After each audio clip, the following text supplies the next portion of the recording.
Hello everyone, this is Code Ode. Welcome back to a new and exciting course. Today I want to show you how to create a real-time chat application using the MERN Stack with Socket.io. We'll be also using Docker for our MongoDB database and also for Redis for caching purposes. So let's see what it can do. So I have opened two browser windows. On the left side we have this user and he is talking with this user. You can see the chat window and all the messages, and this user is actually the user from the right side. And the first thing that I want to show you is that we have real-time online status. As you can see right now, both users are online. So let's log out from this user. Nice. You can see that on the left side we have this nice notification telling us that the user is offline and his online status has been updated to offline. Now you can see that we have a nice login page. We also have validation and a registration page with validation and everything. Let's go back to the login page and let's sign in again on that user. And let's see what happens with the online status. Sign in. Nice. We can see that on the left side we have this nice notification, which is basically saying this user is now online, and you can see that his online status has been updated accordingly. Now, as you can see, each user has a list of friends. This one has 2 friends and this one has just 1 friend. That is because we actually have a friendship system in this chat application, and this friendship system is actually working in real time. And how do they connect with each other? Well, you can take a look right here and you can see that each user has this code and this one has a different code. Well, this is the connect code, which is basically allowing them to connect with each other. So let's see this in action. So let's log out. Let's go to a user that doesn't have any friends. So this one, you can see that it has no friends. Let's take out this connect code. Let's go to the left side. Let's click on this button, which is going to show a model, add friend, and we have to paste that connect code like this, and then let's click connect. And you can see that their friend list have been updated in real time. So now they are friends. You can see that user right here, and you can see the user from the left side in the friend list right here. Now, if you take a look at the friends list of the user from the left side, so this one, you can see that he has 3 friends, and you can see that for each friend, we also have this last message exchange with that friend. And you're probably wondering why the color is blue for this one and gray for this one. That is because we also keep track of the read status, so that we know if our friends have read our messages or not. Blue means they have read them and gray means they haven't read them. And we also keep track of the number of messages that we haven't read from each of our friends. So let's see an example. I'm going to send a message to this user, which is the one from the right side. So let's see. So let's send this message. Let's click send. And you can see that the last message exchange has been updated in real time, and now the color is gray. That is because this user hasn't read our message yet. Now let's go to the right side. You can see that we have the same real-time update. The color is gray. The last message exchange has been updated, and we also have this notification with this 1 right here, which basically means that we have 1 unread message from this user. Now, if we click on this user, you can see that the color changed to blue, and that notification for the unread count has gone. That means we have read all the messages from this user. Now, when it comes to the messages sent between users, this is also happening in real time. And we also have real-time typing indicator, which is basically telling one user that the other user is typing. So let's see it in action. You can see as I'm pressing down those keys, we have this nice typing indicator on the right side. And if I stop, the typing indicator is gone. Now let's send some messages. Let's click send. You can see that the message has been sent in real time. We also have this nice notification. Now let's send the message from the right side. And you can see that we basically have the same functionality. Now we have something more. We have pagination. So if we scroll up to the top, we have this load more button. So let's click on this button. You can see that more messages are being loaded. Let's load more. And these are all the messages. So basically, this is our chat application that we are going to create. So let's get started. So I have created this chatty folder, which I have opened in my code editor. And in this folder, we are going to create a backend and a front end. And let's start with the backend. So let's create a new folder. This is going to be backend. Now let's open up the terminal window and we need to cd into this backend folder.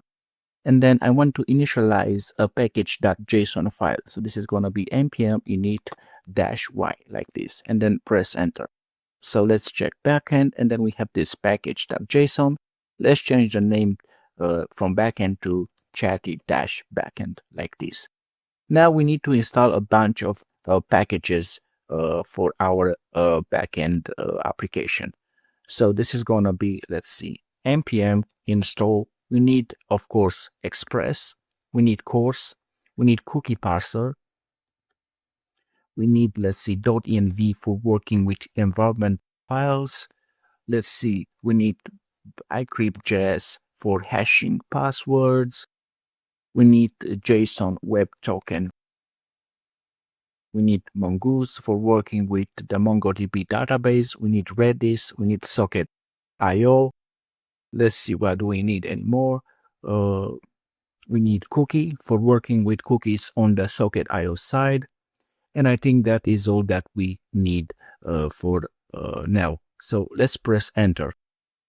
So this is going to take a bit. Let's wait for this to finish.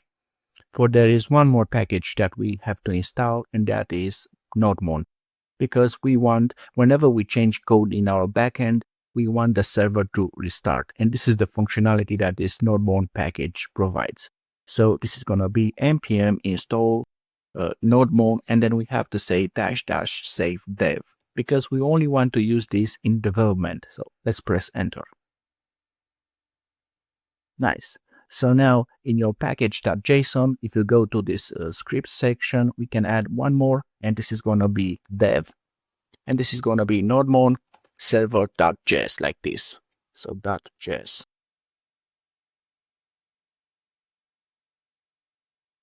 Nice.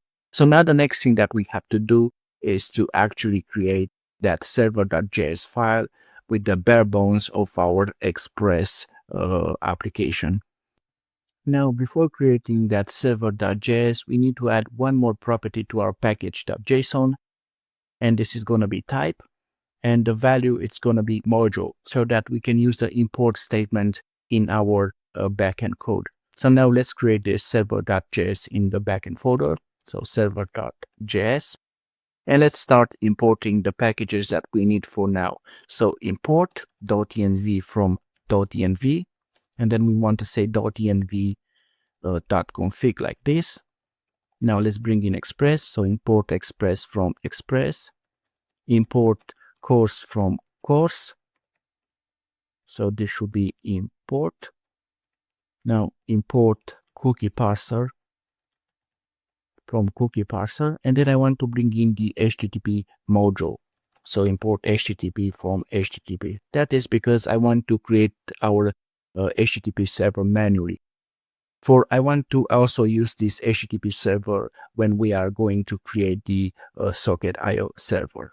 But for now, let's start with the bare bones of our Express application. So const app, this is going to be Express like this. So we are creating a new instance of Express, and then const HTTP server is going to be http.create. So let's see, http.create server, and we have to pass that app instance for our Express application. Nice.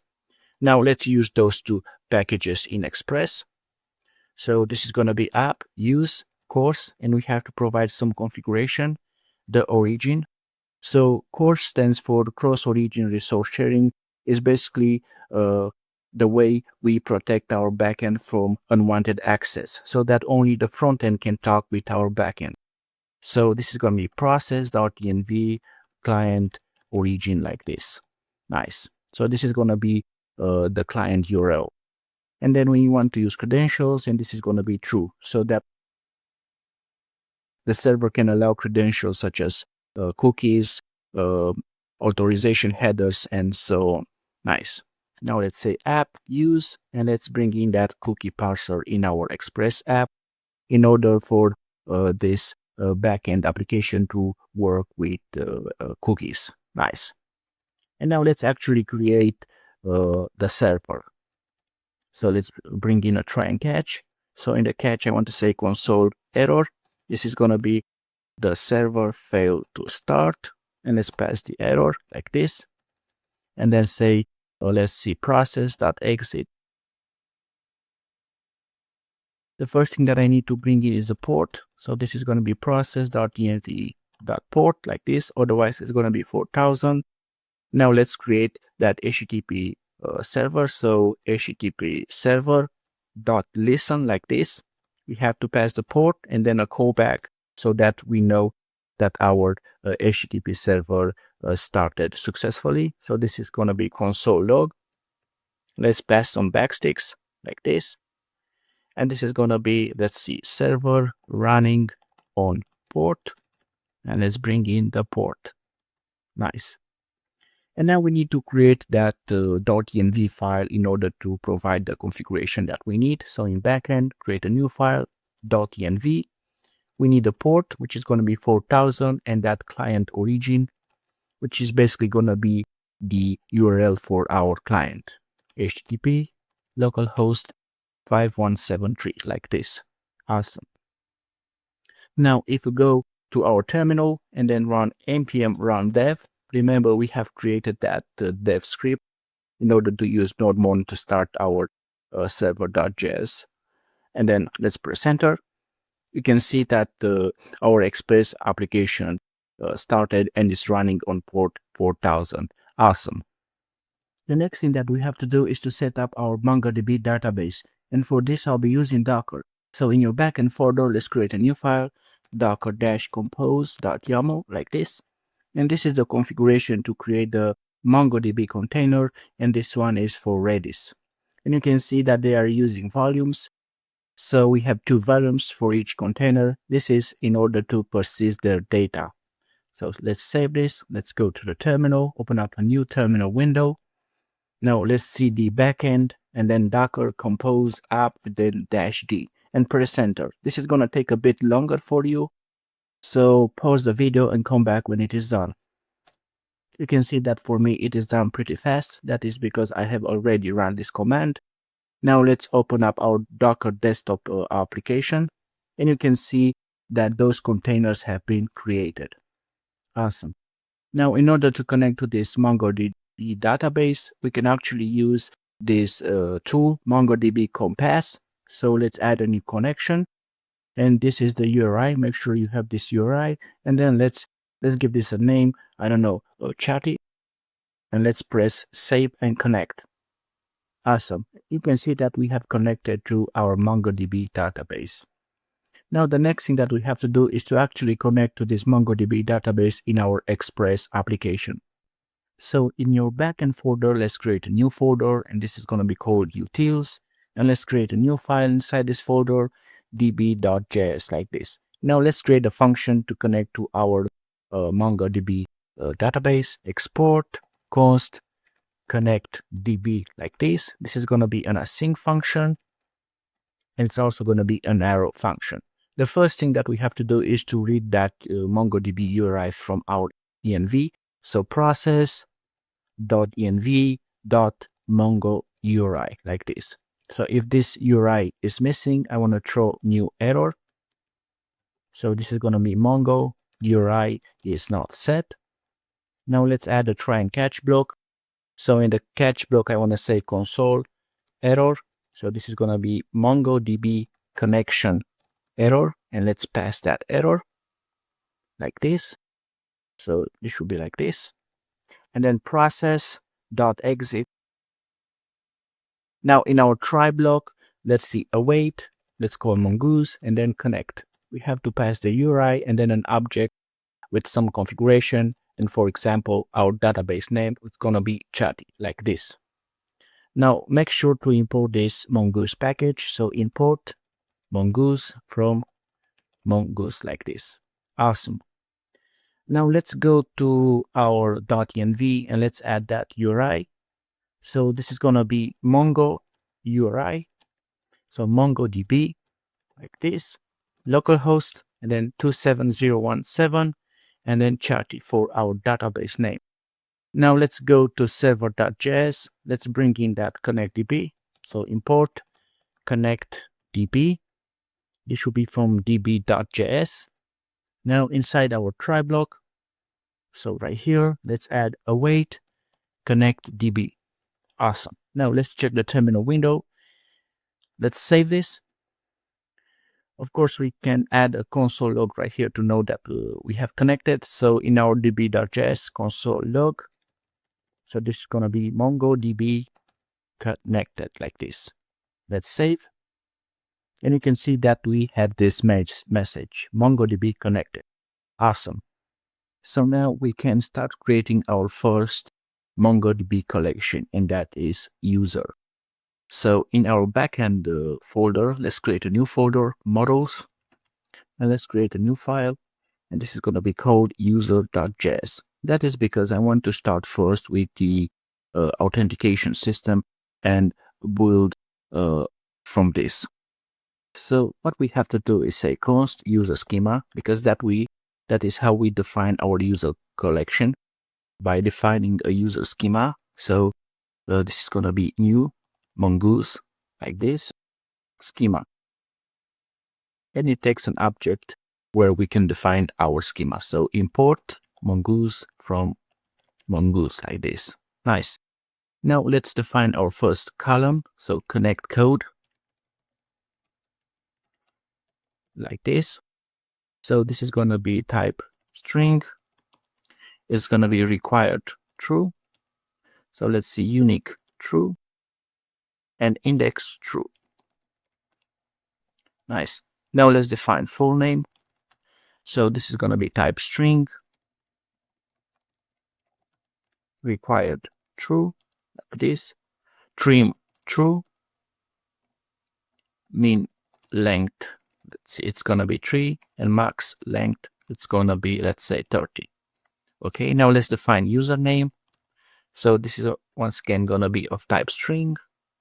Let's see, required is going to be true, min length, it's going to be 3, and max length is going to be also 30.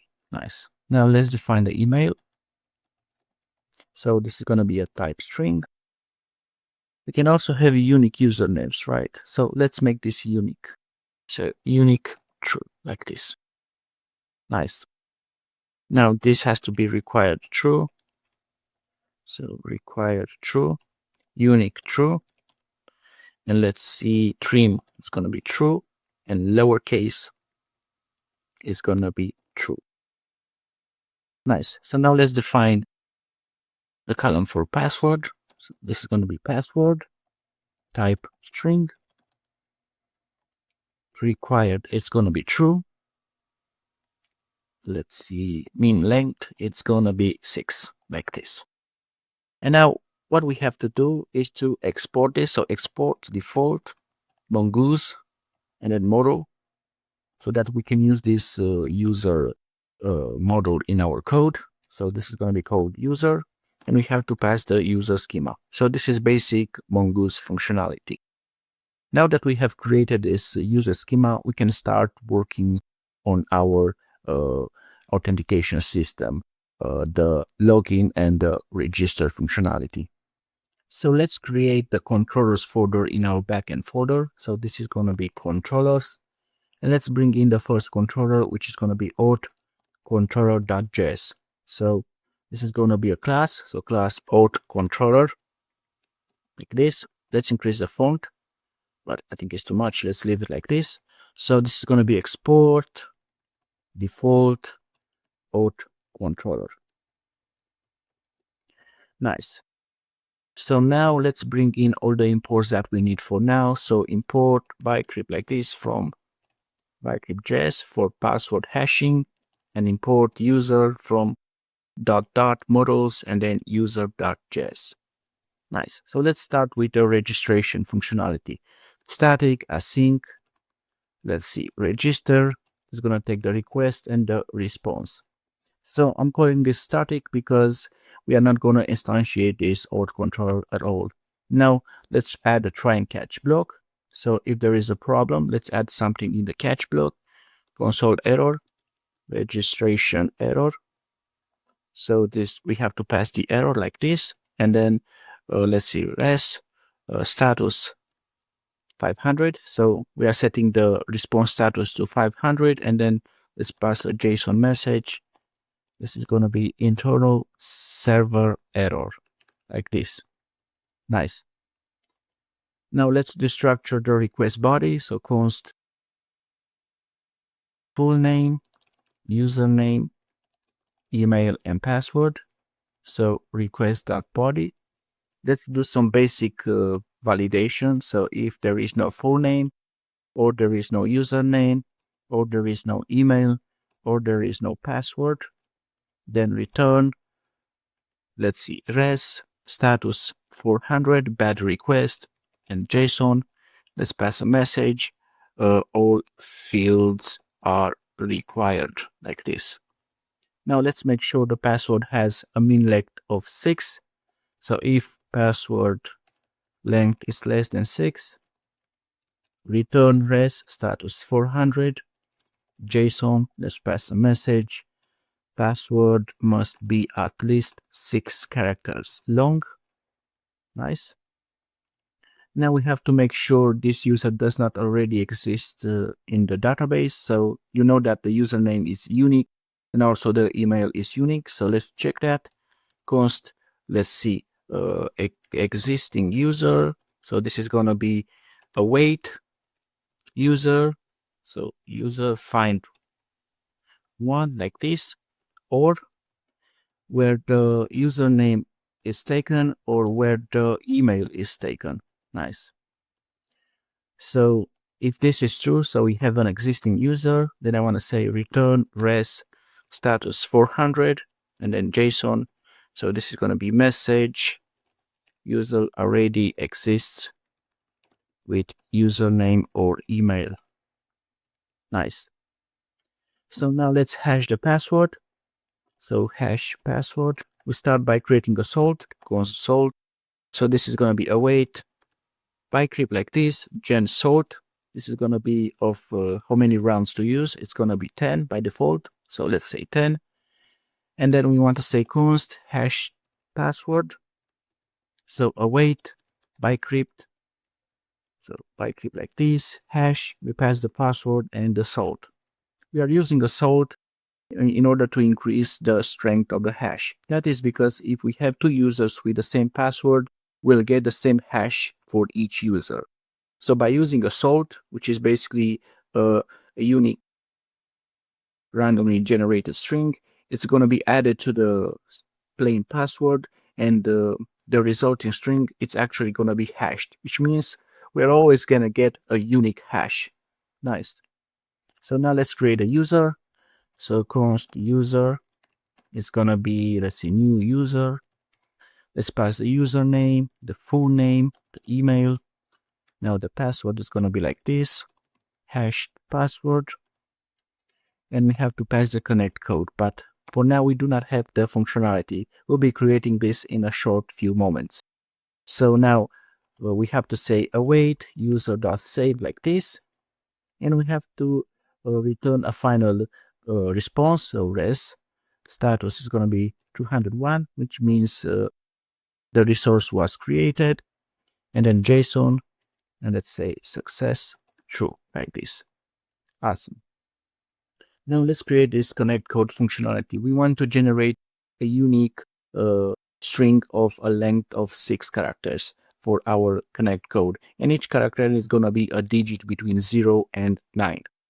So utils, let's create a new file, generate a unique, let's see, connect code. .js.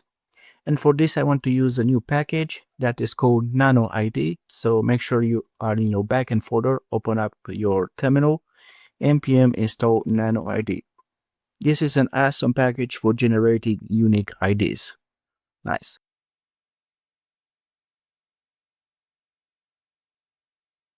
So it's going to be import, let's see, alphabet. So this is going to be custom alphabet like this from nano-id.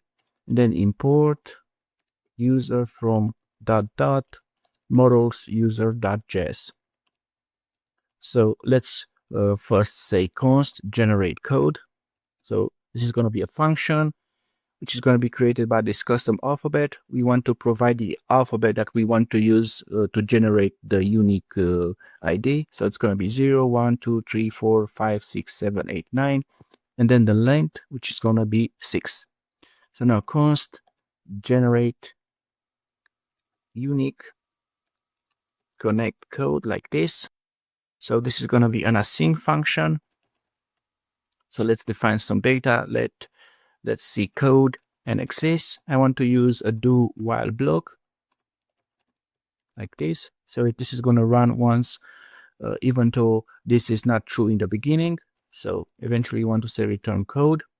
Now let's generate the code. It's going to be code, generate code like this. And then exists is going to be await user exists. And we are looking for that connect code. Let's pass the code. Awesome. So this is the whole functionality for generating unique connect code. So export, default, generate unique connect code. Now let's go to our auth controller.js. And right here, what we have to do is say await, generate unique connect code. And with this, we are done with our registration functionality. Now it's time to create the login functionality. So let's add the login functionality. But before doing that, make sure you have imported this generate unique code. So let's go to the bottom, and this is going to be static, async, login. It's going to take the request and the response. Nice. So let's add a try and catch block. Let's copy this from here to save some time. So add them to your catch block. Okay, the first thing that we need to do is to destructure the data that we got from our request. So const, this is going to be email and password. So rec.body. Now let's do some basic validation. So if there is no email or there is no password like this, we want to say return res, and then let's say status 400 like this, and then JSON, let's pass a message. So this is gonna be invalid credentials like this. Nice. So now we have to check if this user exists in our database. So you'll be using the email. So const user await user find, let's see, one, and we pass the email like this. So if the user does not exist, so there is no user for that given email, then we want to say return res status 400 JSON, and the message is going to be, let's see, invalid credentials once again. Nice. So the next thing that we have to do is to check if the password that was sent is the same with the one the user has saved in his in the database. So this is going to be const is valid password like this. So this is going to be await bycrypt like this, compare, and then we pass the password that we got and the user's password like this. So if this is not a valid password, then return res status is going to be let's see, 400, and then JSON, and the message is going to be invalid credentials like this. Nice. Now what we need to do is to create our JSON Web Token. So this is going to be, let's see, const token JWT. So make sure to import this from your from that package. So this one right here, make sure to import it. Okay, so this is going to be, let's see, sign We need to pass some payload data. So user ID is going to be user.id. We need to pass the JWT secret. So this is going to be process.env JWT secret. We're going to create this in a few short moments. And then let's provide an expires in. Let's provide 7 days for this. Nice. And I want to create an authentication based on cookies. So we want to save this token in the cookie and send the cookie to the client.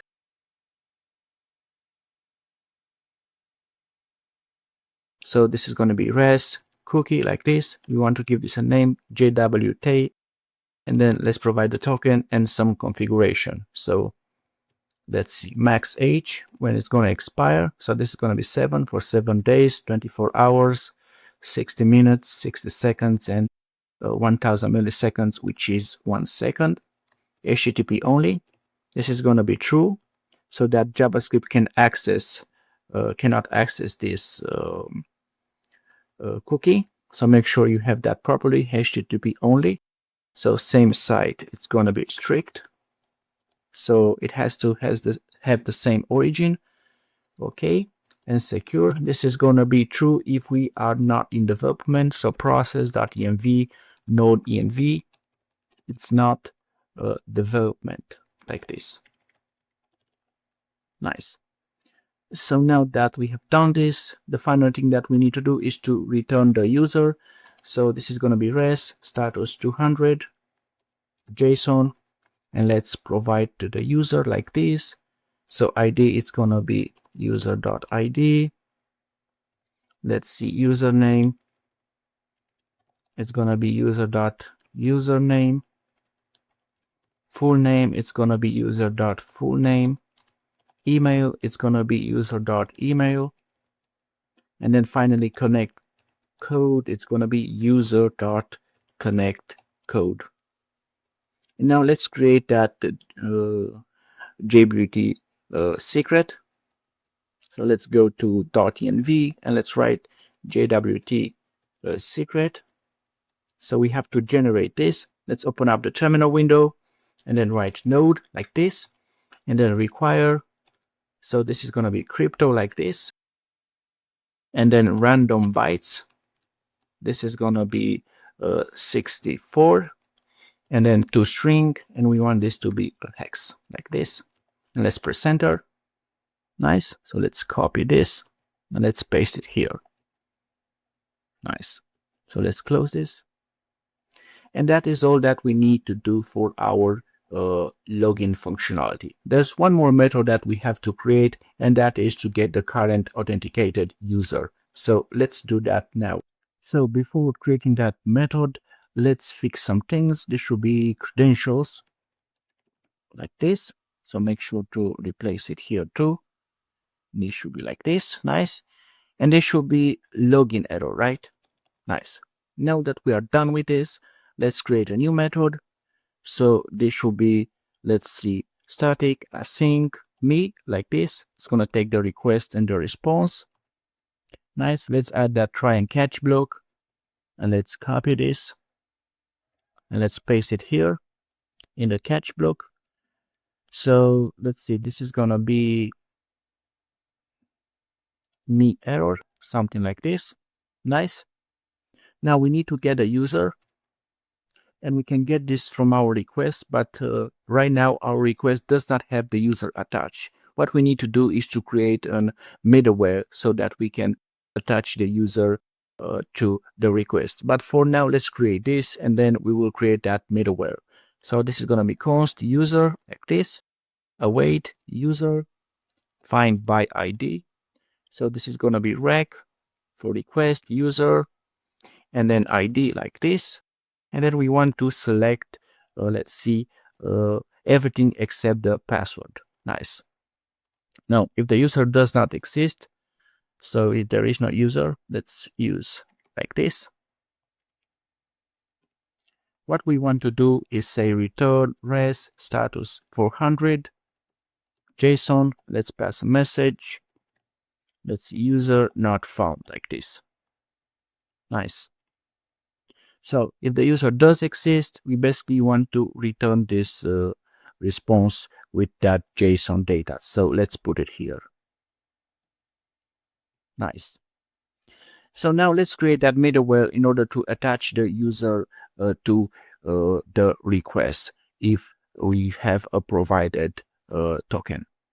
So let's create a new folder in our backend folder. This is gonna be middlewares like this. And let's create our first middleware, auth middleware.js. And this is gonna be const auth middleware async request response and the next middleware. So this is going to be export default auth middleware like this. And we need to bring in import JWT from JSON Web Token. And then we need to bring in the user model from .models user.js like this. So the middleware is the layer to which the request goes before reaching the controllers, which means you can tamper with the request and also with the response. You can check if the user is signed in, you can attach the current user to the request and much more. So let's do that. Let's see, try catch. So this is going to be console error, and we pass the error. And then we want to send the response. So res status is going to be 401. And then JSON, we want to pass a message. And this is going to be not authorized like this. Now let's access the token. So const token, this is going to be request, cookies, and then JWT, because that is the name of that cookie. So if we have no token, we want to say return res status 401 JSON, and then the message is going to be not authorized. So like this. Nice. Now let's decode this token. So const decoded is going to be JWT verified, and we pass the token, and then that JWT secret, so process env dot JWT secret like this. Nice. And then we do reg for this request, and then user. So we attach the user to the current request, and this is gonna be await user find by ID, and then we pass decoded.user ID. Remember, this is the payload that we have set in our JWT token, and then select everything except the password like this. Nice. And then finally we say next to go to the next middleware. So this is the whole code for our auth middleware. Now you understand how we have access to that user in our request. So the next thing that we have to do is to actually make use of this auth middleware and create the auth routes for our auth controller. So let's do that right now. So let's create the routes for this controller. In your backend folder, let's create a new folder, routes, and let's create a new file. This is going to be auth routes.js. So let's import express from express like this. Let's import that auth controller. It should be, let's see, .js, and let's import that middleware. Import auth middleware from middlewares, and then auth middleware. Well, this should be auth middleware. So let's see. Let's change this to auth middleware. So yes, nice. So let's make sure you have the proper name. We have it. Save. Okay. So let's now say const router express router like this. So we have access to the router object. So router.post, this is going to be for registering. So auth controller.register. Router.post, this is going to be for logging in. So auth controller.login. Router.post, this is going to be for logout. So auth controller logout, but this needs to be protected. So the second argument is going to be auth middleware, because we can't log out users that are not signed in. This is how we protect our routes. Okay, just to have an extra security. And then router, let's see, router.get me for that me route. Let's pass the middleware and then auth controller.me like this. Nice. And now we can say export default router like this. So let's go to our server.js and let's import those routes. So import auth routes from, let's see, routes, auth routes like this.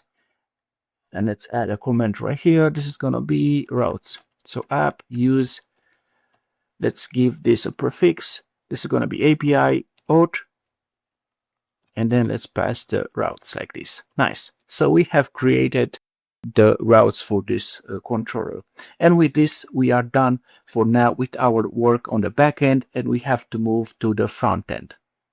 So let's create our React project using Vite. So open up your terminal window. Let's open up a new window. So make sure you are in your chatty directory and then write npm create Vite app latest.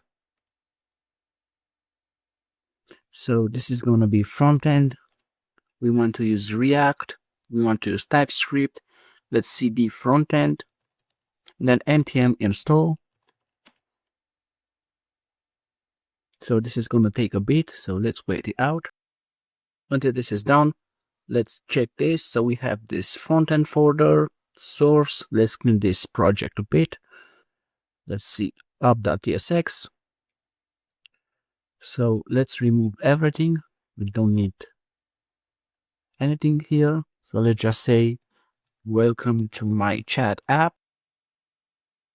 Let's remove this. Let's remove all of this. So let's change this to const. This is going to be a React functional component like this. This is going to be an arrow function. Nice. Let's go to index.css. Let's remove everything. Let's remove this app.css. We don't need it. Let's see. Let's change this index.html. Let's change the title to chatty. And I think that is all we need to do for now. So let's start this React project. As you can see, npm install finished. So this is going to be npm run dev like this. So let's open up in the browser this link. Nice. So you can see that we have a basic React project. Now what we have to do is to install all the packages that we need in this React front-end application. So let's install all of those packages. So open up a new terminal window, cd front end. Okay.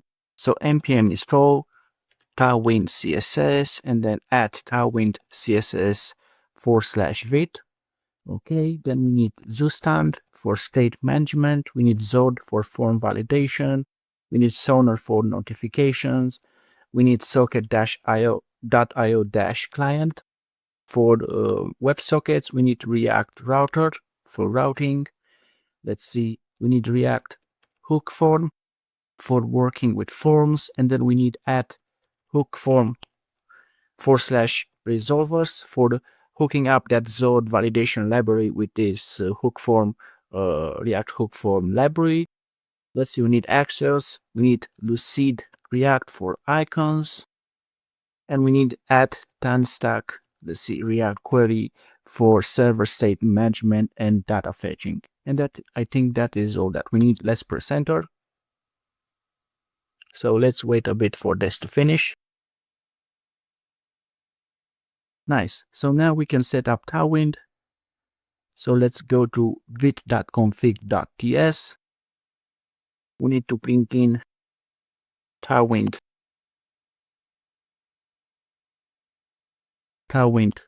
CSS from, let's see, add Tailwind CSS /vite like this.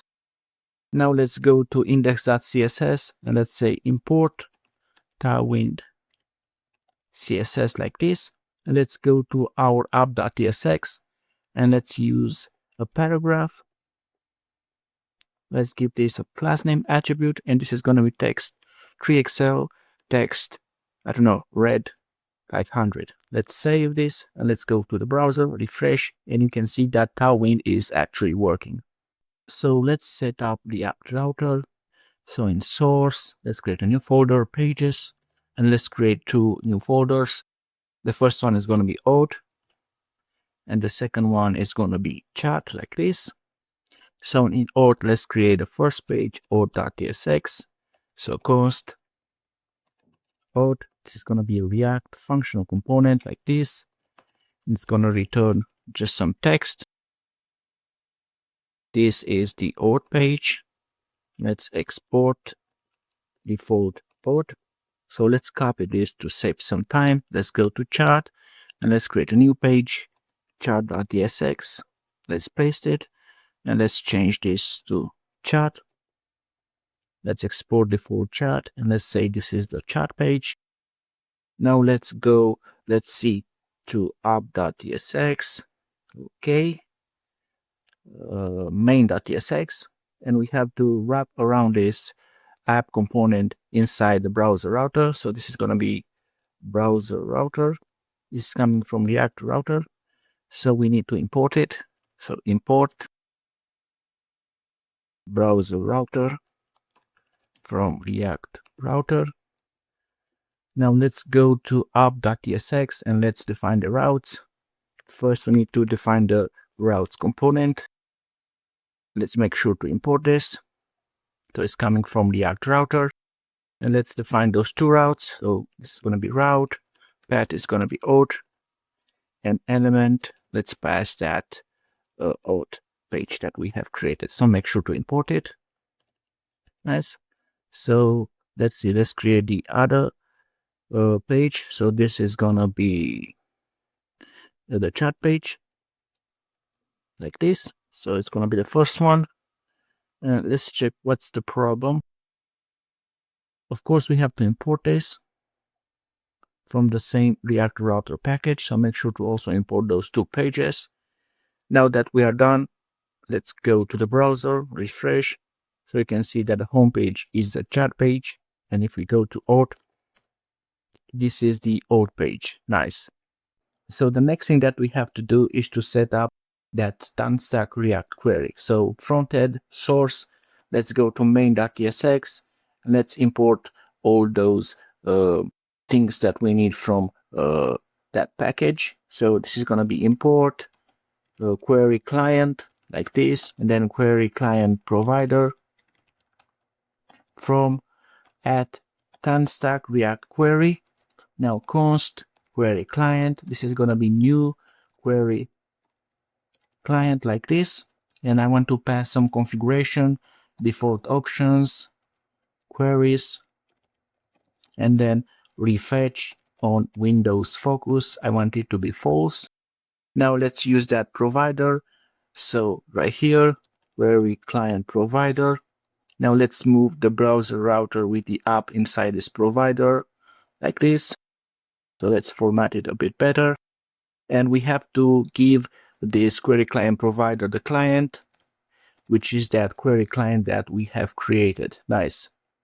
Now let's go to app.tsx and right here add toaster. This is coming from that Sonar package for notifications. So import toaster from Sonar like this. Let's save. Let's go back to the browser and you can see that this is still working. Nice. So the first functionality that we are going to start working on is the authentication system, logging in and registering. So what I want to do is to create a new folder in source. This is going to be utils, and this is going to be API client. So let's create a new file, API client.ts like this. So not JS because we are working with Typescript. So import Axios from Axios like this. So this is going to be const API client. So Axios create. We need to pass base URL, which is going to be import. Let's see .meta.env. So we have to create an env file, Vite API URL for that URL. Otherwise, this is going to be HTTP localhost 4000, and it's going to have that /API like this. So this is the backend URL. Nice. So the other configuration that we need is with credentials, so that the browser can send cookies and authorization headers to the backend. And then let's export default API client. So now the next thing that we have to do is to group all the API calls for authentication system into one service file. We'll be using the API service pattern. So let's go to source. Let's create a new folder, services. So like this. So this is going to have just one file for now, auth-service.ts. So import API client. So make sure to import it properly. Export const auth-service. Like this. This is going to be an object. And then we have login. This is going to take a data object that's going to have, let's see, an email, which is going to be a string, and a password, which is going to be a string. So this is going to be, let's see, an async function. So make sure to add async. And all that we want to do is say const response like this, await API client post, and then auth, and then login like this. This is the backend route. And then let's pass the data and then return response dot data like this. Nice. So now register. This is going to be an async function. It's going to take a data object. It's going to have full name like this. It's going to be a string. Username is going to be a string. Email is going to be a string. And password is also going to be a string. So this is going to be an arrow function. And let's copy this from here just to save some time. Like this. Nice. So this is going to be auth register. Nice. Now let's create the logout. This is much more simpler. So logout. This is going to be a sync function like this. So it's going to be await API client post auth and then logout like this. Pretty simple, right? So let's add a comma right here. And then we need that me API call. So it's going to be an async function. It takes no parameters. So const response await API client get. So this is going to be auth me like this. Then return response dot data. Nice. So add a comma. And basically that is all we need to do now in this auth service file. The next thing that we have to do is to create our stored for the current user that is authenticated. But before doing that, let's create that env file. So it has to be in our front end. Let's create .env and let's add that to, let's see, Vite API URL like this. And this is going to be HTTP localhost and then 4000. For this is the URL for our backend host. So Zestern is a package for state management. It allows us to group all the related state into one unit and provide getters and setters for working with that state while still having reactivity. So let's create our first store. So the store is the way we group that related state into one unit. So let's create a folder, stores. So this is going to be auth-store.ts like this. First, let's define the user type. So export type user like this. So this is going to have an ID of type string, a full name of type string, username of type string. Let's see, and the connect code is going to be of type string, and of course the email, which is also going to be a type string. Nice. So now let's define an interface for our auth state. This. So this is going to be, it's going to have the user, which is going to be of that type user, or it's going to be null like this. Nice. So another prop is authenticated. So this is going to be a boolean like this. And then set user. This is going to be a function. It's going to take the user like this, which has to be of type user. And it's going to return void. Nice. And then logout, this is not gonna take anything and it's gonna return void like this. Nice. So now let's create our store. Export const use auth store like this. So create, let's pass that auth state like this. So okay, and then let's call this. So let's make sure to import this. This is coming from let's import it manually. So let's see, import create from. Now what we want to use is the persist middleware. This is coming from the stand. That is because I want to store this state. Import persist like this from the stand middleware. Nice. So now what we need to do is say persist like this. So this is gonna take two arguments. The first one is gonna be a callback, which is gonna take the setter, and I want to return an object with our state. The user is gonna be null by default, is authenticated is gonna be false by default. Set user is gonna be like this, so we take the user. So let's see, and then we say set. So this is gonna be user like this, and then is authenticated. So is authenticated, it's gonna be true like this. Now for logout, it's gonna be pretty simple. So we have set user, it's gonna be null, and is authenticated, it's gonna be false like this. Nice. And the next argument that we have to provide is the key that's going to be used in our local storage for accessing this data. So this is going to be name, and it's going to be auth storage like this. And this is pretty much all that we needed to do in order to create this auth store using the stand. So now we can actually start focusing on the login and registration functionality.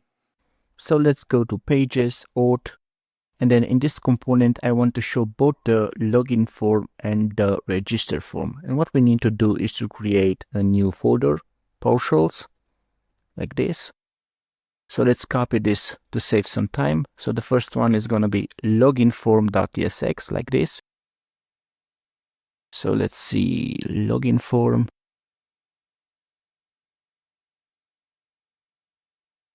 Change this to login form. So let's define an interface, login form props, because we're going to have one prop and that is going to be on switch. So this is going to be a function that's going to return void. We're going to use this function to switch between the login form and the register form. So let's use this login form props, and let's destructure the on switch so we can have access to it in our login form component. Nice. Now let's copy this. Let's create a new file, and this is going to be registerform.tsx like this. So let's change everything. This is going to be register form. Nice. So let's take it from here, replace this. Let's take this, replace this, and this should say registered form. Nice. Now let's go to this auth.tsx. Let's define some state. So const is login, set is login. So we can control if we are showing the login component or the register form component. So use state. Make sure to import this from React, and it's going to be false for now. That is because we need to start with the register form, and then we'll change this to true so that the default form is the login form. Nice. Now let's add some structure to this. So let's start with a div. This is going to have a class name of mean age screen with full, bg, white, rounded to excel, flex call. Let's see, medium size is going to be flex row like this. And I don't think we need this rounded to excel, right? Now let's close this div. Nice. So let's create the left side of our login of our auth page. So this is going to be a div. Let's give this a class name with full Medium size is going to be a width of 6 out of 12. BG sky 500. Padding is going to be 8. Text is going to be white. Flex core. Justify center. Nice. Now let's create another div. So this is going to have a class name of text center margin bottom 8. Now let's create another div inside this div. This is going to be flex, justify center, and margin bottom is going to be 6. Now one more div. So this is going to have a class name of BG white and an opacity of 20, padding 4, and rounded full. And I want to use an icon from that Lucid React package, which is going to be mail. Let's give this a class name. Let's see, size is going to be 10. And that is all that we need. So let's import this icon. Import mail from. Now let's see after not this div, after this div. So it's going to be an H1 like this. So this is going to be the title. Welcome to Charty. Let's give this a class name. Text 3XL. Font bold, margin bottom 2. Now let's add a paragraph. So this is going to be connect with friends and family anytime and anywhere. Something like that. Nice. Now let's add another div after this one. So this is going to be like this. It's going to have a class name of margin top 10, text center. So let's add a new paragraph. Join, let's see, join thousands of users today. Nice. So let's give this a class name. So this is going to be text small, opacity is going to be 80. Nice. Now let's create the right side. So let's save this. Let's go to the browser and let's see this.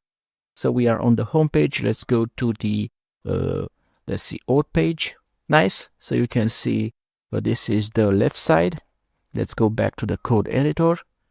So this is going to be a div with the class name of width full. Medium, it's going to have a width 6 out of 12. Flex, padding 8. So padding 8. Justify center and item center. And this is where we need to show the login form or the register form based on that is login. So if login is true, then I want to show a div. So this is going to be width full. Medium is going to have a width of 400 pixels like this. So let's bring in that login form right away. So this is going to be login form like this. We need to pass that on switch. So this is going to be an arrow function, which is going to call set, let's see, set is login and set this to true. Otherwise, we need to show the register form. So let's copy this from here to save some time. This is going to be register form. Make sure to import it. Also make sure to import this one. Nice. And this is going to be false. So these are all the imports. Now let's go back to the browser, refresh, and you can see that by default right now the register form is showing. So let's start working on that register form component. So let's start with the form validation, and we'll be using that Zod package. So this is going to be const register schema like this. This is going to be z and then dot object, and let's import that z from Zod. So import z from Zod like this, so that we have access to all the functionality of this package. Let's start with the full name. So this is going to be z.string.trim to remove white spaces from the start and end of the string. And it's going to have a mean of 2, and let's give an error message. So full name is too short. Now let's focus on the username. It's going to be a z.string like this. Want to provide the regex for this. So let's see, regex. just to make sure the username has only letters, lowercase letters from A to Z, digits 0 to 9, and underscore. So this is can be one or more characters, and this is the end of our regex of the string. Nice. Okay, so this is also gonna have a min width of 2. Let's give a message. Username is too short. It's gonna have a max width, let's say, of 12. Message username is too long, and let's make sure this is always lowercase. So transform, you get a value like this, so val to lowercase. Let's also give a message to this, an error message for this regex. So message, let's see, username can only contain lowercase letters, numbers, and underscores like this. Nice. So let's close this to have a bit more space. Now let's focus on the email. And let's make sure this is actually username, because you can see it doesn't have the right name. So email, this is going to be z.email, and we need to provide a message. So invalid email address like this, and then the password. So z.string, this is going to have a min of 6. So let's provide a message. So let's see, password must be at least 6. So list 6 characters long. Nice. Now confirm password. This is going to be just z.string like this. Nice. And let's call on this z.object, let's call refine.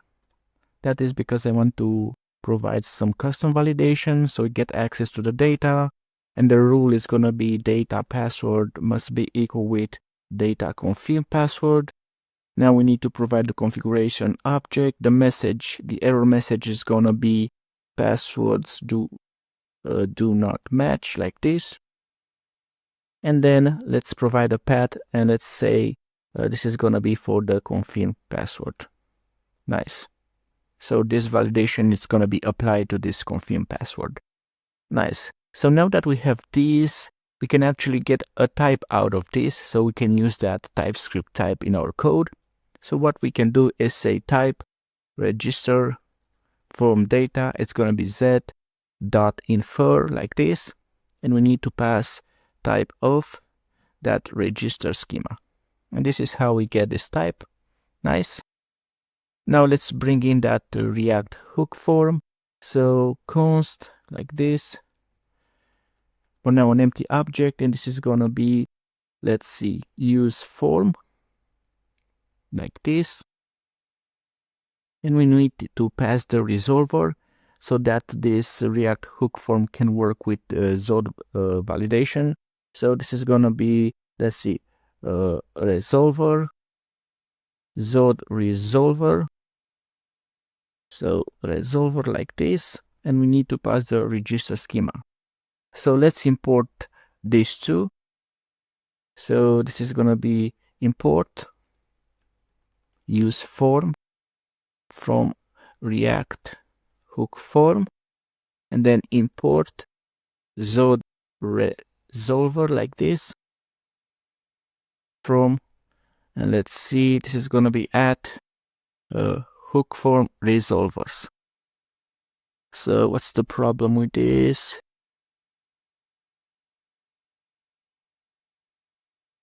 So let's see, resolver, is this not the right name?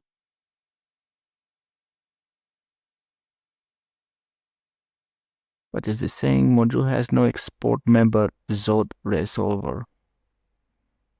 So let's take this. I think this is the right name, right? Zod resolver. Resolver.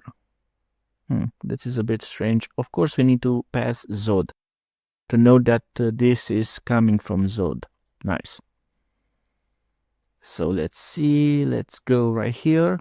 Now we have imported those two. And let's see. we're gonna get a register function just to register the fields, handle submit for handling the submit of the form state, and from this I only want to get errors. And basically this is all that we need. Nice. Now let's create our React query timestamp mutation. Const mutation. This is how we can use React query with methods like post, patch for updating the backend. And for get, you have use query. So this is going to be use mutation like this. So make sure to import it from timestamp React query. And this is quite simple. First, we need to provide the mutation function like this. And this is going to be auth service and then register. Remember that we have created that register API call. So make sure to import it. Nice. And then we need to provide on success like this. So let's see, this is going to be an arrow function. Okay. Let's say on switch so that it goes to the login form. And then let's say toast. Make sure to import this from Sonar. So you can see that it's imported right here. So this is going to be success. Account created. You can now sign in. Nice. Now on error. So let's see what we want to do. Const message. It is error. So we need to get the error. Dot response question mark dot data question mark dot message in case we don't have this. Otherwise it's gonna be registration failed like this. Nice. And then let's see toast error and let's pass that message. Nice. Now let's create the onSubmit functionality. So const onSubmit. Let's see, it's gonna take the data and it's gonna have that register form data that we have created out of our register schema, and it's gonna simply call mutation dot mutate and pass the data that it gets. Nice. So what we need to do now is to focus on creating the UI. So let's see. So let's do that. Let's start with an H2. So this is going to be create your account. This is going to have a class name of, let's see, text to Excel, font bold, like this, text. So bold, text dark, and margin bottom 2. And let's add a paragraph. This is going to be join our community. And this is going to have its own class name. So let's see, text gray 500, text small, and margin bottom, it's going to be 8. Okay, now let's start with a form. So this is not going to have an action. It's going to have on submit. So we use that handler submit from React hook form, and then we pass our on submit function that we have created, which is going to take the data that's going to be submitted from this form. Now let's add a div. Let's start with the label for the full name. So this is gonna be, let's see, full name like this. This is gonna have a class name. So block text gray, it's gonna be 700. Margin bottom 2, text, it's gonna be small. Nice. Now another div. So this is gonna be relative, and it's gonna have a margin bottom of 2. Now let's use the user icon from Lucid React. So make sure to import it. Okay, so user, this is gonna have a class name of absolute. In set y, it's gonna be 0, left it's gonna be 3, size is gonna be 5, text gray 400 like this, top 1 of 2, and then minus translate So translate, let's see, y1 up to like this. Nice. Now we need to add the input. So let's see, input like this. So we need to register using that register function from React hook form this full name, so that we connect this input with the full name that we have defined using our schema. So remember, we have created the schema, and then we have used this with the React hook form, which is basically going to generate all those fields for our form. Nice. So this is gonna have, let's see, a class name of text small with full. Padding left is gonna be 10. Padding right is gonna be 3. Padding y, let's see, it's gonna be 3. Border gray 300. Rounded LG. Focus is gonna be outline none. Focus is gonna be ring 2. And focus is gonna be ring primary. And this is gonna have a placeholder of John Doe like this. Nice. Now let's bring in the error. So after this div, so errors dot, let's see, full name. So if we have an error, I want to show a paragraph. Now I want to say errors dot full name dot message to get the error message. And let's give this paragraph class name, text red 500, and text small like this. Nice. So now let's copy this to save some time. This is gonna be for the username. So username like this, and this is gonna be username. And let's have this something like John Doe, something like this. Nice. Now let's take this. We need the email. So email, this should be email like this. So let's copy this, register email, errors email like this. The icon is gonna be mail, so make sure to import this from Lucid React. Okay, and we can give this a type of email. Nice. And let's change this placeholder to u.example.com. Okay, now the password. So password, this should be also password like this. So let's replace everything. Register password type, it's going to be password, errors password, and once again. Nice. Now let's do that for do this for the confirm password. So confirm password. So this is going to be confirm password, and confirm password. Let's change this to confirm password. Nice. For the password, let's change the placeholder to 6 stars. So 1, 2, 3, 4, 5, 6. And let's change the icon to lock. So make sure to import this from Lucid React like this. Let's do the same for the confirm password, and let's replace this with 6 stars. Nice. Now there's one more thing that we have to do, and that is to bring in the button to submit this form. So this is going to be button like this. This is going to have a type of submit. It's going to be disabled if the mutation is pending.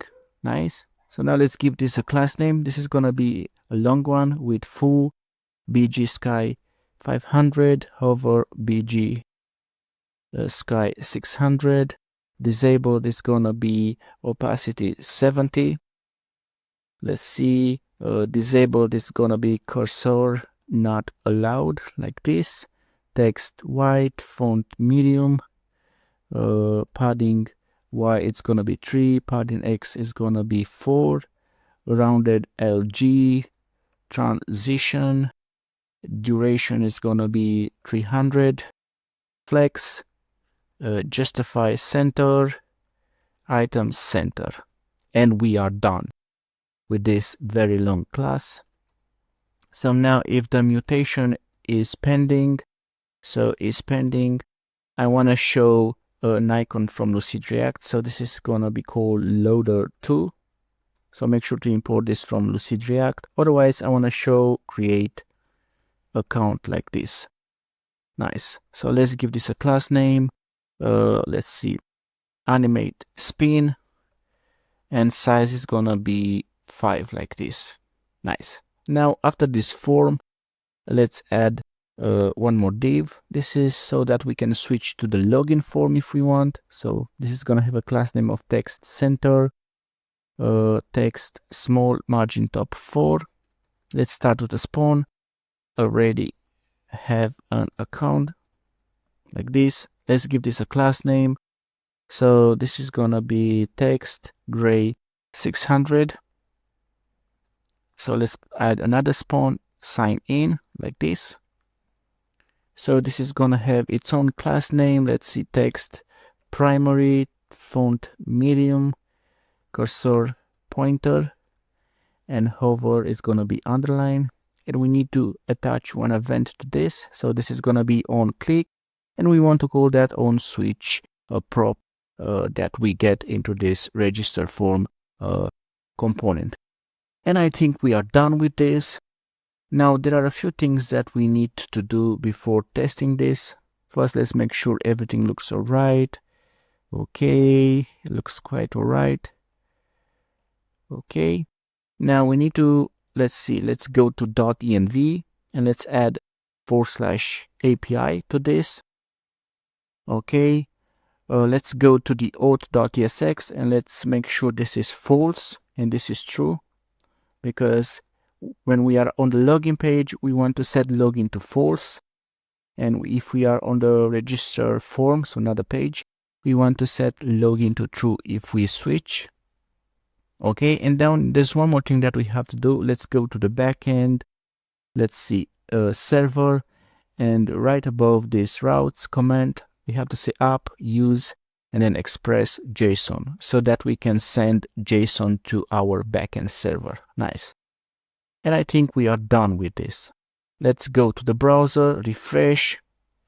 Let's click on this button.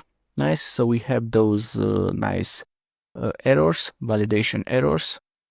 Okay. So let's test this. John. So John Doe. Let's name like this. This is gonna be John. And then let's see, test@test.com, password, and then password.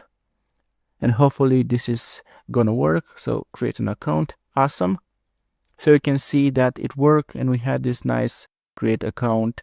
You can now sign in, but we can also improve that toaster. So let's go to, let's see, app.tsx, and we can add some props to this toaster component. So let's see, rich colors.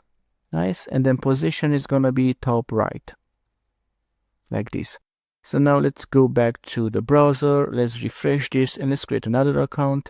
So this is going to be John Doe 2, maybe John Doe 2. So let's see, test2@test.com, password, and then password like this. Nice. So let's see, let's create account. Username can only contain lowercase letters, numbers, and underscores. Well, this is actually containing what we need. So let's check this out. Register form.tsx. So let's see. Of course, this has to be 9. So from 0 to 9. Okay. Now, let's check this. Can we add a bit more space? So this is margin top 4. We have this button. Let's see, can we add a bit more space between the button and the last input? So let's see, right here, maybe margin top, let's set this to 2.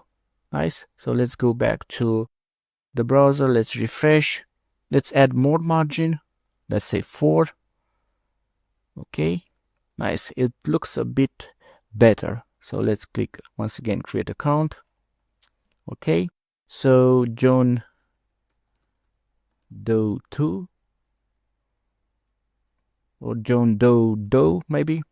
John Doe test at test2@test.com, and then password, and then password once again, and then let's click create account, and you can see that now we have this nice notification at the top right corner. Nice. So now we can check this in our MongoDB Compass application. Let's go to Chatty, let's go to users, let's refresh this.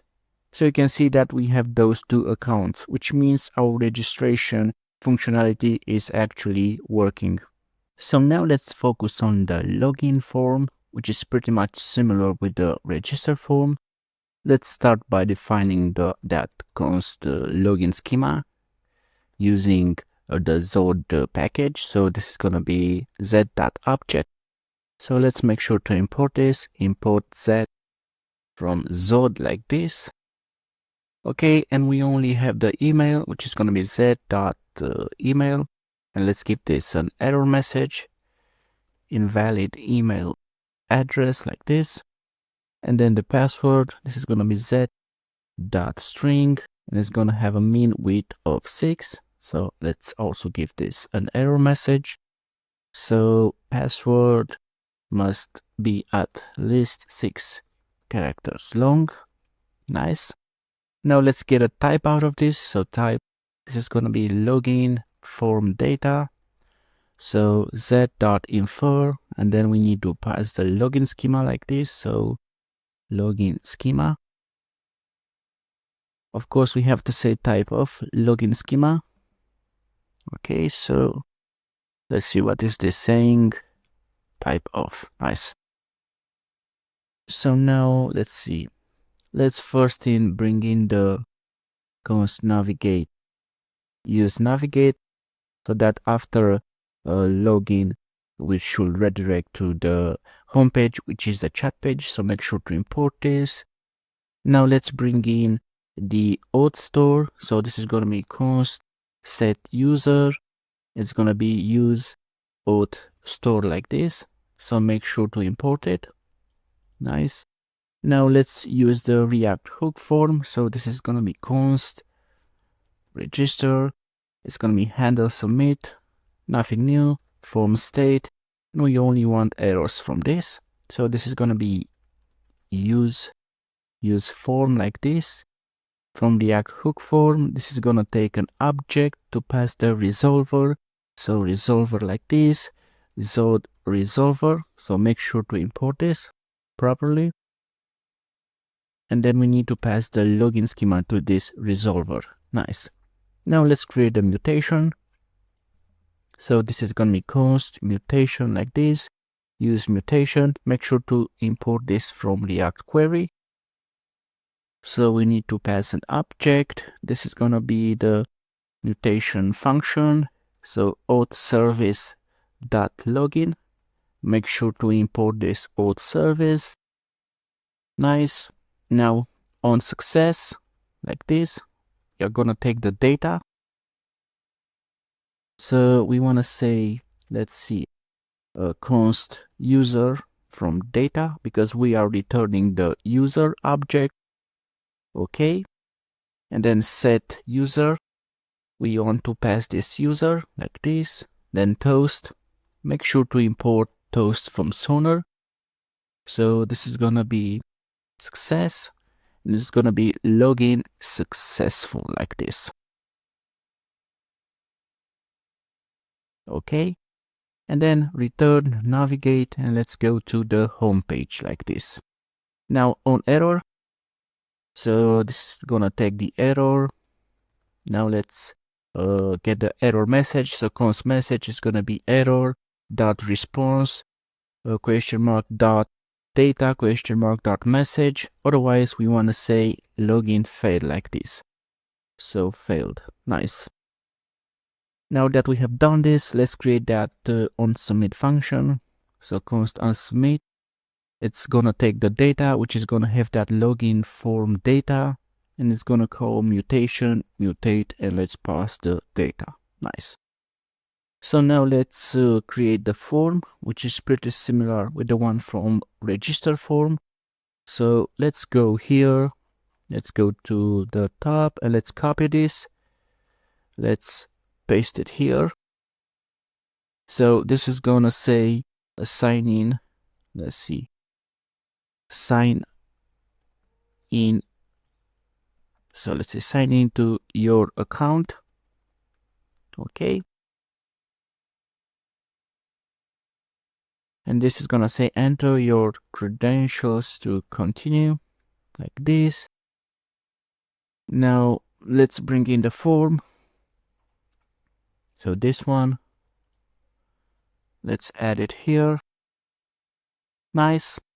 And let's copy the email and the password fields. So let's see, email and password. Just to save some time, let's paste them here. Nice. So make sure to import this from Lucid React, and also this from the same package. So this is going to be log from Lucid React. Nice.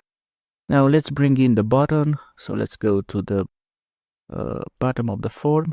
Okay. So this should be right here. Nice. Let's import loader2 from Lucid React. And also let's bring in this bottom div. Let's also add a space right here just to not be too close to this sign in text. So let's copy this. Let's go to the login form.tsx. Okay. And right here, let's add this div. So this is gonna say something else. It's gonna say don't have an account. So don't have an account. Okay. Then sign up.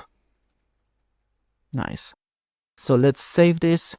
Let's go to the auth page, and now let's set its login to true so that the login form is shown by default. Now let's go to the browser, refresh, and you can see that we have the login form. And of course, we have to change the text of this button. Okay, so let's go to login form.tsx, and this should say sign in. So let's see right here, sign in. Nice. Let's go back to the browser. Let's check the validation. You can see that it is working, and let's test this out. So let's see, can we go to the sign up page? We can. So let's go back to the signing page, and let's actually sign in. So test@test.com, and then password. Nice. And you can see that we have this nice toast notification. We have signed in, and we have been redirected to the chat page, which is actually our home page. So right click, left click inspect, and then application, and then local storage, and you can see that the user was saved in the local storage. Nice. Now let's go to cookies. So let's go to this one, and you can see that we have this JWT cookie saved, which is coming from our backend, and it's gonna be sent with each request that we make to our backend. But now there is a thing. If we remove this, and if we also remove this from the local storage, we can still access this chat page, and this should be protected. Only sign-in users should be able to access this page, and this is the next thing that we have to do to protect this page and all the pages that need sign-in. And we also want to make sure that a user that is signed in cannot access the auth page to sign in again, right? So let's do that. So let's go back to the code editor, the front end, source, pages, and let's create a new component. And this is going to be page guards.tsx, like this. Nice. And we need to define two guards. Export a function private guard or private route, like this. And then export function guest route. This is going to be used for that auth page. Nice. So let's start with this one. What we need is this is authenticated, which is coming from that use auth store, and we want to subscribe. So let's get the state only to state is authenticated, like this. Nice. And now what we want to do is say return. If this is authenticated, then I want to return an outlet, which is coming from React Router. Make sure to import it. Otherwise, I want to say navigate. So navigate, this is also coming from React Router to auth. So that if we are accessing a page that needs authentication, it should redirect us to the auth page if we are not signed in. Nice. And this outlet is going to act as a placeholder for all those pages that are going to use this private route component. Now let's do the same in our guest route, like this. So let's see, let's copy this too. So if this is not authenticated, it should show the outlet, otherwise it should navigate to the home page. Okay, so now what we need to do is to go to app.tsx and let's wrap around this component in this route in another route. So let's do this route like this. Let's add that route and let's use element, and this is gonna be, let's see, guest. Let's see, this should be private route, right? Private, so that only users that are signed in can access the routes that are inside this main route. Nice. So let's go to the other one. Once again, other route. Let's see, element. This is gonna be guest route like this. So make sure to import those two components. Nice. Now let's go back to the browser, refresh. So let's go to the home page, which is a chat page, and you can see that we are sent back to the auth page. Nice. Now let's sign in, test@test.com, password. So click sign in. Nice. We have to sign in. So let's go to the auth page, and you can see that it is not working. We are sent back to the home page. That is because we are already signed in. But this way of protecting the pages that need the user to be signed in is pretty basic. Someone can go to inspect, application. Let's suppose they are not signed in at all. Let's remove this cookie, and they can tamper with what's in the local storage. Let's remove this user data and set it to no. And let's leave this is authenticated to true to bypass our guards even though there is no user. So let's refresh this, and you can see I'm still able to access this page even though this should not be something possible, right? So we need to properly protect our pages that need the user to be signed in. So let's go back to the code editor. In source, I want to create a new folder. This is going to be hooks. So this is going to be use auth. So use auth.ts. Nice. So export function use auth, and this is a pretty simple one. Return use query. This is coming from that Stack React query package, and this hook is used for fetching data, while that use mutation hook is used for updating data on the server. We need to provide a query key.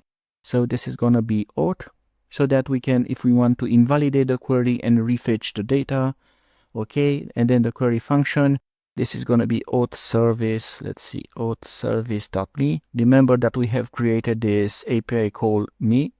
Nice. And let's see, we need to add one more prop, and this is going to be retry, and this is going to be false. So if the first attempt fails, do not try again. Nice. So what we need to do now is to go to page guards and update this. We do not need this. So this is going to be const, and then use auth like this. Nice. So let's see, we want the data, and I want to rename this to user, is loading, and then is error like this. Nice. So like this. If this is loading, then I want to say return div loading. Now if this is error or there is no user, I want to say return, let's see, navigate to the auth page like this. Nice. Otherwise, I want to simply return the outlet. So it's going to be like this. Pretty simple, right? Now let's copy this. So this, we need to update the guest route component. Nice. So if there is no user, I want to return the outlet. Otherwise, so this should be a ternary expression. Otherwise, I want to return to navigate to the home page. Nice. So we don't need this is error. So let's remove this import. Now there's one more thing that I want to do. Let's go to pages, auth, Porsche's login form, and make sure to add on this on error a toast notification. So toast error, and let's pass the message. Nice. And that is all that we need to do. Let's go back to the browser, and you can see that we have been sent to the home page. So now they can access that page unless they are truly signed in. So let's see, you can see that this is still is authenticated, is still true, but they do not have this cookie. And in the network tab, we can see this me API call and saying not authorized. So what I want to test first is that toast, that missing error toast. So let's see. It should give us a nice toast error. Awesome. And now let's see if we can sign in. So test@test.com password, sign in. Awesome. So you can see that we can successfully sign in. So let's go to the auth page, and this should send us back to the home page because we are already signed in. Awesome. So what we need to do now is to focus on the UI of this chart page. So let's go to the code editor, Frontend, source, let's see, pages, chart, and then we have this chart.tsx. I'm gonna have a sidebar and a chat window. So let's see, let's start with a div. So this is gonna be a div with a class name of mean hScreen bggray 100, like this. And then we're gonna have another div with a class name of width full on small size and higher. This is gonna be width 1 of 3, like this. And I want to set a max width of, let's see, 456 pixels, like this. And this is also gonna have mean hScreen. Nice. So this is where we want to place the sidebar, but we do not have this component now. So let's see, let's go with the other div. So this is gonna be hidden by default. On small screen and higher, this is gonna be flex, and then a flex 1. And this is gonna be, let's see, mean hScreen. Nice. And what we need to do now is to also add a new component, chat window, but we do not have this component. So let's start, let's see. Let's create a new folder in source. This is gonna be components. So let's create that sidebar, but first let's create a folder because this is gonna have many other components. So inside this sidebar folder, let's create sidebar.tsx. For now, we keep this pretty simple. So const sidebar, this is gonna be a React functional component like this, return, and it's not gonna return nothing, just an empty div like this. So export default sidebar like this. Nice. Now let's copy this. So inside this components folder, let's create a new one, and this is gonna be chat window. And let's create chat window.tsx like this. Nice. So let's change this chat window, and we should export that chat window like this. So let's go to chat.tsx and let's import the sidebar. So this one, and let's also import the chat window. Nice. So this is our chat window. Now let's start with the chat window because this is the simplest one. So let's see. So this is going to have a div.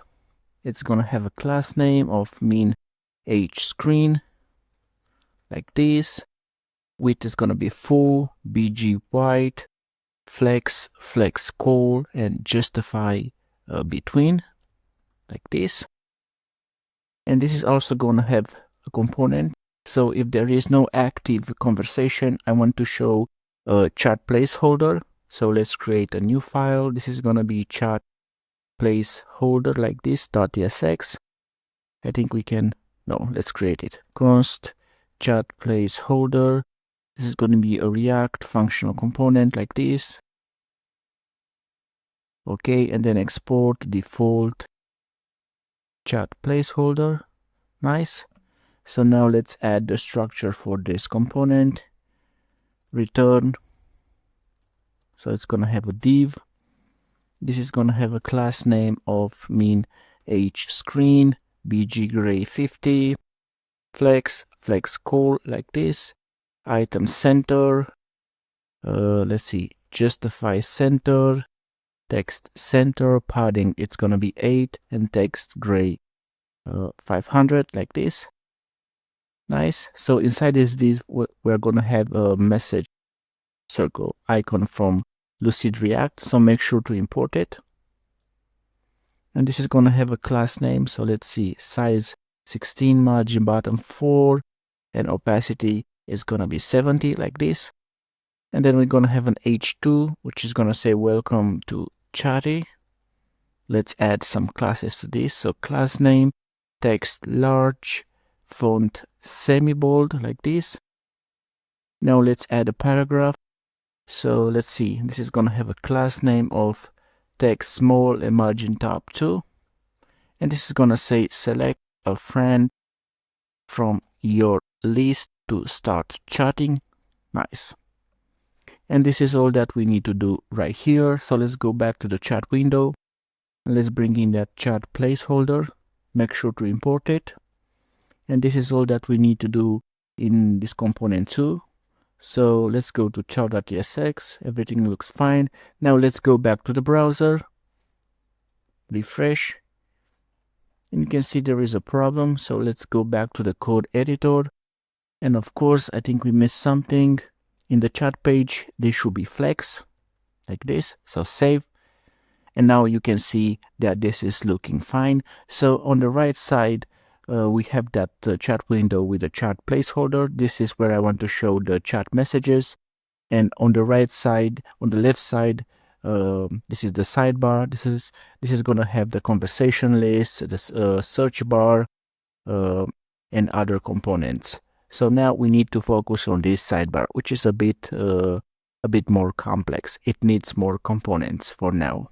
So let's go back to the code editor. And the first component that I want to create into this in this sidebar folder is gonna be header like this .tsx. So this is gonna be const header. It's gonna be a React functional component like this. And then this is gonna say export default header. Now let's say return. This is gonna have a div. So let's give this div a class name.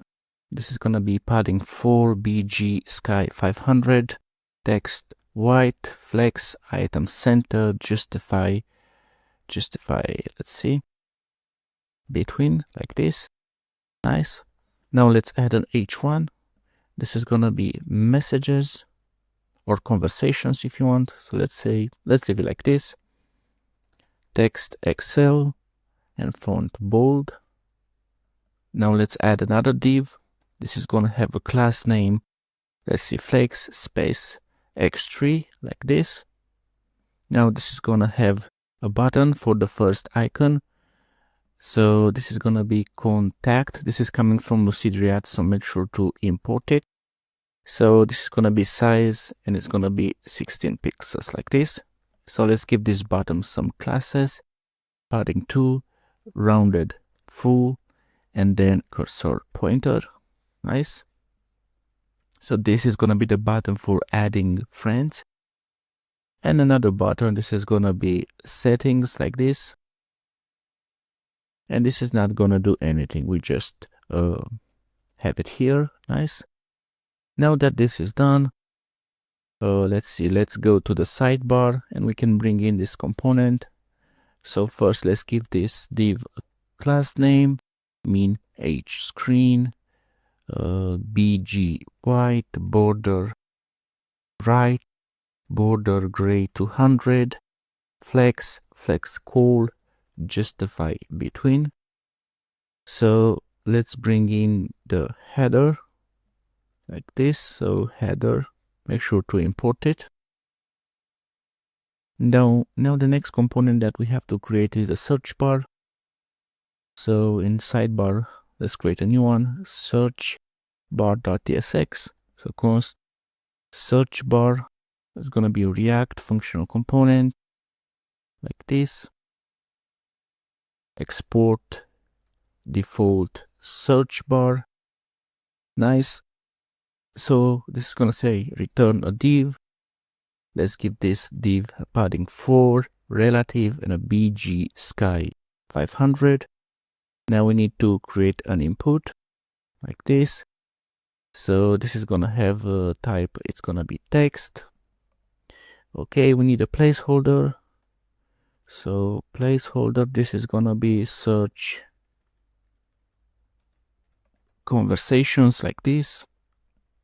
So let's give this a class name with full, text small, bg sky 500, text white, placeholder blue 200, rounded full, padding white 2, padding x4, padding left it's gonna be 10, focus is gonna be outline none, focus is gonna be ring 2, and then focus is gonna be ring blue 200 like this. And that is all that we need for this. Now let's add an icon. So this is coming from Lucid React. It's named search. And this is going to have a class name of absolute. Size is going to be 17 pixels. Text is going to be blue 200. Left is going to be 30 pixels. Top, it's going to be, let's see, 50%. And then minus translate y, it's going to be 50%. Nice. So let's add this component too. So search bar, make sure to import it properly. Now we have to create the conversations component, and this is pretty simple for now. So right here, it's going to be conversations.tsx. So const conversation. So conversations like this is going to be a React functional component. And let's say export default conversations. Nice. And for now, this is going to return a div, an empty div. So this is going to be, let's see, let's give this a class name of flex 1 overflow y auto like this. Now let's go to sidebar.tsx and let's bring in the component conversations like this. Now there's one more component that we have to bring in, and that is the user profile for the current user, which is a simple component, user profile.tsx like this. So const user profile, this is going to be a React functional component. Okay, let's export default user profile. Nice. Now let's return, and this is going to have a div, which is going to have a class name of padding 4, border top, let's see, border gray 200, flex item center space x3, so space x3 like this. Now this is going to have an image. Remember that we do not have some avatar column in our user collection. I want to keep things simple, so let's use a placeholder for this. And this is going to be https like this, avatar.iron.lyra.run, and then /public like this. Let's give this an alt of, let's see, user. Let's give this a class name of size 10, rounded full, object cover like this. Nice. Now let's add another div after this image. So this is gonna be flex 1, mean width, it's gonna be 0. H2, this is gonna be for the name of the user, for the username, and this is gonna be a paragraph which is gonna say online. So we need to get the user. This is pretty simple, const user, and this is coming from that use auth store. Nice. So we have access to this user globally. So what we have to do here is simply say user question mark dot username, and then let's show the connect code, user question mark connect code like this. Nice. Now let's give this h2 some classes. Font semi-bold, truncate, text small like this. Let's give this some classes. This is gonna be text small, text gray 500. Let's make this text extra small. So text gray 500 and truncate like this. Maybe we don't need this, right? Nice. Now let's create a logout button. So this is gonna be, it's gonna have logout icon from Lucid React. So make sure to have these two imports. And this is gonna be size of 16 pixels like this. And let's give this bottom some classes. Text gray is gonna be 500. Hover is gonna be text gray 700 like this. And cursor is gonna be pointer. Nice. So let's go to the sidebar.tsx, user profile. Make sure to import it. You can see all the components imported right here. Now let's go back to the browser, and you can see the end result of this sidebar, which is pretty simple for now. The next thing that we have to do is to bring in the logout functionality. So let's do that. Let's go back to the code editor, and from this auth store, I want to also bring in the logout like this. Nice. And then I want to bring in the query client, and I want to use the use query client hook. So query client hook. That is because we need to remove that auth query. Remember that we have this hook. Let's see right here, and we have this query key auth. Well, a Stack React query also has a caching mechanism, right? So we need to get rid of this data for that, basically of the user data for this query. Nice. So let's create const logout user. It's going to be like this. And the first thing that I want to do is say await auth service. So make sure to import this. And then I want to call that logout. That we have defined it in our service. So remember that we have defined this logout method, which is going to call the backend and sign out the user. Nice. So this should be an async function.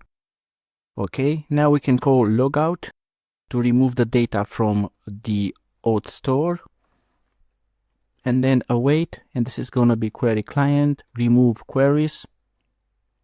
Okay, so query key like this, and let's say auth. And that is all that we need to do. But then we have to bring in, let's see, use navigate. So const navigate, use navigate. So make sure to import this from React router. That is because when we log out, I want to send the user to the auth page. So this is going to be return, navigate, and then /auth like this. Nice. So now let's go to this button and let's say on click, and this is gonna be an arrow function like this, and then logout user. Nice. So let's save this. Let's go back to the browser, refresh, and let's click on this button. Awesome. So you can see that we are signed out. So let's try to go to the chat page. You can see that it is not working. So inspect, let's go to application. Let's go to local storage. And you can see that this is all null and false. And let's go to this cookies. And you can see that the cookie JWT is gone. Awesome. Now there's one more thing that I want to do. If we refresh this page, you can see that in the top left corner, we have that loading text. And I want to replace that with some proper animation. So let's go to source, pages, and then we have this page guards.tsx. So we have to replace this, right? This is going to be return div like this. So this is going to have a class name, min age screen. Let's see, flex, with full, item center, justify center. And then it's going to have another div. And this is going to be size 10, BG blue or BG sky 200. rounded is going to be full, and animate bounce for a nice animation. And let's do the same in this guest route. And to test this, I'm going to say if this is not loading, so that this animation, this loading animation is going to show up. So let's go back to the browser, and you can see this nice loading animation. So let's remove this. Nice. So now if we refresh, you can see that the loading text is gone. So now let's focus on the backend. That is because I want to start with the friendship system. So let's go to backend. And the first thing that we have to do is to create a new module. And this is going to be called friendship, like this, .js. So let's import mongoose from mongoose. Now const friendship schema. This is going to be new mongoose .schema. And what we need is a requester and a recipient, right? So both of these columns are going to be user IDs, right? So requester, this is going to be of type mongoose.schema.types.object_id. So it's going to be of this object ID type. Then this is going to reference the user collection. Is going to be required true, and it's going to have an index to true, so that whenever we query by this requester, the query will run much faster. Nice.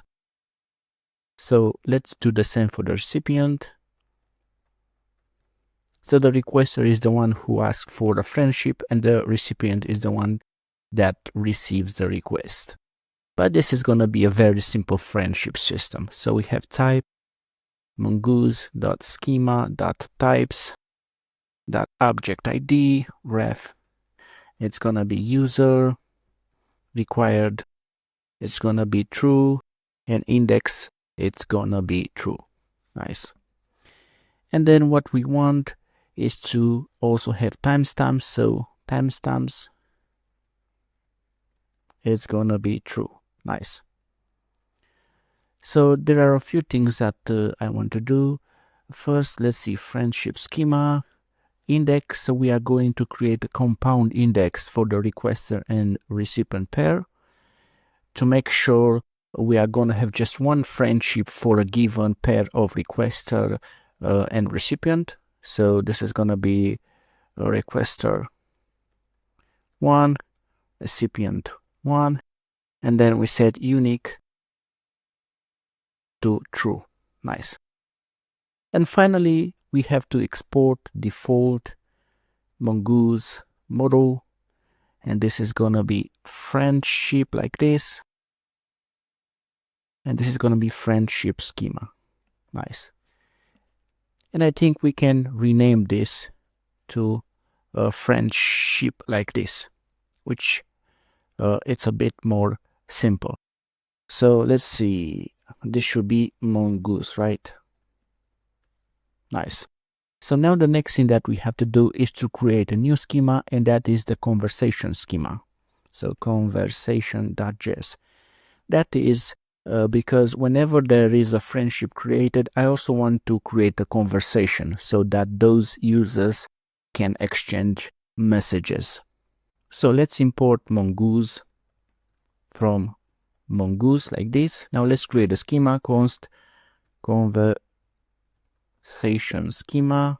This is gonna be new mongoose.schema, like this. Okay, and the first column is gonna be participants. This is gonna be an array of user IDs.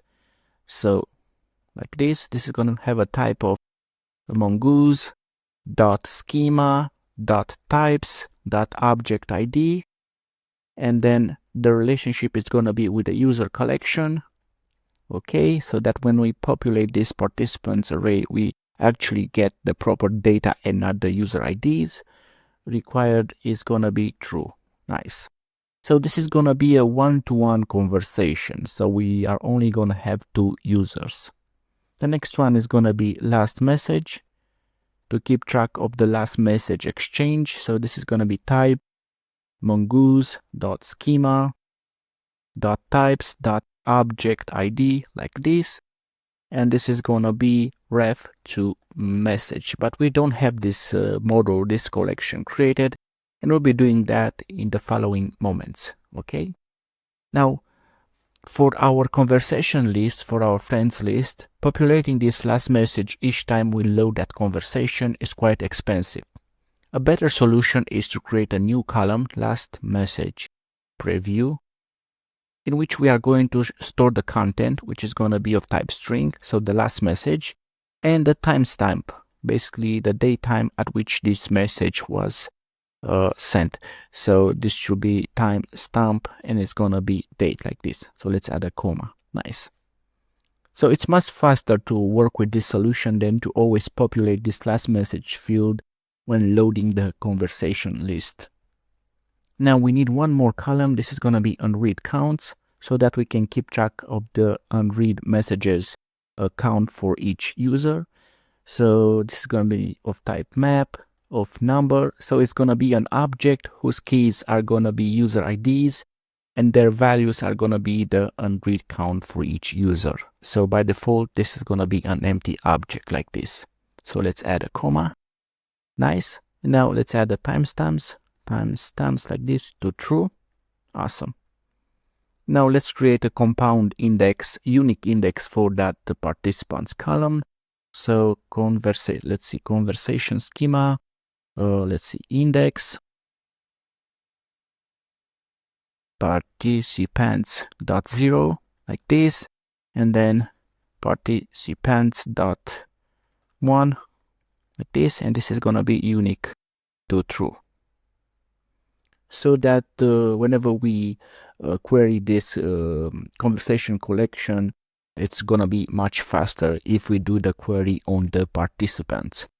But now there's one more thing that we have to do, because we can have a conversation with the participants user A and B, and then we can have a conversation with the participant user B and A. And I want to always make sure that we have A and B, so that we can have a duplicate conversations, right? So we are going to use a Mongoose middleware, conversation schema dot pre. We want for the save operation. This is going to take a callback with the next middleware like this. So basically, before saving, it's going to run this callback and do some kind of operation. And what we want to do is say if this participants, and then if this participants length is 2, then we want to say this participants. So this participants map. So we map over each participant, and then we say to string, and then we sort this array generated by the map. Nice. And then eventually we say next to move to the next middleware. So this is our conversation model. Now it's time to create that message model. So message.js. Before doing that, let me export this because I forgot. So this is gonna be export default mongoose.model. This is gonna be for the conversation, and let's pass the conversation schema like this. Nice. So now let's start working on this message schema. So let's import mongoose from mongoose like this. Okay. Now let's create the schema, const message schema. This is gonna be new mongoose.schema like this. And we need a conversation. This is gonna be a type. Let's see, mongoose.schema.types.object_id. This is gonna have a ref to link with the conversation model. Okay, this is gonna be required true, and index is also gonna be true. Now for the sender, type is gonna be mongoose.schema.types.object_id. Ref is gonna be user. Required is gonna be true, and index is also gonna be true. Now for the actual message, so content, this is gonna be type string. Ref, we don't need a ref. Let's see. Required is gonna be true like this, and trim is gonna be true. Now read, for the read status, this is gonna be type boolean. Okay, default is gonna be false like this. Okay, and index is gonna be true. And let's also add the timestamps. So timestamps, it's gonna be true. Okay, now let's create 2 more indexes to improve the performance of certain queries. So message schema dot index, this is gonna be for the conversation, and then created at, it's gonna be -1 like this. So whenever we query the messages by the conversation and we want to get the newest first, this is gonna improve that query. So let's do the same for the sender. Nice. Now there's one more thing that I want to do. Whenever we save a message, I want to also update this conversation. So the last message and the last message preview. So here we have used this middleware, which is pre, which means before saving, but we also have post, which means after saving. So that is what we need in our message schema. So let's do that. This is gonna be message schema dot post for saving. This is gonna be function. It's gonna take the document that has been saved, and we need this to be an async function. So async function. Okay, let's add a try and catch block. If we have an error, console error, this is gonna be error updating conversation after message save, like this. And then we say error. Okay. Now let's bring in the conversation model. So const conversation. This is gonna be mongoose.model conversation. Okay. So this is gonna be const preview like this. This is for that last message preview, and we have the content, which is gonna be doc.content, and we have the timestamp, which is gonna be doc.created at, like this. Nice. Now let's see, await conversation dot find by ID and update. We pass the doc.conversation like this. So this is the conversation ID. Okay, and then what we want to update, this is gonna be the last message doc._ID. Okay, so the ID of the last message, and then last message preview. This is gonna be that preview that we have created. Okay. So basically that is all that we had to do in this message schema, and we are done with it. There's one more thing, of course. We have to export default mongoose.model. This is gonna be message, and we have to pass the message schema, and we are done with this model. So now the next thing that we have to do is to create the conversation controller.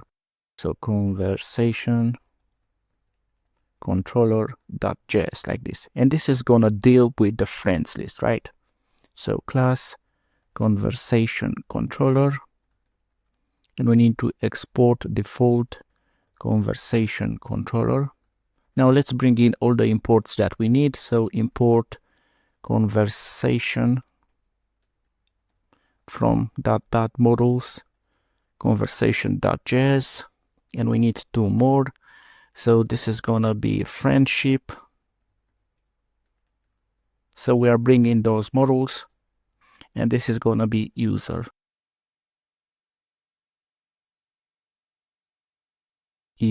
like this. Nice. And we are gonna have 2 methods, static async. This is gonna be check connect code, so that we can make sure the connect code is valid. So it takes the request and the response, and then static async get conversations for getting the list of conversations for the sign-in user, basically the friend list. So let's start with the first one. Let's add a try and catch. So this is gonna say console error. So we are in the catch block, error checking connect code. So let's pass the error like this, and let's return the response. So res status, this is going to be 500 JSON, and we have to give this a message. and this is going to be internal server error, like this. Nice. So now let's write the logic. We need a user ID from the request. So this is going to be request.user._ID. Okay. We need a connect code. So const connect code like this. This is going to come from request query. So from the query string. Now let's see if this the user that we want to connect with actually exists. So this is going to be const friend await user find one, and we need to pass the connect code like this. Nice. So if we don't have the friend, or the friend ID is the same with the user ID, okay, then what we need to do is to say return. So return like this. This is going to be res status is going to be 400 .json, and the message is going to be invalid connect ID. Nice. Now we have to check if there is already a friendship. So this is going to be const existing friendship like this. So this is going to be await friendship find one, and we need an OR. So let's write the first expression where the requester is the current sign-in user and the recipient is the friend ID, so the friend that we want to connect with. And the other expression where the requester is the friend, so friend._ID, and the sign-in user is the recipient, so user ID like this. Nice. So if there is an existing friendship, then we want to return res status. This is going to be 400, and we want to say JSON, and this is going to say message friendship already exists. Nice. Now if everything is fine, all we want to do is say res status. We don't need a status, so res.json success is going to be true, and we can give this a message which is going to be connect ID is valid. So let's work now on that get conversations. Let's start with a try and catch block. Let's copy everything from here. So let's add that to the catch block, and this is gonna be error fetching conversations. Nice. So now let's get the user ID for the current sign-in user. So const user ID is going to be rec for request user._ID. Now let's get friendships. Let's see for this user. So const friendships, it's going to be await friendship find. So find all. This is going to be an OR expression where the requester has the user ID, or where the recipient, so this should be recipient, has the user ID. Then I want to populate the requester and the recipient. So path is going to be requester, and I want to select ID, full name, username, and the connect code. And let's do the same for the recipient, like this. And then this is going to return us mongoose documents, and I want to turn this into JavaScript object using this len method. Now if we do not have friendships, so there is no length, then I want to say return res.json, and then data is going to be an empty array. Then I need to extract the friends IDs so that we can use them to get the conversations. So extract friend IDs. So const friend IDs, this is going to be friendships.map. So we map over each friend. Now we are going to use a ternary expression. So for the friend, if the friend requester._ID is the same with user ID, so this should be toString. So both should be toString. So if this is true, then it means we have to return the recipient. So friend dot recipient dot_ID toString, Otherwise, we have to return the requester. So underscore ID to string. Nice. So now let's get the conversations. So get conversations. So this is gonna be const conversations await conversation find. So find all participants. Now we want to get all the conversations that involve the current sign-in user and any of the friends of this user. So all the participants must have the user ID, and all the participants must have values in this friend IDs array. And just to make sure, this is going to be of size of 2 because this is a one-to-one conversation. Nice. Now that we have the conversations, let's see, create conversations map. Basically, I want to map the friend ID with the conversation. Okay, so let's see how this is gonna look. Const conversations map, new map like this. Conversations for each. So we get the conversation like this. So now we want to extract the friend ID from the conversation participants. So const friend ID conversation dot participants. This is going to be find. So you have that participant. Okay. So where the participant to string, it's not the same with user ID to string. Okay.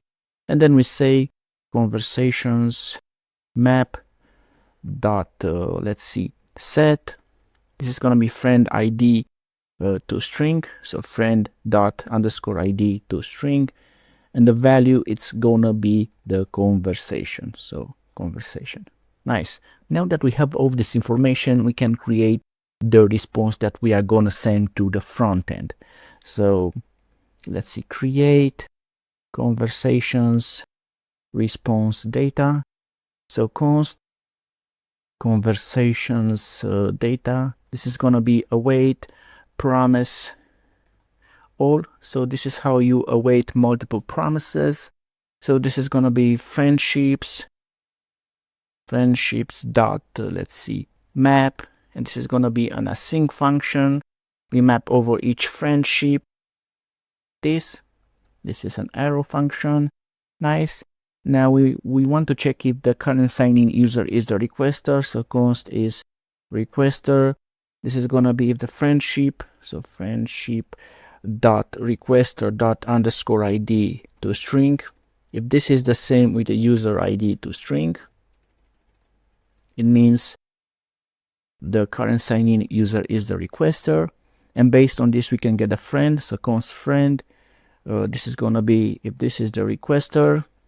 Okay, then the friendship it's gonna be friendship dot recipient. Otherwise, it's gonna be friendship dot requester. Nice. So this is how we get a friend. Now let's get the conversation based on that friend ID. So const conversation. This is gonna be conversations map dot get. This is gonna be friend dot underscore ID to string. Okay. So what we want to do next is say return, and this is gonna be conversation ID. So conversation.id. Okay. Last message. So basically this is the response that we are creating the response for the front end. So each item in that conversations data array, it's gonna look like this. So last message is gonna be conversation dot last message preview. Otherwise this is gonna be no, like this. Okay, now the unread counts. So this is gonna be an object, and the keys are gonna be, so the properties are gonna be the IDs of the participants. So this, we have to use the syntax friendship dot requester dot underscore ID to string. So let's close this to have a bit more space.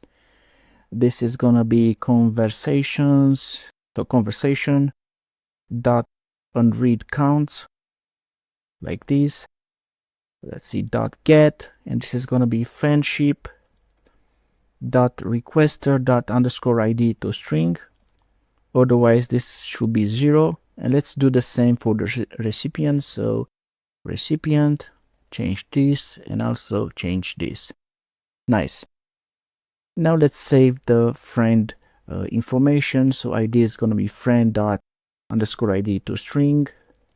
Then we have the username, friend dot username. The full name, it's going to be friend dot full name. Connect code, it's going to be friend dot connect code. And online, it's going to be false for now. And to do, use RedisService to get user online status. So this is why this is an async function, because that service is gonna await. So we're not gonna create this now, but later. Nice. So with this, we are done. The next thing that we have to do is say return. We don't need a return, so response.json data, it's gonna be that conversations data. Nice. So this is the whole logic to get the conversation. Quite a bit of work. So now the next thing that we have to do is to create the routes. But before doing that, there's one more thing that we have to do. We have to basically destructure this, because this map, it's gonna return an array, and then we're gonna have an array inside an array, right? So let's destructure the array that's returned by that map. Nice. So now let's close this. Let's open up this, and let's go to routes. So what we need to do is to create the conversation routes.js. So import express from express like this. Import conversation controller from let's see, controllers conversation controller.js, and then import auto middleware from middlewares middleware.js. Now let's get a router, express.router, and let's create those two routes. So router.get, this is going to be check connect code. We pass the auth middleware, and this is going to be conversation controller check connect code. Then router.get slash like this, /. This is also going to have the auth middleware. So conversation controller get conversations. Nice. And then export default router. Now let's go to server.js. Let's import the routes. Import conversation routes from .routes conversation routes.js. Let's go right here and say up.use /API /conversations, and then conversation routes. Save. Let's go to the browser, make sure you're logged in, and now let's make sure that we are logged in. So test.test.com. Now let's go to this route. Basically, we are hitting the backend on that API conversations. So make sure to write this route and then refresh, and you can see that right now we have no data, right? So this is working, there are no errors. So the next thing that we have to do is to seed the database with some testing data so that we can test this. Okay, so let's do that. Let's go to the code editor, and in utils, let's create a new file. This is going to be seeddata.js like this. Now let's start to bring all the imports that we need. So import .env like this from .env, and then .env, it's going to be .config. Now import mongoose from mongoose like this. Import pygrypt from pygrypt.js. Let's see, import user from models user.js. Okay. Let's import the friendship model. So this is gonna be friendship. Let's import the conversation. Okay, so conversation.js, and we also need to import the message. like this. Nice. And there's one more import, and this is going to be import connect db, and this is going to come from .db.js. Okay, so the first function that I want to create is a function to reset the database. So every time we see the data, I want to have a clean state for our database. So this is going to be async function reset database like this. Let's add a try and catch. If there is an error, console error. So this is going to be error resetting the database. So let's pass the error. And then we say await mongoose dot disconnect. This, nice. Okay, so what we want to do is say, first we need to connect to the DB. So await connect DB. And then await message dot delete many, and we pass an empty object. Then await conversation dot delete many, and we pass an empty object. Await friendship delete many, and we pass an empty object. Await, let's see, user delete many. Okay. And there's one more thing that we have to do. Await mongoose disconnect. So we're basically resetting the database.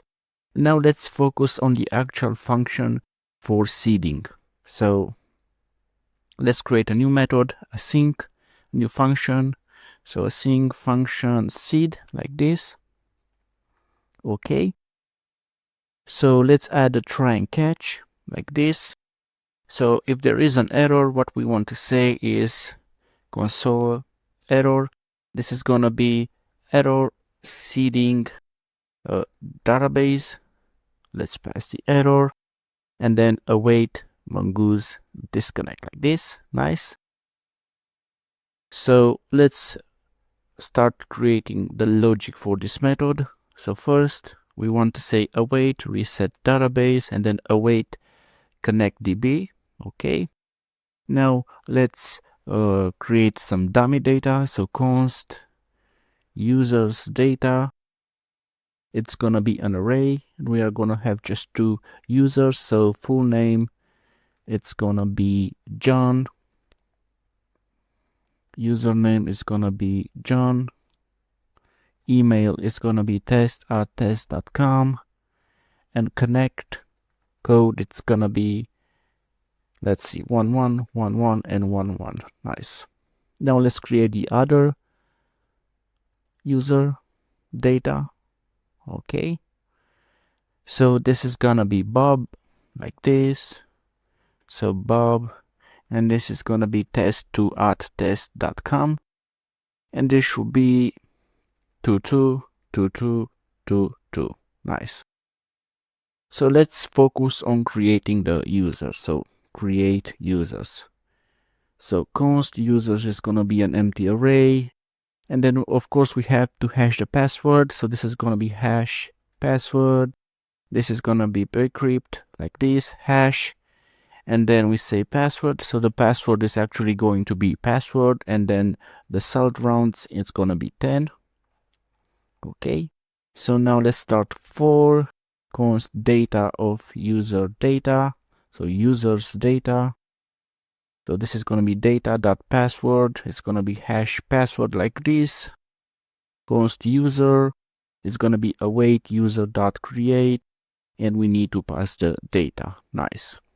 And then I want to say console log, and this is gonna be let's see, let's use backsticks. User created, user.fullname, and let's see, user.id like this. Nice. And then we can say users push, and we push the user that we have created. Nice. So now let's basically destructure this users array. So const user 1, user 2 is gonna be users like this, and we need to start creating the data that we need in order to fully see the database. So we need to create friendships. So this is going to be const friendship like this, await friendship. Let's see. So create. Okay. The requester is going to be user1._id, and the recipient is going to be user2._id. This. Okay. So let's add a console log, and this is going to be friendship created, and let's use backsticks. This. Okay. So let's add the friendship ID. This. Okay. Now the next thing that we have to do is to create a conversation. Create conversation. This. So const conversation is gonna be await conversation dot create. Okay, we need to set the participants. It's gonna be user1 underscore ID, user2 underscore ID. This. Okay, we need to set the last message preview. This is gonna be no, and the unread counts. So let's see, user1 dot underscore ID. So this is gonna be 0, and now for the other user. Awesome. So let's write a console log. This is gonna be, let's use backsticks conversation created, and let's pass the conversation dot ID so that we can see the ID of the conversation. Nice. So now that we have this, let's create a message. So const message await message dot create like this. Okay, the sender is gonna be user1 dot underscore ID. The content, it's gonna be, so content, it's gonna be, hey Bob, welcome to the chat, like this. And there's one more thing that we have to do, is that to set the conversation, and this is gonna be conversation dot underscore ID. Awesome. And now we need to update the conversation so that we set the unread count. So this is going to be conversation dot unread counts. Okay, dot set. And we have to do this for the second user. So this is going to be user2 dot underscore ID to string. And the value is going to be 1 like this. Of course, if we want, we can do for the user, for the first user, and set this to 0 just to see this clearly. Okay, and now await conversation dot save. Awesome. So what we can say is say console log. This is going to be message created. Let's use backsticks. This, and let's pass the message.id. Okay. And now we can say await mongoose disconnect like this. And finally a console log.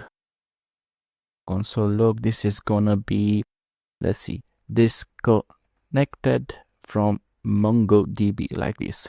And eventually you have to call this seed method. Awesome.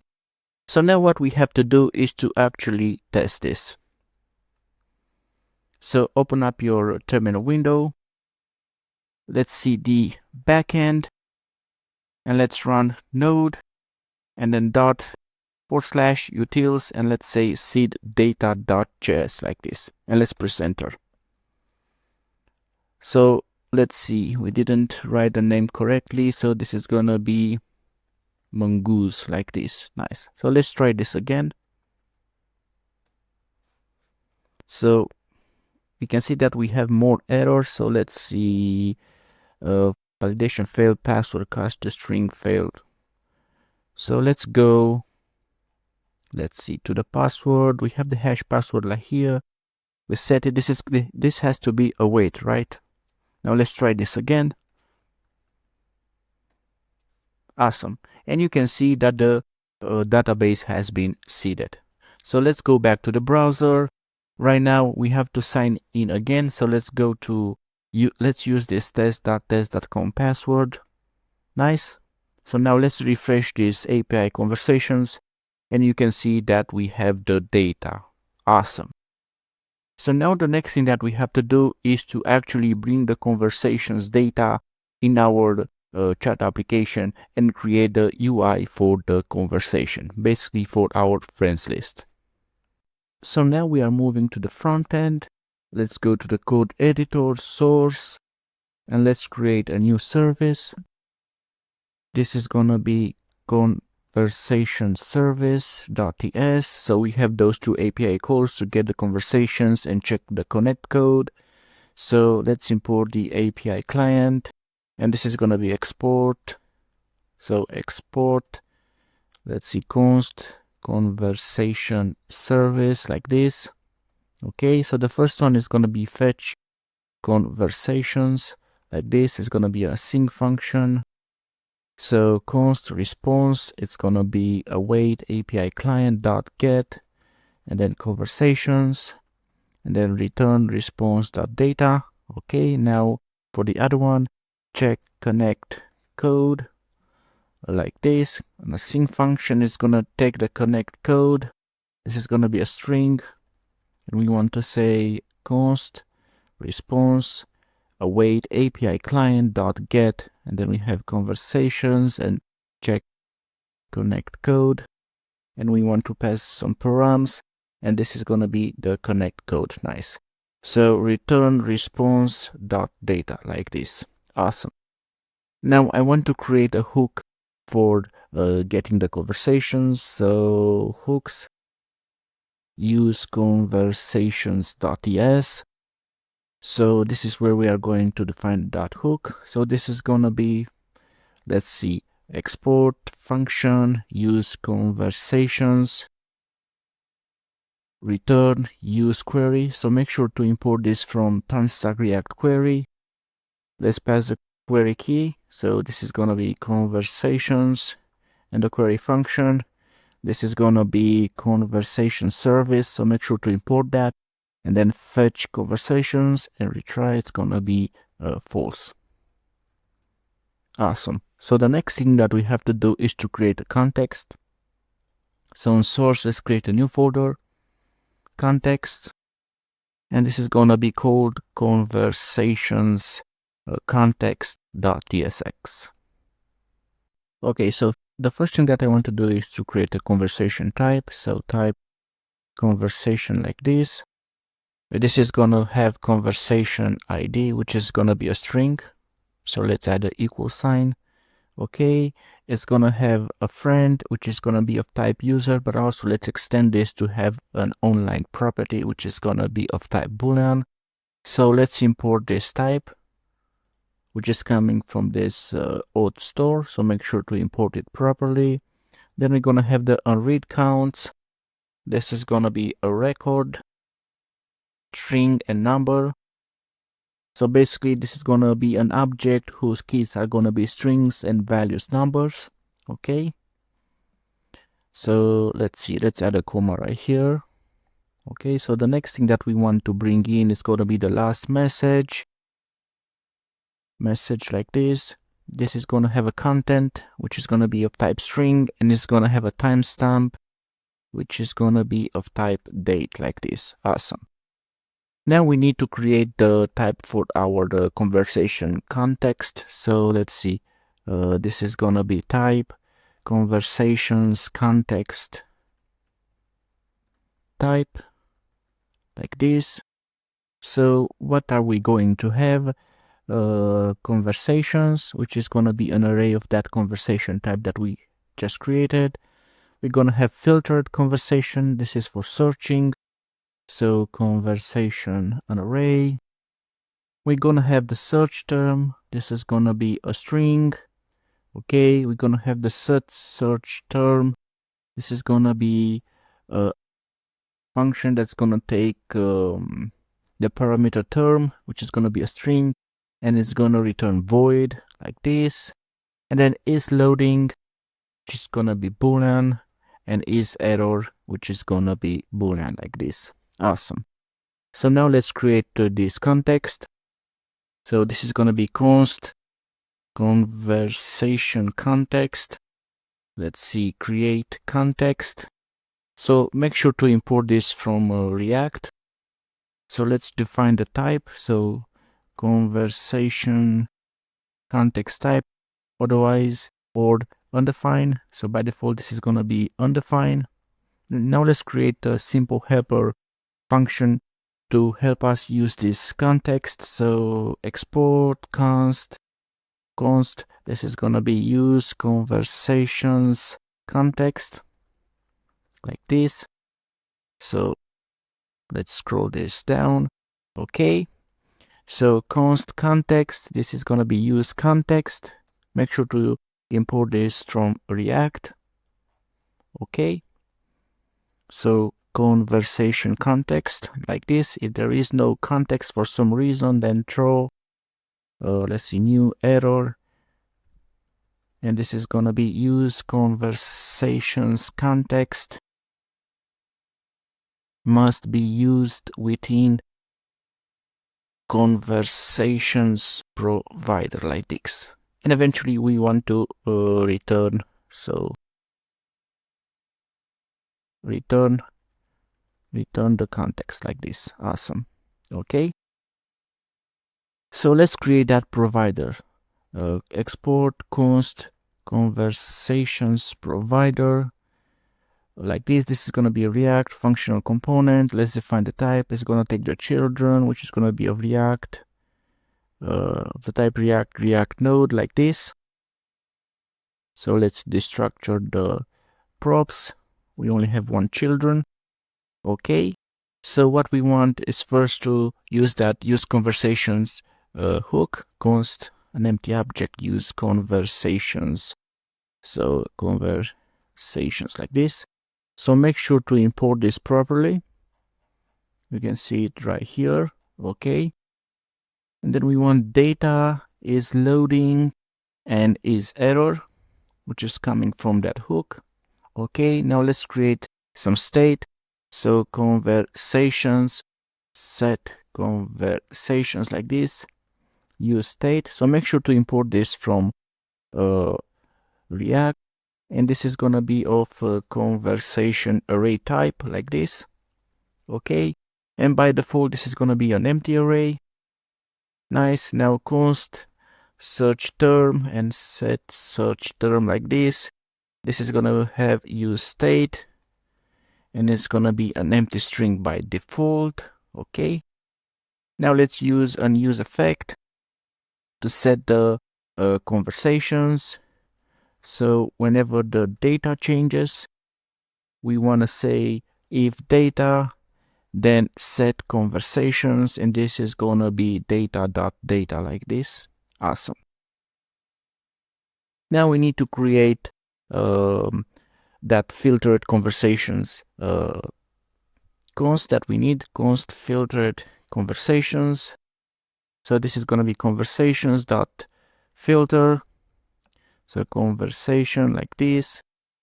So this is going to be conversation dot friend dot username to lowercase like this, and then includes, and then search term dot to lowercase. So to lowercase like this. Awesome. Now that we have all this information, we can say return. So return, let's remove this from here. So this is going to be conversations context dot provider. So dot provider like this. And we need to pass the value, which is going to be an object with all the data that we have defined for our conversation context. Conversations, filter conversations. Let's see, what do we need? A search term. Let's close this. Set search term like this. Okay. We need is loading and then is error. And that is all that we need. And let's pass the children right here. Okay, so let's check this. cannot find name conversations context. Let's go. This should be conversations context. Let's replace this too. Okay. So with this, we are done with this context for now. The next thing that we have to do is to actually use it. So let's do that. So what we need to do is go to the sidebar. Let's see, components, sidebar, sidebar.tsx. And for these two components, I want to wrap them inside the conversations provider. So conversations provider. Make sure to import this. You can see the import right here. So let's start with the search bar, which is simpler. So let's open the search bar. And what we want to do is to use the conversations context here. So this is going to be, let's see, const use conversations context. Make sure to import this. We want the search term and we want the set search term like this. Okay. Now let's go to our input. The value, it's going to be search term like this. Then on change, we take the current event. This is going to be search term and then e.target.value. This for the current event. Okay.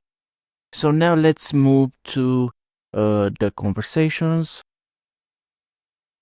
So let's go to the conversations.tsx and let's bring the same use conversations context. So const an object like this, use conversations context, make sure to import it. And we need the filtered conversations, we need is loading, and we need is error like this.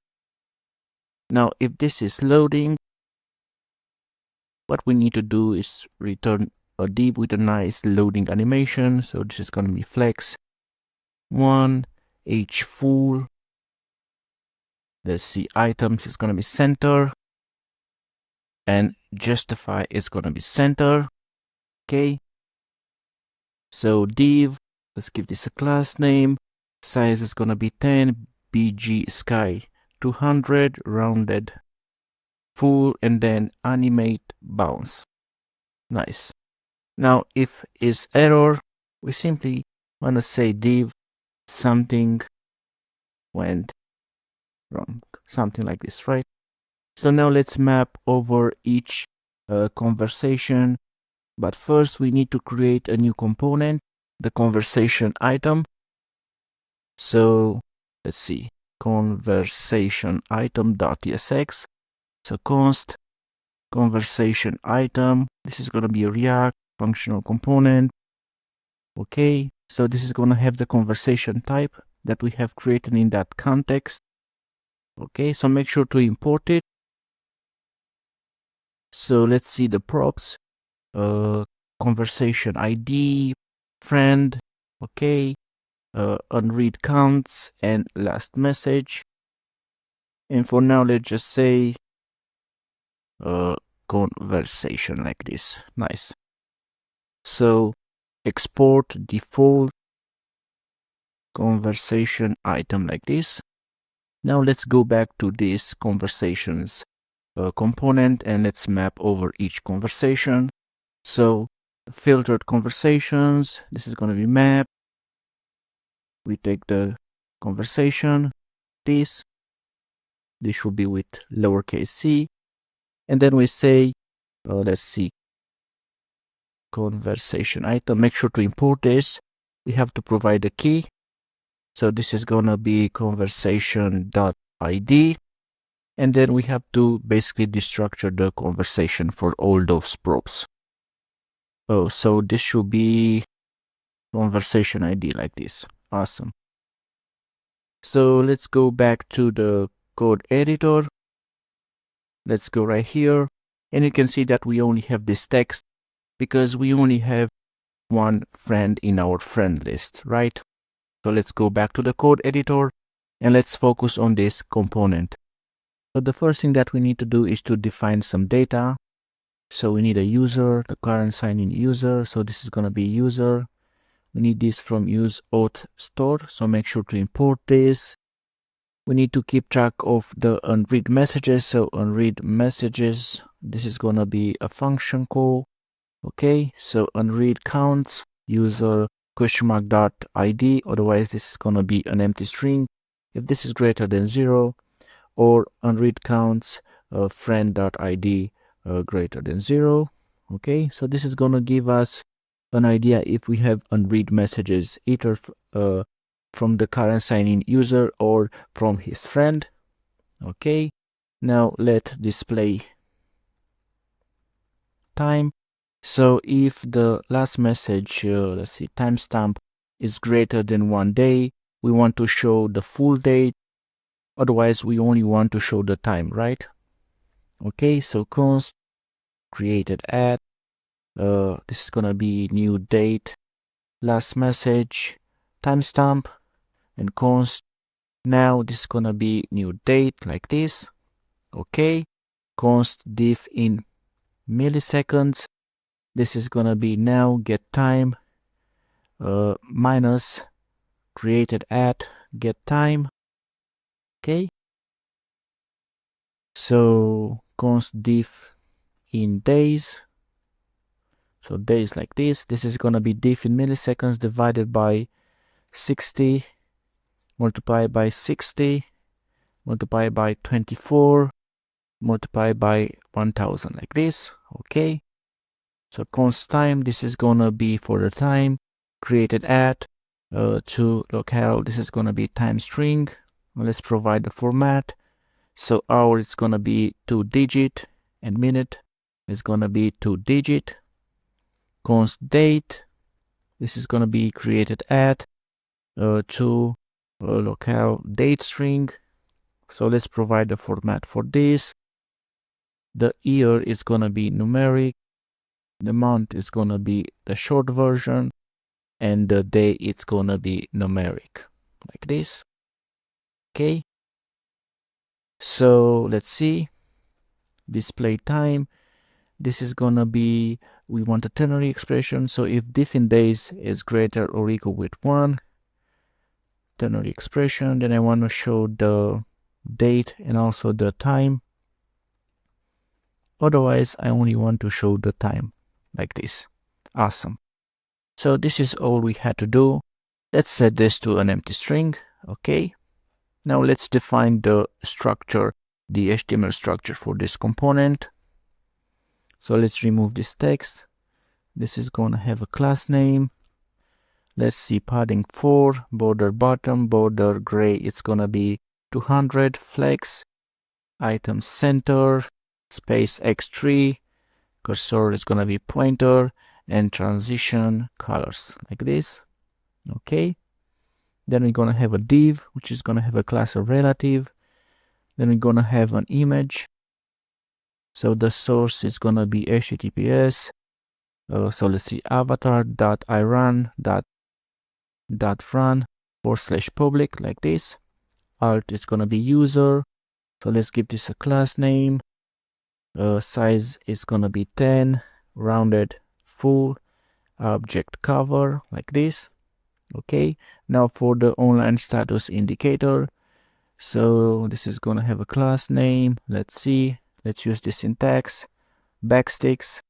So this is going to be absolute, bottom 0, right 0, size is going to be 3, rounded is going to be full, border is going to be 2, and then border white like this. Now if the friend is online, this is going to be a ternary expression. We want some classes, otherwise other classes. So bg green 400 if he's online, otherwise it's going to be bg gray 400 like this. Awesome. So now let's create another div. This is going to be flex1 mean with 0 like this. Okay, so let's create another div. This is going to have let's see, a class name of flex, justify, it's gonna be between item center. Now for the username, it's going to be friend.username like this. Let's give this a class name. So this is going to be, let's see, font semi-bold. Okay, truncate. Text is going to be small. Okay. Now if we have a last message timestamp, then I want to show a span. So this is for the display time. Let's show the display time, and let's give this a span, a class name text extra small, text gray. It's gonna be 500. Okay, and that is all that we had to do. Let's create another div. So this is gonna have a class name of flex items center. Let's add a paragraph. This is gonna be for the last message content.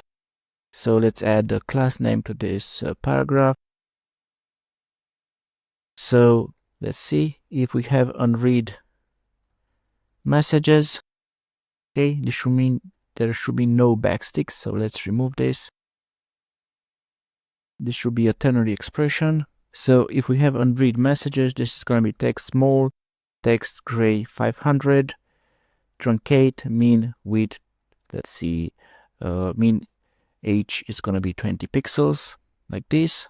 Otherwise, this is going to be text small, text gray is going to be text sky 500, truncate, mean H is going to be 20 pixels.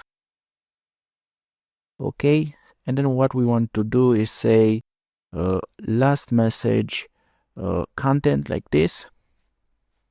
Okay, otherwise this should be an empty string, right? So after this paragraph, we want to show the unread count indicator for the current sign-in user. So if we have the user and we have unread counts for the user ID, okay, it's greater than 0. I want to show something. So this is going to be a div. And this is going to have a class name of bg sky 500, margin left 2, text is going to be extra small, text white, rounded full, size is going to be 5, flex, items center, justify center, and flex shrink, it's going to be 0 like this. And let's show the unread counts for that user.id.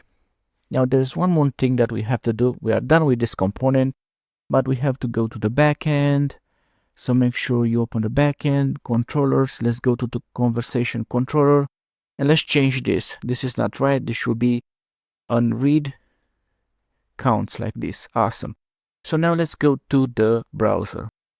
Refresh, and you can see that we have the proper conversation showing in our conversations list. Awesome, right? You can see that the text is gray, which means this user hasn't read our message. So let's check this user.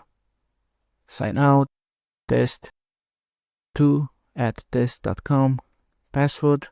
Awesome. So you can see that we have the unread count indicator. We also have the online status indicator. Everything looks fine. Awesome. So the next thing that we have to do is to actually start working on Socket.io. We have to start with this. First, we have to set up Socket.io so that we can have proper online status in real time. Before setting up Socket.io, we need to learn about WebSockets. But before doing that, let's learn about the HTTP protocol, which is basically the protocol that we use to browse the internet. So we have a client, which can be the browser, and then we have a server. The client sends a request to the server, and the server sends a response to the client, and the communication is done. This is known as a one-way connection. That is because the server cannot talk with the client on its own. It can only answer back to the client. Now, when it comes to WebSockets, this is another protocol. This provides two-way connection.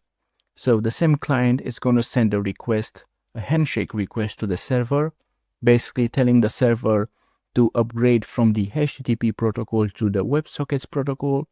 Now, if the server supports WebSockets, is going to send a response back to the client, a handshake response, agreeing to upgrade to the WebSockets protocol. And then we have the WebSocket connection, which basically allows communication in real time. The client can talk with the server, and also the server can talk with the client. Now let's learn about Socket.io. So Socket.io is built on top of WebSockets. You have access to the WebSockets functionality in pure JavaScript, but if you want an easier API to work with WebSockets, you can use Socket.io. It's an event-driven framework. You can emit and listen for named events. And it also provides rooms for communication. So each client, each socket that connects to the WebSockets server has its own private room. And using these rooms, the sockets can communicate with each other. We can create our own rooms, and we can group multiple clients to one room. So this functionality is super useful for creating a chat application. So now let's set up Socket.io. So let's set up Socket.io. Let's start with the backend, then server.js. We need to import server. This is coming from Socket.io like this. So this is going to be const io new server like this. This is going to use that HTTP server. So you now know why we have created that server like that. And this is going to take some configuration. Course origin, it's going to be process.env.client-origin. So credentials is going to be true, and then the methods are going to be get and post like this. And some more configuration. This is going to be ping interval 25,000, and then ping timeout. This is going to be 60,000 like this. Nice. So now the next thing that we have to do is to actually initialize, to actually use Socket.io. So let's create a new file in backend, and this is going to be socket.js. Okay. So what we want to do is say export const initialize socket like this. This is going to be an async function. It's going to take that IO. And the first thing that we want to listen on is connection. So io.connect, let's see, that on connection like this. So this is going to take a callback, async. It's going to take the socket, which is a unique object for each connection, for each user connecting to the WebSockets. Okay. So what we can do for now is say console log socket.id. And let's write a message. So this is going to be, let's see, user connected like this. Nice. So now that we have this, let's go to server.js. And right here, we can say await initialize socket, and let's pass that IO object like this. Nice. So make sure to import this initialize socket. So let's go to the browser. Everything seems fine. So now the next thing that we have to do is to set up Socket.io on the front end. So let's do that. Let's go to frontend source, and I want to create a socket context. So socket context.tsx. Let's import all that we need. So import React, and then create context, use effect, and use state. And this is coming all from React. We need to import, let's see, IO and socket from socket.io-client, import Sonar from Sonar like this. Okay.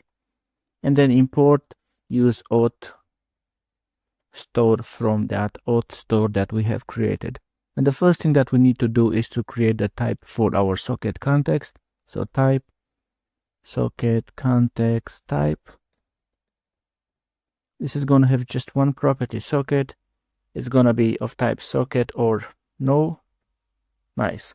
Now let's create the context. So const socket context This is gonna be create context.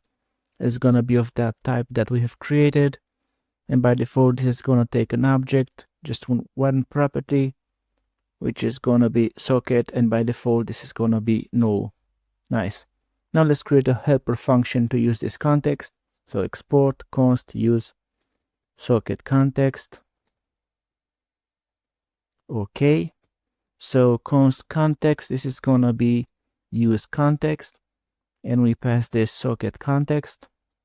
If there is no context, then we want to say throw new error, and this is gonna be use socket context must be used within a context provider. Let's see, a socket context provider. Nice.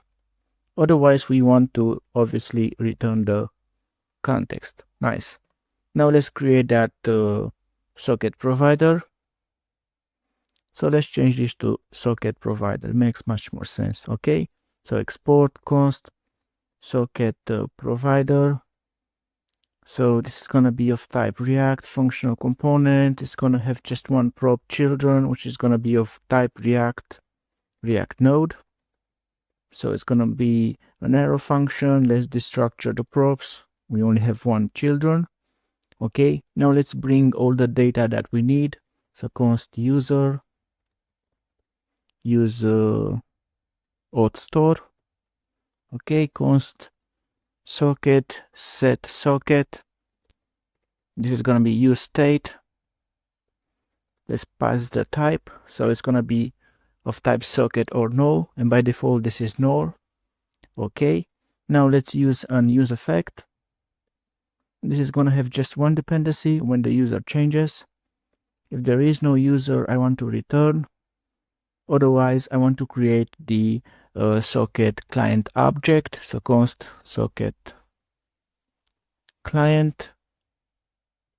Okay, so this is going to be IO, and then import meta.env.vite API euro, and we need to replace that /API with nothing, and let's pass some configuration with credential is going to be true, and then reconnection attempts is going to be 1. Nice. And now we can say set socket, and then we pass the socket client. Nice. Now I want to listen just on one event for now. So let's see, socket client dot on, and then connect, and this is gonna be, it's gonna say console log socket connected, and I want to show the socket client dot ID. Okay, so this should be meta like this. Nice, because we need to pass the URL for our WebSocket server, which is basically the same URL for our backend, but this is not with that API. Nice. And the next thing that I want to do is to pass a cleanup function. So this is gonna be return like this. We want to socket client.disconnect, and then I want to say set socket, and then we say no. This socket, this cleanup function is gonna run before each re-render to clean up unwanted effects from the previous re-render. Okay, and then we need to say return, let's see, socket context dot provider. Let's pass the children. Okay, we need to pass the data for this context, which is gonna be that socket, because this is what we define it right here. Nice. Now let's go to pages chart, and let's use that socket provider. So right here, this is gonna be socket provider like this. Okay, so let's format this a bit better. Make sure to import this. Nice. Now let's go to the browser, refresh. So inspect, let's see what's the problem. Okay, so let's go back to the socket context. So import, let's see, this should be toast, right? Nice. Refresh, and you can see that we have this socket connected. and then we have the socket ID. Okay, in the console. Now let's go to the code editor. Let's go to the terminal, to that terminal where we are running the Express server, and you can see that we have the same user connected, which is basically coming from backend, socket.js, and this console rogue right here. So what we need to do next is to make sure that those users that are not signed in cannot connect to our WebSocket server, right? So when it comes to backend, let's see, to our backend server middlewares, we have this auth middleware, and this is how we protect our backend routes that need the user to be signed in. Well, the same thing we can do with Socket.io using Socket.io middleware. So in backend, let's create a new folder. This is going to be socket. Let's create a new file, socket auth middleware.js, like this. Let's import JWT from JSON Web Token. Let's import cookie from cookie, and let's import user model from models user.js. Nice. Now export const socket auth middleware.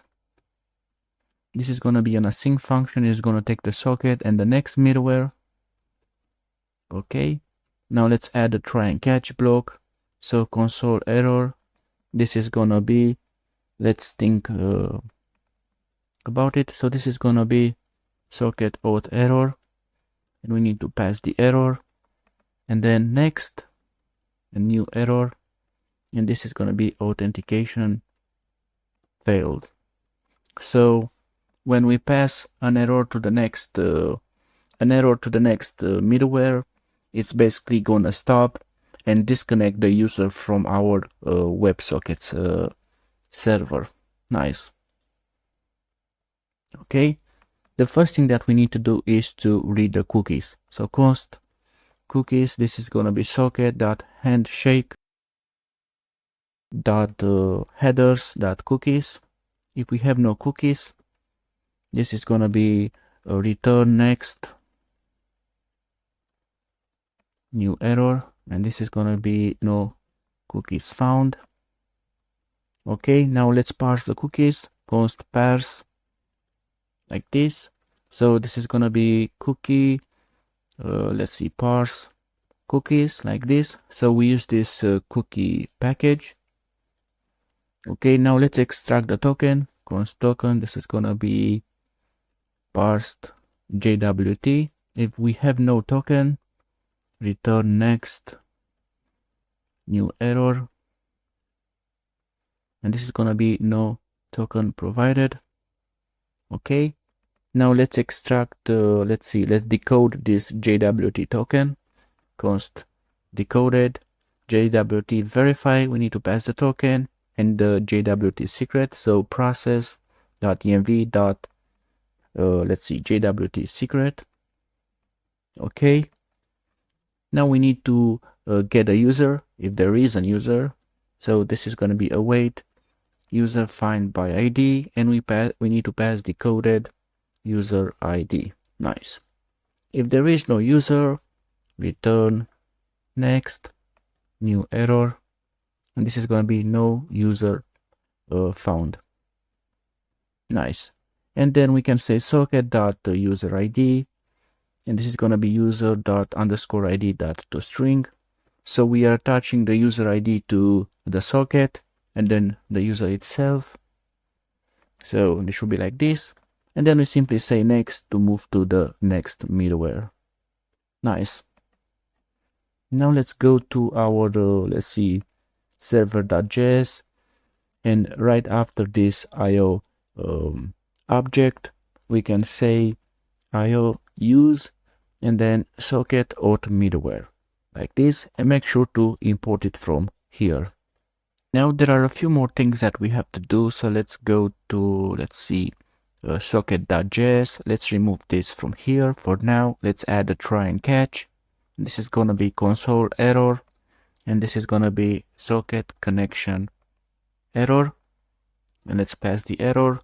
And then I want to emit an event, so socket emit, and this is going to be internal error. And we need to pass the error. This is going to be internal server error, like this. Nice. Now we have access to the user, so const user, this is going to be socket.user. We can bring this back, and then we can say user.id. Okay, and then we can join the user to his own private room, which is going to be user._id.toString. So the name of this of his private room, it's actually going to be the user's ID, which basically is going to make much easier the communication between users. Okay, now we need to go to frontend, source, context, socket context. So right here, and what we need to do is to define some more to listen on more events. So this is going to be socket client on connect error. This is going to take the error, and I want to say console, let's see, error, and this is going to be let's see, connection error. Let's pass the error, and then toast error, and we can say let's see, socket connection error. Okay, like this. And we also need to listen on that internal server error. So let's check the name. This is going to be internal error. Okay, so let's see, we can leave it like this, connection error, socket connection error. Awesome. Now if we go to, let's see, the browser, let's check this. So you can see that we have a problem. Inspect console, so no cookies found. Okay, so let's go back to the code editor. Let's go to this socket auth middleware, and right here this should be cookie, like this. Save. Let's go back to the browser, refresh, and you can see that it is working. Awesome. So now what I want to do is to create some helper functions for working with Socket.io. So backend socket, this is going to be helpers.js, and the first one is going to be export const get chat room. This is going to take user ID 1, user ID 2, like this. So this is going to be const sorted IDs. It's going to be an array, and then dot sort. The idea is that whenever two users connect, when they become friends, we basically want to create a private chat room for those two users, which is going to make our life much easier to basically emit events to that private chat room. So this is going to be user ID 1 to string, and then user ID 2 to string. Okay. And then I want to say return backsticks chat, and this is going to be, let's see, sorted IDs 0, and then underscore, and then sorted IDs, let's see, 1. So we sort the IDs so that we always have the same name for the chat room. Nice. And then the other one is going to be export const leave all rooms. This is going to take the socket. So whenever the user disconnects, we want to remove him from all those chat rooms. So const rooms array from. So if the socket has rooms, otherwise this is going to be an empty array. So let's fix this. Okay, so rooms for each. We want to loop through each room. And this is going to be if the room name, because this is the room name, okay, starts with that chat underscore. Then what we want to do is say socket.leave, and we pass the name for that room. Nice. Now let's go to, let's see, socket.js, and I want to listen on one more event, and this is gonna be socket on, let's see, disconnect, like this. This is gonna be on a sync function, and all I want to do is say leave all rooms, and we need to pass the socket. And make sure to import this, and make sure this is .js, like this. Nice. So now the next functionality that I want to work on is the real-time online status. So let's go to socket, let's create a new file, socket conversation.js. JS. Let's create our first method, export const, let's see, notify conversation online status. This is going to be an async function. It's going to take the IO object, the socket, and online, which can be true or false. And this is an arrow function. Now let's import everything that we need here. So import friendship from models friendship.js. Nice. Let's add a try and catch block to this function. And this is going to be console error. And let's use the name of this function like this. And then let's pass the error. Nice. Now let's access the current sign-in user. First to get the ID, socket.user ID. And then the user. Let's see, socket.user. Now we want to get all the friendships for this user. So this is gonna be const friendships await friendship dot find. So find all. We pass an we're gonna use an OR expression. So where the current sign-in user is the requester, okay, or where the current sign-in user is the recipient. And this is how we get all his friendships. Nice. Now let's loop over each friendship. Let's see, for each. So this should be friendship like this. Now we have to check if this user, the sign-in user, is the requester. So this is going to be const is requester. Okay. So friendship dot requester dot underscore ID to string. If this is equal with user ID to string, then the current sign-in user is the requester. Now let's get the friend ID from this friendship. So const friend ID. That is because we want to emit to that friend. So this is gonna be, let's see, if this is the current sign-in user is the requester, then the friend ID is gonna come from the recipient. So friendship.recipient.underscore ID. Otherwise, the friend ID is gonna come from the requester. So like this, underscore ID. Nice.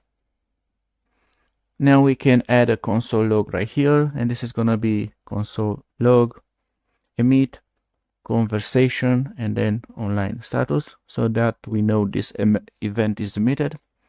And then it's gonna be IO to, now to the room we want to emit, that is gonna be friend ID to string, and then dot emit, and the name of the event that we want to emit. This is gonna be, let's see, conversation online dash status, and then let's emit some data. So the friend ID, it's actually going to be the user ID.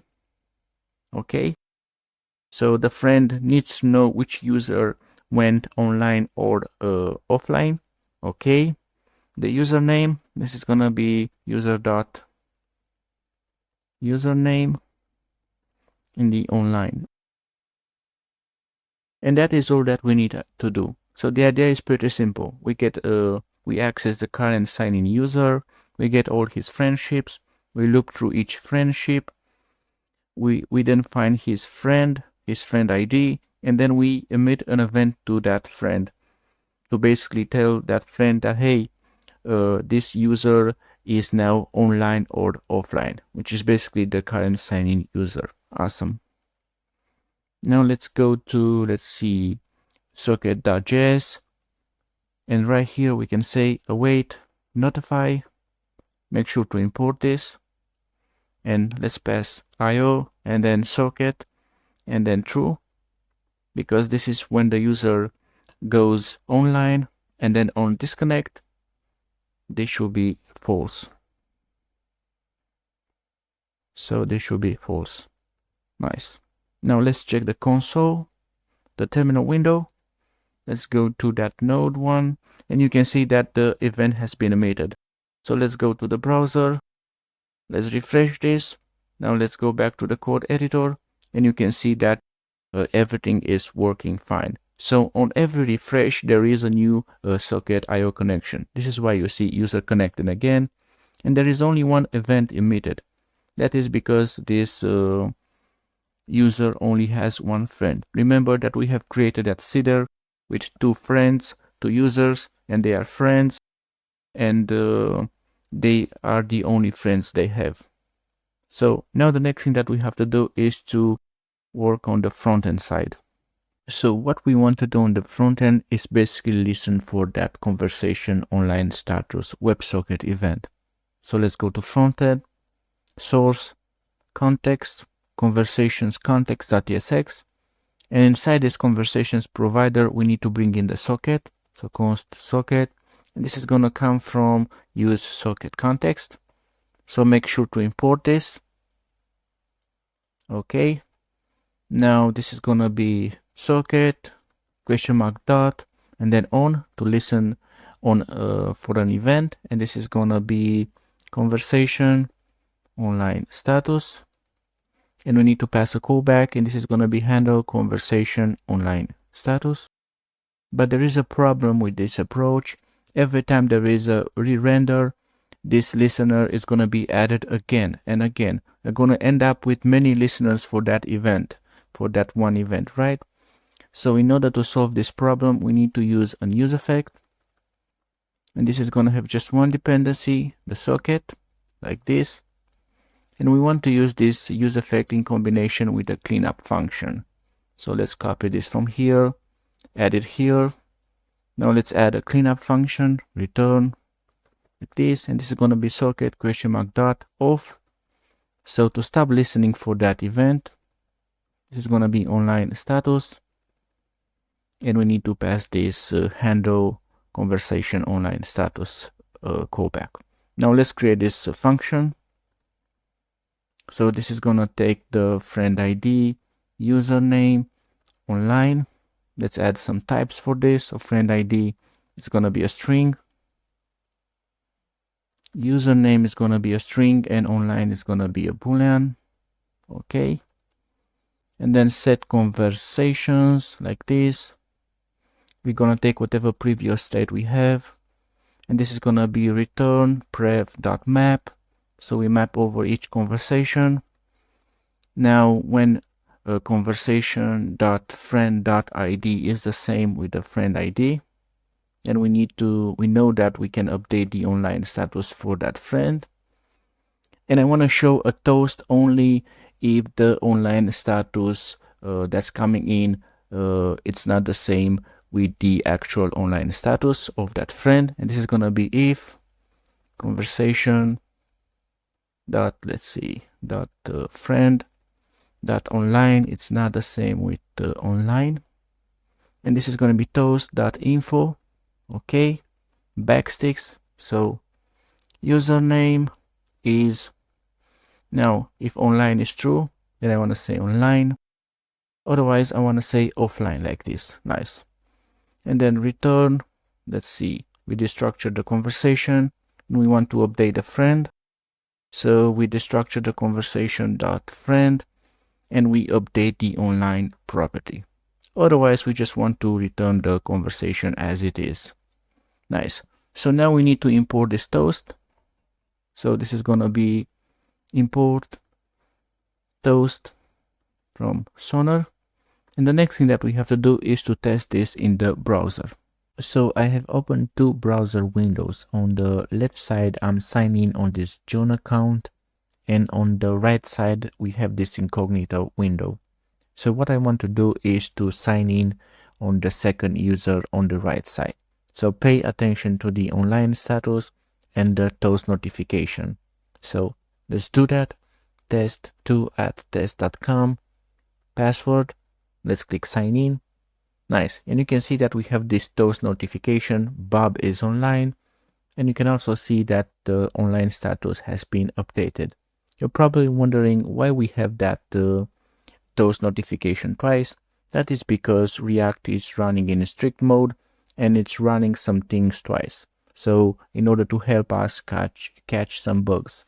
So if we go back to the code editor, let's go to frontend, source, main.tsx, and you can see that we are running we're using this strict mode. So let's remove this. Okay, let's go back to the browsers. Let's refresh the right side, and you can see that right now you only have this notification running once. Awesome. So let's add this back. Okay. Now let me show you something. We are on the right side. Let's refresh this. So I'm online on this John user. Right now it's showing on the right side that I'm online. So let's refresh this. And you can see that right now this user is not online anymore. That is because for the moment we are only sending events when the users are online or when they go offline. What we need to do next is to actually store all the users that are online, so that we have this online users list available. When it comes to storing our online users list, we need a fast data store mechanism. That is because users go online and offline all the time, which means many updates, right? So we could store this in the MongoDB database, but given this, that there are many updates happening regarding the user online status, this is a slow approach, right? What we need is an in-memory database, and this is what Redis provides. Redis is an in-memory data store. In-memory basically means that the data is stored in RAM, which makes operations like writing, reading pretty fast. Redis is used as a database, is used in chat applications, it's used for caching, as a message broker, and so on and so forth. So remember that in our backend, we have created this Docker compose.yaml, and we have set this Redis container, which we can see in our Docker desktop application. So what we want to do is to create a Redis service that's going to be used to talk with with this Redis container, and we are going to use this to store the online users. So let's do that. So let's go to backend. Let's create a new folder, services. Let's create that Redis service class. So Redis service.js. Let's import create client from Redis. Now let's define this class. So class Redis service, export default new Redis service. And this is known as the singleton pattern, so that we have only one instance for this Redis service class. No matter how many times we are going to import this Redis service, we're always going to use that same one instance. Now we need to define a constructor like this. And this is going to have just one prop. This client is going to be null. So this is it's going to be our Redis client. Now async initialize to initialize Redis. Okay, so if the client is a valid value, I just want to return. Otherwise, we need to initialize the client. So let's add a try and catch. And this is going to say failed to initialize Redis. Let's pass the error. Okay. And this is going to be this client, create client. We need to pass the Redis URL. So process.env, let's see, Redis URI. Of course, we need to add this to our env. Okay. So Redis URI, this is going to be Redis. Like this, that is the name for that Docker container for Redis. This is going to be localhost. And then the port 6379. Nice. So now the next thing that we have to do, let's see, is to listen for Redis client error. So this client on error. So if something goes wrong with the client, this is going to take a callback with the error. And all I want to say is console error. This is going to say Redis client error, and we need to pass the error. Now we can connect, and this is going to be await this client connect, and then we can say console log Redis connected. Nice. Now let's create another async method for disconnect. So async disconnect, and this is going to be only if we have a client like this. So await this client quit. Okay, this client is gonna be null, and then console log, and this is gonna be Redis disconnected. Now let's test this. Let's go to server.js. Let's see, let's import RedisService, so make sure to import it. Let's go right here and we can say await. Let's see, await RedisService dot initialize. Okay, now let's go to the terminal and you can see that the Redis server we have connected to the Redis server. Awesome. Now back to the Redis service, and the first thing that I want to do is to create a helper method, an utility method for wrapping around Redis operations. This is going to make our life a bit more easier when working with Redis. So this is going to be a sync underscore save. This is going to take an action, and this is going to be a callback, the Redis operation that we want to do. Okay, and a fallback. If something goes wrong with that action, we need to provide some fallback value. Okay, there is no client, then I want to say this is going to be await this initialize. Now if there is still no client, then it means there is a problem and I want to return the fallback. Okay, now let's add a try and catch, and this is pretty simple. Return await action like this, and then for the catch, console error, and this is gonna be Redis error, and we need to pass the error. Nice. And eventually we return the fallback. Nice. When it comes to storing the user's online status, what I actually want to track is the number of WebSocket connections. That is because the user can be signed in on multiple devices, or simply the chat application can be open in multiple browser tabs. And each one of these is going to be a new WebSocket connection. So what we want to do is to actually track these connections. So let's do that. So the first method that we need to add is going to be async add user session. This is going to take the user ID and the socket ID. Okay, so each WebSocket connection is going to have a socket object with a socket ID. So await this dot underscore save, and we need to provide that action. So async, this is going to be an async callback.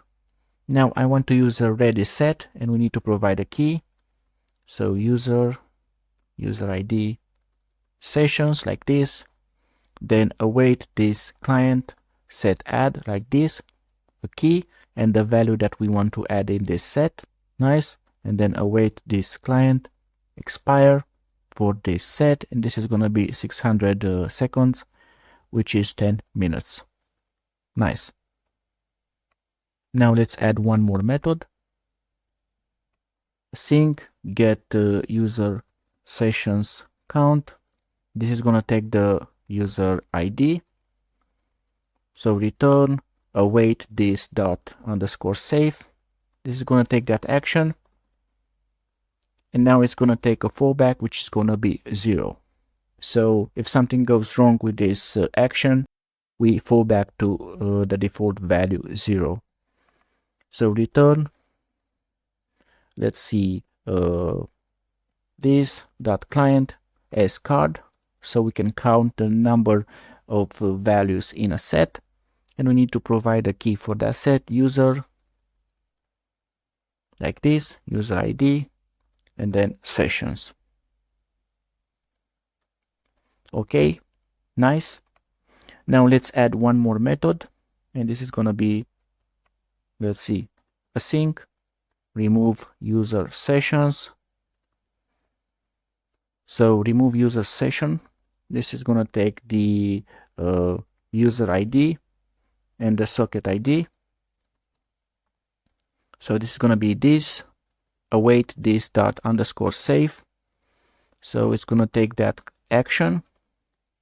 We need a key, so let's take it from here. And then what we want to do is say await this dot client dot srem, like this. We need to pass the key and the socket ID like this. Now let's count the number of user session remaining. So const remaining like this. This is going to be await this get user sessions count. Let's pass the user ID.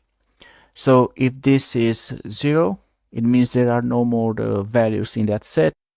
And what we want to do is say await this client del, and we need to provide the key. So basically to remove that set. Okay, so this should be remove user session, not sessions. Okay, now let's create a new method, async remove all user sessions like this. This is going to take the user ID, and this is pretty simple. Await this dot underscore save. Let's provide the action. So like this. We basically want to remove the entire set. Let's copy this and the key. And finally, the last method that we need to add, async is user online. This is going to take the user ID. Okay. Now let's create a const, and this is going to be count. This is going to be await this get the user sessions count. Let's provide the user ID. Return count if this is greater than 0. So if this is greater than 0, this is going to be true. Otherwise, this is going to be false. So the user has no sessions, which means he is offline. Nice. And with this, we are done with this Redis service. Now it's time to put this to good use. So let's go to, let's see, socket.js. And right here, we can say await Redis service. So make sure to import this. Okay. And then add user session. We need to add the user ID like this and the socket ID like this. Nice. And now when the user disconnects, so what we want to do is say, let's see, the same thing. And this is going to be await Redis service, remove user session, and we need to pass the user ID like this and the socket ID like this. And now we have to check if there are more sessions left. If not, it means the user is offline. So const is online like this. Await Redis service is user online. So we pass the user ID like this. Okay. Now if the user is not online, what we want to do is say we want to move this from here and set it here so that we notify that the user is offline, and we want to take this from here and add it inside this if. Nice. And the next thing that we have to do, we have to go to controllers, conversation controller, and remember this to do right here. We have to bring in Redis. So this is going to be await Redis service. So make sure to import this. Okay. Right here, and this is going to be is user online, and then we have to pass friend dot underscore ID to string. And we are done. And the next thing that we have to do is to test this in the browser. So let's see, this should be a comma. So let's do that. So back to the browser. On the left side, you can see that I'm signed in on that John account, and his friend Bob is offline. So let's sign in on that account. test2@test.com. Password. So let's click sign in. Nice. So you can see that we still get this notification. Bob is online, and they are both online. You can see the online status for Bob, and you can see the online status for John. So let's refresh this right window, and you can see that the online status is persisting, which means our Redis storage is working and the online users list is persisted. Awesome. Now, before moving forward, there are a few UI issues that we have to fix. So inspect and device toolbar, and let's decrease the width. As you can see, there is a problem with this unread indicator. And also we have a problem with the fact that this is not taking the full width. So let's go back to the code editor, frontend, source, components, let's see, sidebar and conversation item. Let's go to that indicator, and this should be flex shrink like this. Okay. Now let's go to pages. Let's see chart.tsx, and this should be for small screen like this. Nice. Now let's go back to the browser, refresh, and you can see that the problems are solved. So the next functionality that we want to focus on is the add friend functionality, because this is the missing functionality for our friendship system. But before doing that, we need to create a new component, and that is a model. So frontend, source, components, let's create a new folder. This is going to be called UI. Let's create a new file, and this is going to be called model.tsx like this. Const model. This is going to be of type React functional component. Like this. We want to return something and then export default model. Nice. So let's define the props. So interface model props like this. We're going to have an isOpen, which is going to be a boolean. On close, this is going to be a function which is going to return void like this. Let's see, title, which is going to be optional, is going to be a string like this. Okay, children, this is going to be of type React Node. Okay, footer, this is going to be optional, and it's going to be also of type React Node like this. And then size, this is also going to be optional, and we can have several values: small, medium, or large like this. Okay, so now let's use this type model props, and let's destructure those props is open, on close, title, children, footer, and then size like this. Nice. So the first thing that we need to do is to get the size. But before doing that, if this is open is not true, then we just want to return null. So is open is not true, return null. Now let's get a proper size class. So const size class. This is gonna be an object. We're gonna have small, and this is gonna be max width small. Okay, let's copy this a few times. This is gonna be medium, and this is gonna be large. Okay, that is all that we need.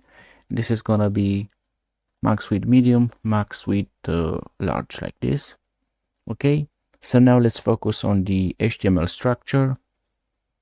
So we need to add a div. This is gonna have a class name of, let's see, fixed, inset 0, bg black with an opacity of 50, flex, justify center, item center, and then z 50 like this. Nice. Now we're gonna have another div. This is gonna have a class name, and let's use the syntax with backsticks, and this is gonna be, let's see, bg white, rounded to excel, shadow is gonna be large, width full, and then let's bring in the proper size class. So we need to pass the size. Okay, and a padding of 6. Okay, so now because the size is optional, we want to give this a default value of medium like this. Nice. Okay, so let's go further. Let's create a header. So let's add a command. This is gonna be for the header. Okay, let's add a div. This is gonna have a class name of flex, justify. It's gonna be between items, center, margin bottom 4. Now if we have a title, so like this, then I want to show, let's see, an h2. So this is gonna be an h2 like this. Okay, let's give this a class name, text extra large, text black, font semi bold, and let's show the title. like this. Nice. Now let's add a button to close the model.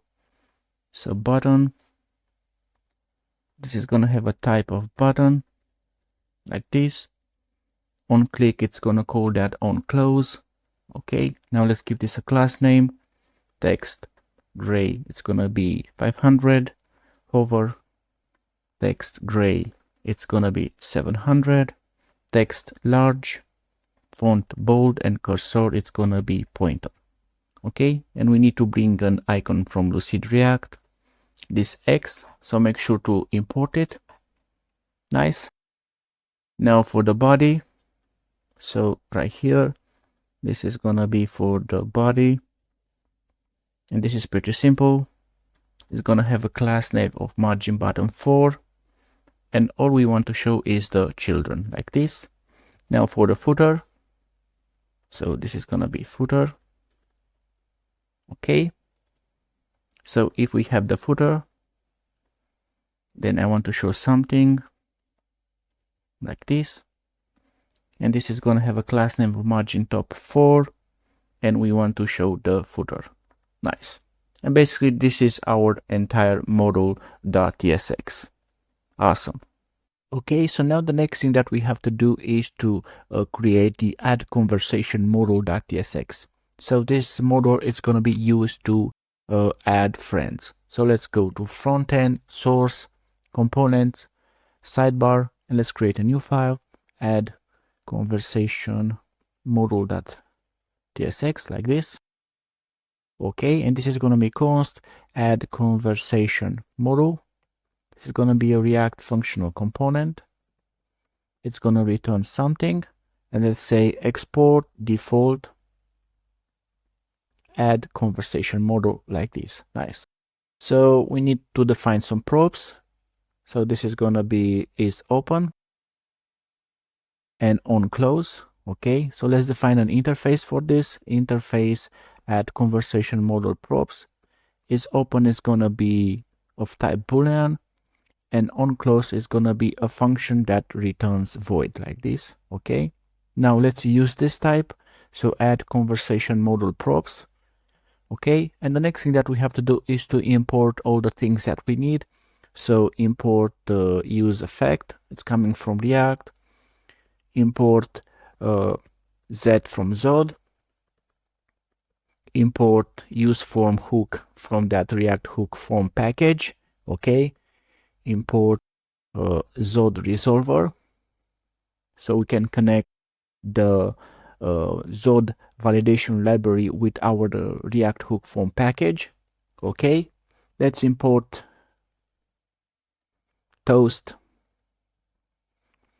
from Sonar, so this should be Sonar. Okay, let's import some icons from Lucid React, so loader2 and Wi-Fi, and this is coming from Lucid React. Okay, so let's think about it. What do we need? I think this is all. Now let's import conversation service. This is where we have defined that API call for checking the connect code. Okay, let's import use socket context. Okay, let's also import let's see, I think this is all that we need, right? Well, there's one more thing that we need, the model, right? So import model from this location. Nice. And now the next thing that we have to do is to define the Zod validation schema. So this is gonna be, let's see, const add conversation schema. It's gonna be, let's see, z.object. We only have one field, connect code. This is gonna be z.string, and we want a min length of 6, and let's pass an error message, which is gonna be invalid connect ID. Okay, so now let's get a TypeScript type out of this. So this is gonna be type add conversation, let's see, form data, z.infer, and then type of that add conversation schema. Awesome. Okay, so now let's use that use form hook, and this is going to be const like this, use form. Okay, let's provide a TypeScript generic, which is going to be that add conversation form data. Okay, and let's provide the resolver. So like this is going to be Zod resolver, and we need to pass that add conversation schema. Nice. So what we want to bring in from this use form hook, let's see, register, handle submit, watch, so that we can have access to the connect code's value. Okay, and reset. Nice. And now the next thing that we have to do, let's see, is to bring in the socket. So const socket. Okay, this is coming from, let's see, use socket context. Okay. Now const connect code is gonna be watch. Okay, and then the name of that field, which is connect code. Now let's define our stack React query, which is gonna be const is fetching refetch like this. So use query. Make sure to import it. So let's see, you can see it imported right here. Okay. We need to pass some configuration. This is going to be the query key, which is going to be check connect code. And let's pass the connect code like this. Okay, the query function, it's going to be a callback, which is going to call conversation service dot check connect code, and we need to pass the connect code. So this is why we are watching this connect code field, so that we have access to its value, because we need to use it. Okay, this is going to be enable false, which means it's not going to run by default. We want to run it manually using that refetch, and retry, it's going to be false like this. Nice. Now let's define the onSubmit function. So const onSubmit, and this is going to be a sync, and then let's see, form data, add conversation form data like this. So this is going to be an arrow function. Okay, so const result is going to be refetch. Nice. And now if result question mark dot data question mark dot success. Okay, what we want to say is socket question mark dot emit. So we want to emit an event, and this is going to be let's see, conversation, and then request like this, and we want to pass some data, which is the connect code, and this is going to be form data connect code like this. Nice. And then we can say on close to close the module. And else, what we want to do is say toast error, and this is going to be result, let's see, dot error question mark dot response question mark dot data dot message. And if we don't have this, it's going to be invalid connect ID like this. Nice. Okay, so there's one more thing that we want to do, and that is to add a use effect. And this is going to have just one dependency, which is going to have two dependencies. So is open and reset. That is because I want to reset the form state each time the modules open. Okay, so if it is not open, then I want to say reset like this. Nice. So now the next thing that we have to do is to add the HTML structure for this component. So let's do that. Okay, so let's go to that return statement right here. And this is going to be model. Okay, and we need to provide some props. This is going to be is open. So is open like this. Okay, this is going to be on close. On close. And then let's provide a title, and this is going to be add conversation. Nice. Okay. Now what we want to do is to add a form, and on submit. So let's see, on submit is going to call that handle submit, which is going to take our on submit function that we have created.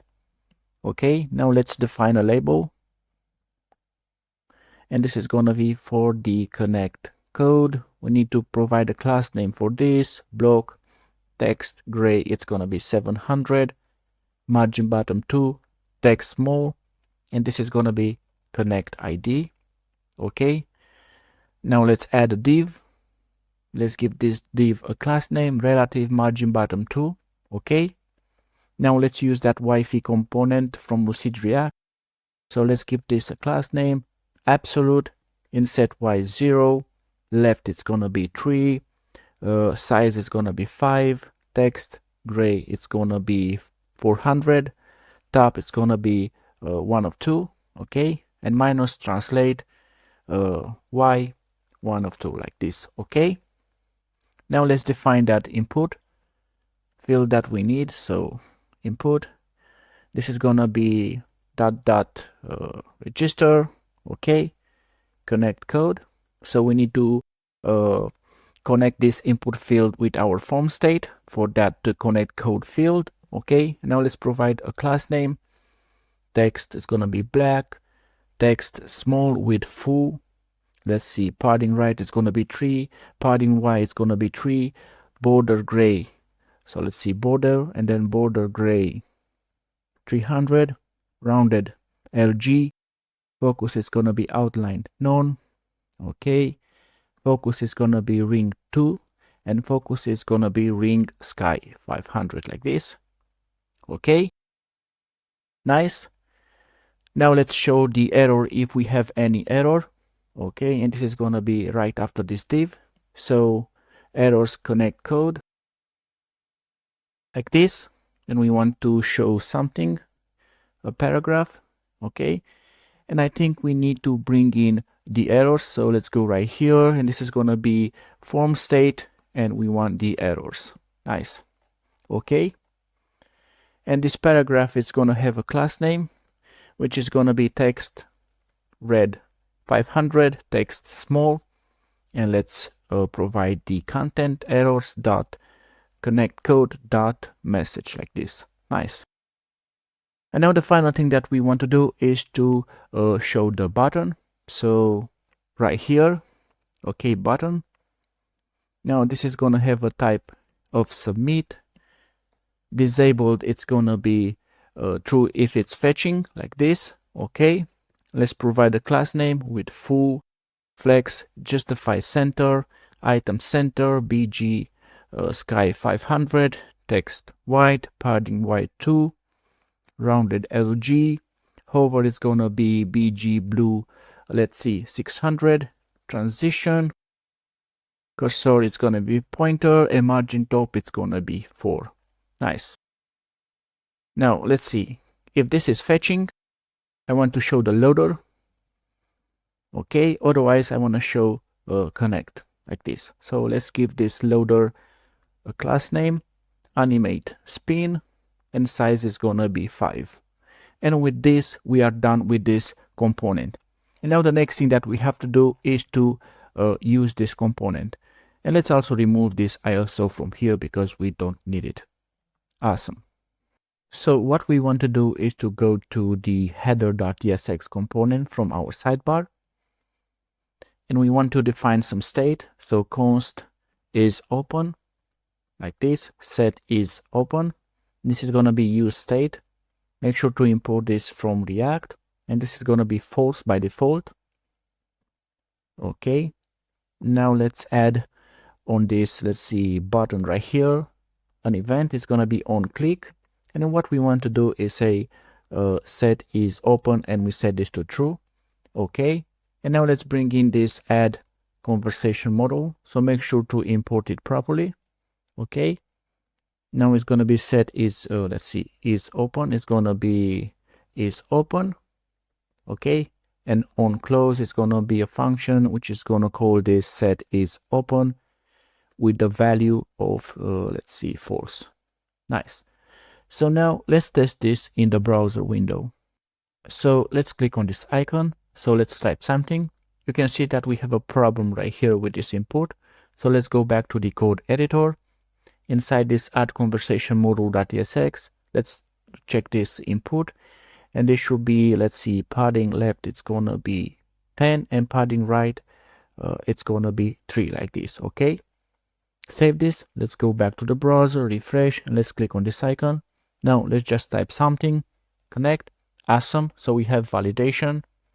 Now let's check some proper connect code like this. You can see that we have this nice notification, invalid connect ID. Okay, so now the next thing that we have to do is to work on the backend for that conversation request event. So let's do that. So now we have to deal with that conversation request socket IO event. So let's go to backend. Let's see utils, socket, and this is going to be socket conversation.js. We need to import the user model and the conversation model. So user, and then conversation like this. Okay, conversation.js. And we need to create a new function. And this is going to be export const conversation request.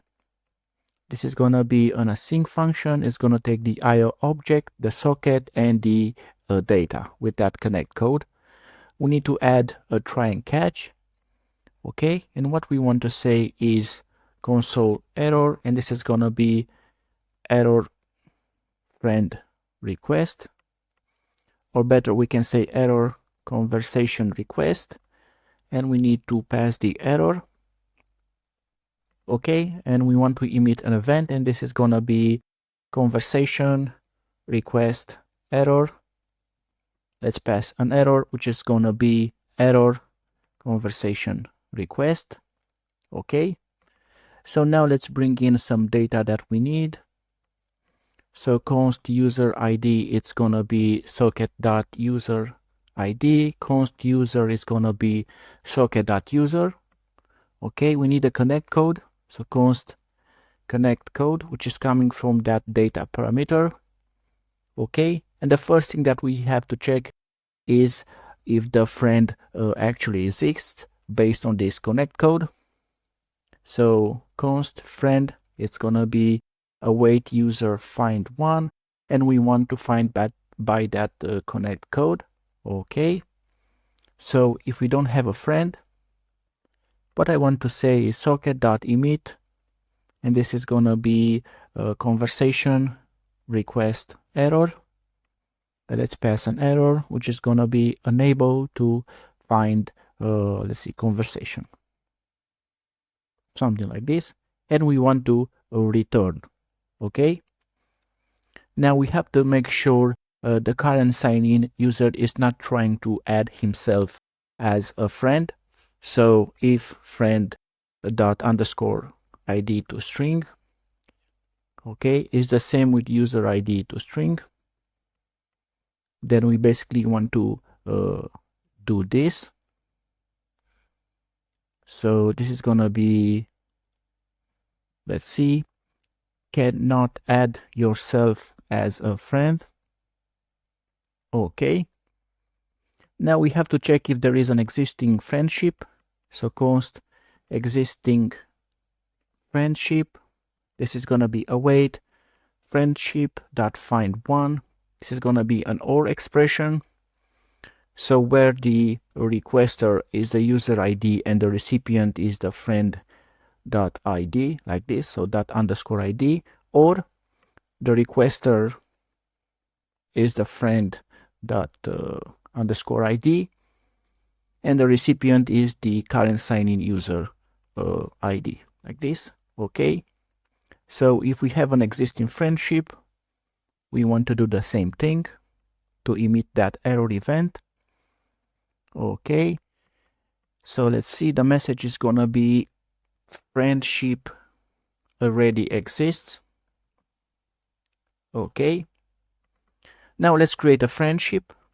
So const friendship, like this, is gonna be await friendship.create. Okay, the requester is gonna be the current sign-in user, and the recipient is gonna be the friend dot underscore ID. Okay, now let's create a conversation. So const, let's see, const conversation, await conversation dot create. We need to pass the participants. Okay, user ID and friend dot underscore ID to string. Nice. Okay, now we need to join these users to their own private room. So we need to, let's see, import get chat room from, let's see, helpers.js. So this is gonna be socket.join, okay, get chat room, user ID, and the friend._id to string. Now we want to emit an event to both users with their new friendship, and this is gonna be const conversation, let's see, data. So we are preparing the response. So conversation ID, it's gonna be conversation._id to string. Okay, last message, it's gonna be no, like this. Okay, and unread counts.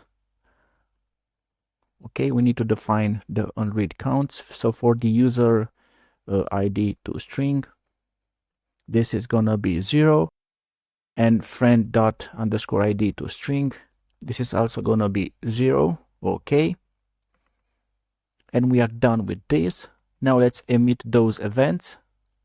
So this is gonna be IO to user ID to string, emit, and this is gonna be conversation accept, and we need to send some data. We destructure the conversation data that we have created, and then for the friend, we need to have the ID. So this is gonna be friend.id like this. The full name is gonna be friend.fullname. Username is gonna be friend.username. So like this. Connect code, it's gonna be friend.connect code. Okay, and is online, we basically have to use that RedisService. So let's see, let's check this controllers, conversation controller, and we want to do this. So let's copy this from here. Okay, let's go here, and we need to import this Redis service. So let's go to the top, import, let's see, Redis service from ... let's see, where is that file? Utils, services. So services.redisservice.js. So services /redisservice.js. Okay, nice. And now we need to do the same for the friend. So let's copy this. Let's paste it, and this is gonna be friend._id to string. And now for the friend data, it's gonna be user and user everywhere. Nice. And with this, we are done. Now the next thing that we have to do is to go to the front end and listen to this event and this error event, and finish this conversation functionality for good. But before doing that, we have to make sure Socket.io is listening for that conversation request event. So let's go to socket.js. Okay, and right here we want to say socket.on, and this is gonna be conversation request. It's gonna take a callback with the data, and we need to call that conversation request function that we have just created, IO, socket, and the data. So make sure to import it. Nice. So now we can move on to the front end. So let's close these two files. Okay. Let's go to front end. Let's go to source, context, and inside this conversation context, this is where we are gonna listen for that event. So let's see right here. And this is gonna be conversation accept like this. Okay. And this is gonna be handle new conversation. Let's copy this from here and let's add it to the cleanup function, and this has to be off. Okay, so now let's create this method. Okay, and this is going to be const handle new conversation. Okay, this is going to take the conversation, which is going to be of conversation type. Then we can say console log, and this is going to be conversation accept. and let's pass the conversation object, and this should be an arrow function. Okay, so set conversations, we take whatever previous state we have, and then we say return an empty. We destructure the previous state and we add the new conversation. Nice. And then we can say toast success, and this is gonna be, let's see, backsticks u, and let's see, conversation dot friend dot username are now friends. Awesome. So now let's test this in the browser. But before doing that, there are a few issues that we have to fix. So let's go to Frontend. Let's see components, sidebar. Let's see add conversation model.tsx, and this should be await. So await refetch. Okay. Now let's go to backend, socket conversation.js, and this should be online, not is online. Okay. Nice. And we can also listen for this conversation request error on the client side. So let's copy this from here. Let's go to conversations context.tsx. So right here, socket !on. And this is going to be handle error new conversation. Okay, and we need to create that function. So let's copy it from there and add it here. And this is going to be off. And this is pretty simple. Const like this, and we want to say toast. So toast error unable to add conversation. Nice. And now let's test this in the browser. So on the left side, I'm signing on this John account, and on the right side, we need to create a new user for a new friendship. So click sign up. Okay, this is gonna be poll. Let's see, test3 at test.com. Password, and then password. Let's click create account. Nice. Now let's sign in. Okay, password.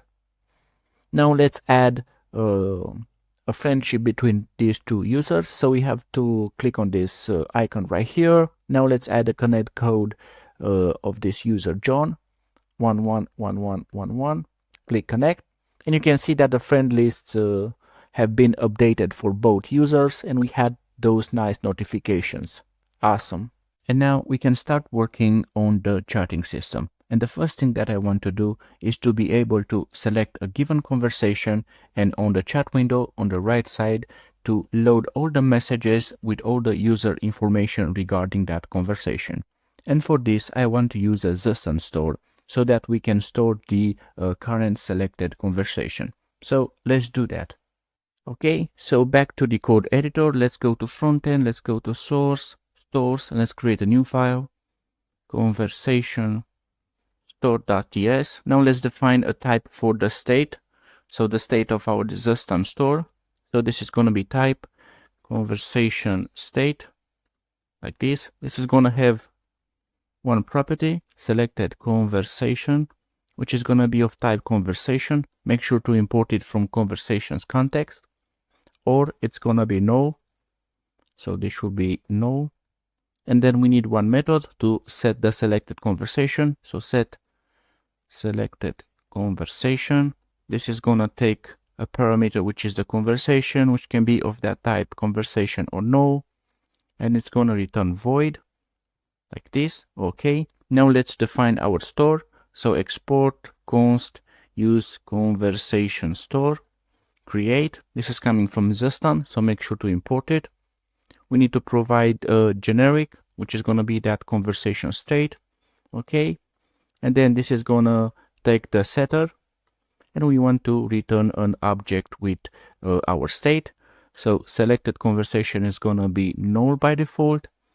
And then we need to define this method. So this is going to take the conversation like this. And this is going to be a set. And then we pass an object, and selected conversation is going to be that conversation that is coming as a parameter. And with this, we are done. Now, the next thing that we have to do is to put this to use. So let's do that. Okay, so let's go to components, sidebar, and conversation item. And this is the first place where we have to use that conversation store. So const, an empty object for now. use conversation store. So make sure to import this. We need to bring in the selected conversation and set selected conversation. Okay. Now let's check if this conversation is selected. So const is selected, and this is true if the selected conversation (conversation ID) is the same with the conversation ID provided. Okay. Now we have to go to the HTML structure, and we have to change this class name. So this is going to be like this.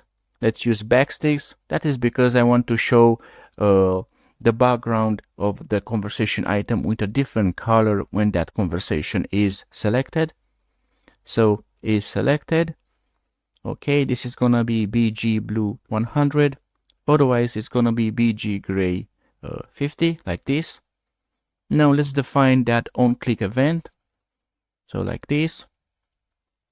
So if this is selected, okay, then we want to say set selected conversation is going to be no. Otherwise, this is going to be set selected conversation, and we need to pass a conversation object. So conversation ID, friend, let's see, last message, and unread counts. Nice. And now let's test this in the browser. So let's click on a certain conversation. You can see that this is working. Let's deselect the current selected conversation. Nice. So this is working. Let's move forward. Okay, so now the next thing that we have to do is to focus on this chat window component, so that whenever I click on a certain conversation, the chat window should update with the proper information regarding that conversation. So let's do that. So back to the code editor, frontend, source, components, chat window, and then we have this chat window component. Now let's bring in the conversation store. That is because I only want to show this chat placeholder when there is no conversation selected. So let's do that. Okay. This is going to be use conversation store. So make sure to import this. Okay. And now let's destructure the data that we need, and that is only the selected conversation. Okay. And now let's change this. So no selected conversation, show the chat placeholder. Nice. So now let's test this in the browser. Okay, so back to the browser, let's select the conversation, and you can see that the right side, the chat window has been updated, but we don't have anything to show. And the next thing that we want to do is to create all the components that we need for the chat window. So let's do that. Okay, and the first component that I want to create is the chat header. So inside the chat window, let's create a new file, chatheader.tsx. Okay, so const chat header. This is going to be a React functional component. I want to return something, and let's say export default chat header. Okay, now let's import everything that we need. So the first thing that we need is an icon from Lucid React. So it's going to be ellipsis vertical. And then we need the conversation store. So use conversation store. Nice. So let's get the selected conversation. So this is going to be const selected conversation. And this is coming from use conversation store like this. Nice. Now let's start with the HTML structure. So this is going to be a div. Okay. We need to give this div a class name. So this is going to be padding 4, border bottom, border gray 200, flex, item center. So center and justify between. Okay. Now let's add another div. Let's give this a class name, flex, item center. Okay, space x3. Now we need to add an image. Okay, and the source is going to be, let's see, https avatar.iran.lyra, okay, .run/public, and the alt is going to be, I don't know, user image, something like this. And let's give this a class name. So let's close the sidebar, and this is going to be size 10, rounded full, and object cover. Okay. Now let's add another div right here, and this is going to have, let's see, it's going to have an h2. Let's give this a class name, font semi-bold. So this is going to be conversation. So conversation dot question mark dot friend question mark dot username. Okay, nice. Now let's add a paragraph, and this is gonna be, let's see, we need to use the syntax backsticks. Okay, so now if the friend is online, so conversation friend online, if this is true, then I want to show, let's see, text small, text green 500. Otherwise I want to show text small, text gray 500. Okay, let's do the same thing. So if the user, the friend is online, so like this, online, then I want to show the online text. Otherwise I want to show the offline text, so like this. Nice. Okay, and this should be selected conversation, right? Let's replace this. Nice. Now after this, let's see, after this div, let's add another one. This is going to have a class name of flex space x4. Okay, let's add a button. Let's give this button a class name, text gray 500. Hover, it's going to be text gray 700, and cursor is going to be pointer. Now let's bring in that icon, so ellipse is vertical, and let's give this a class name. Size is going to be let's see, 16 pixels. Nice. Now let's go to the chat window and let's bring in this component. So this should be right here. If we have a selected conversation, then I want to show the chat header like this. Okay, and now let's test this in the browser. So back to the browser, let's choose a conversation, and you can see that we have a problem with the image. So let's fix this. Okay, so the problem is right here. This should be size 10. Nice. So now let's go back to the browser and test this.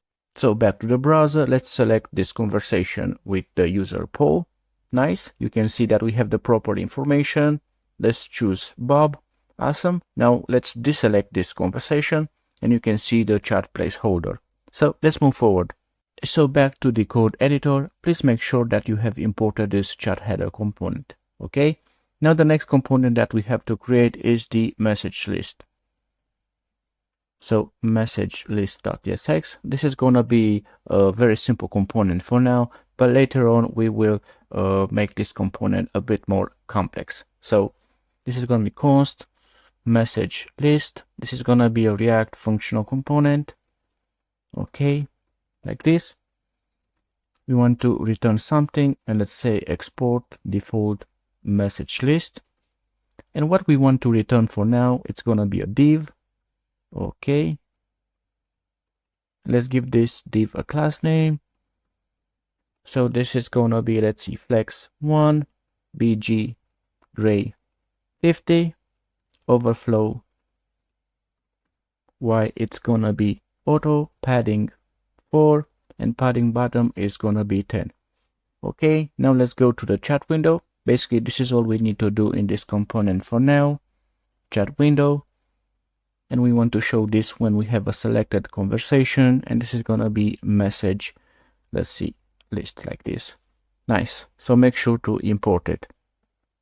Now there's one more component that we have to create, and that is the message input, so that we can send messages. And this is also going to be simple for now. So let's create this file, message input.tsx, message input. Okay, this is going to be a React functional component. And this is going to return this for now, and then export default message input. Nice. So this is going to be a div. Okay. Now let's give this a class name. So this is going to be padding 4, border gray.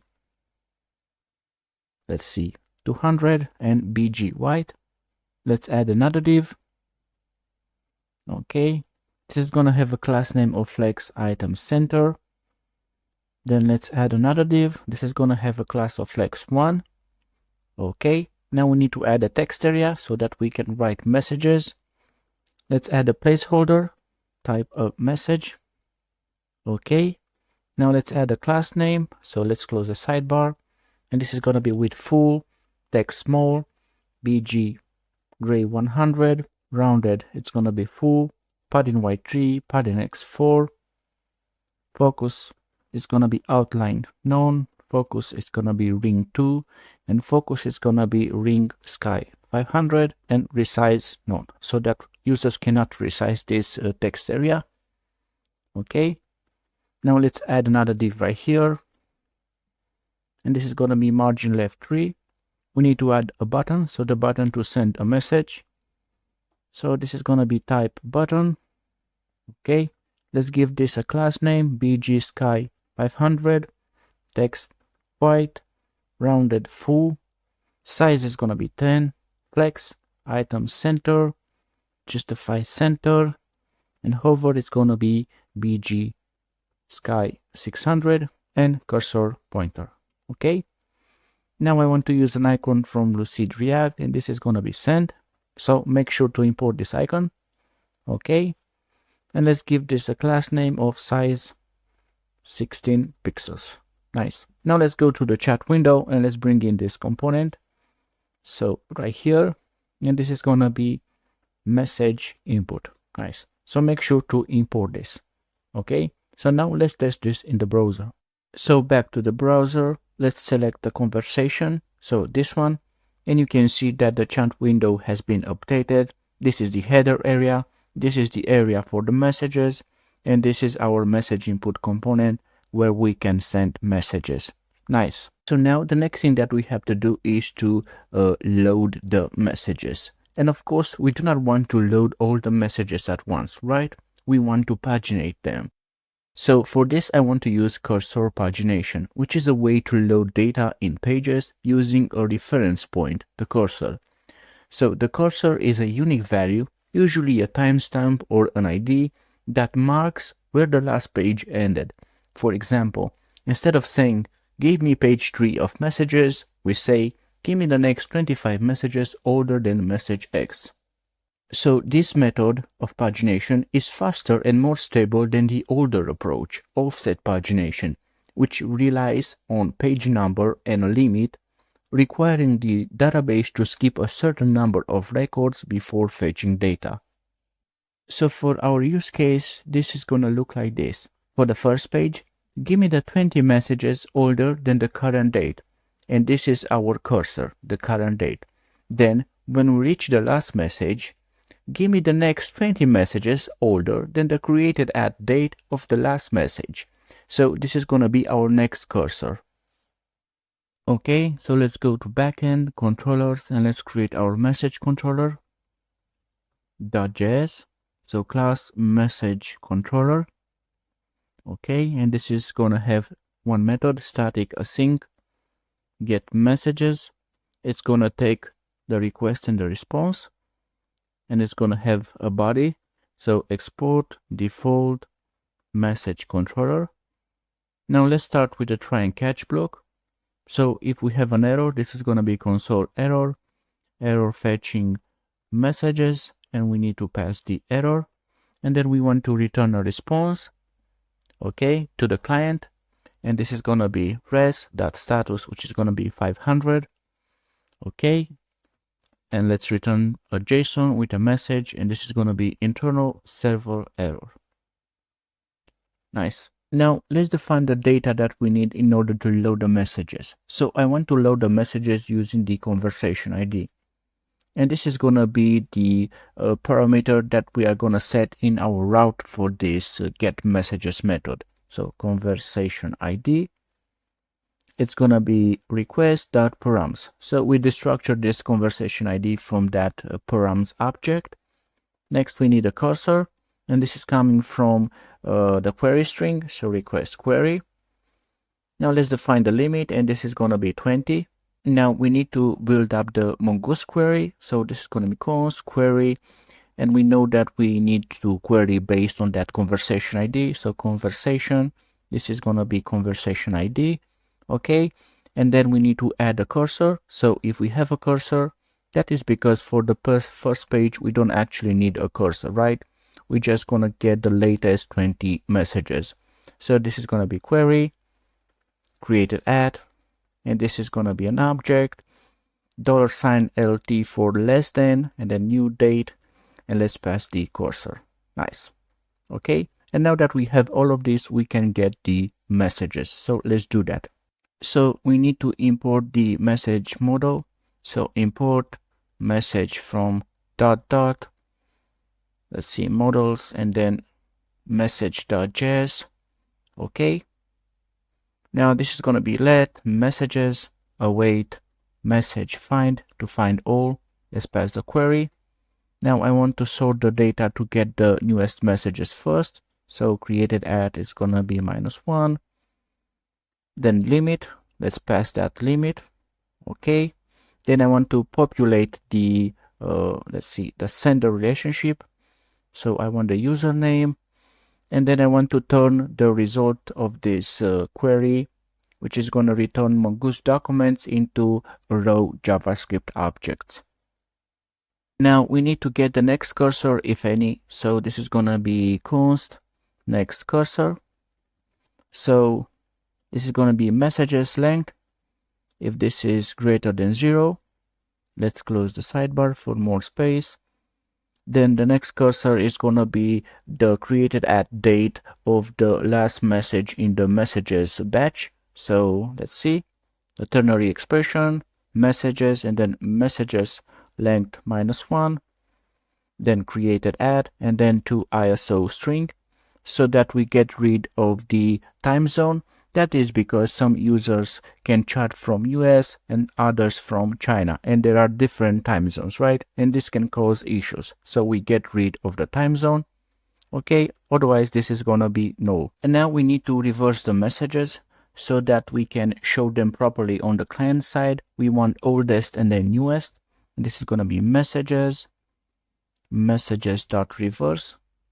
Now you understand why we have set this to let, because we want to modify it. Okay, and the next thing that we have to do is to basically return the response to the client. So this is going to be res.json messages next cursor, and then has next. This is going to be if the messages length is the same with the limit. And with this we are done. And the next thing that we have to do is to set the route for this message controller. So let's do that.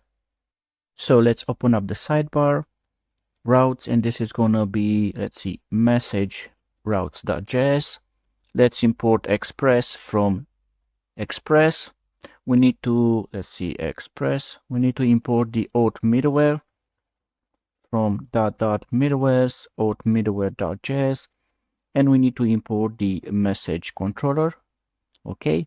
Now we need to bring in the router, const router. This is express.router.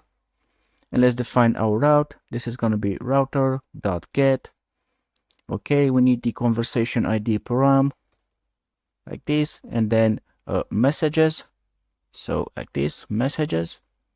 We need to use the auth middleware and then message controller.get messages. Nice. And then export default router.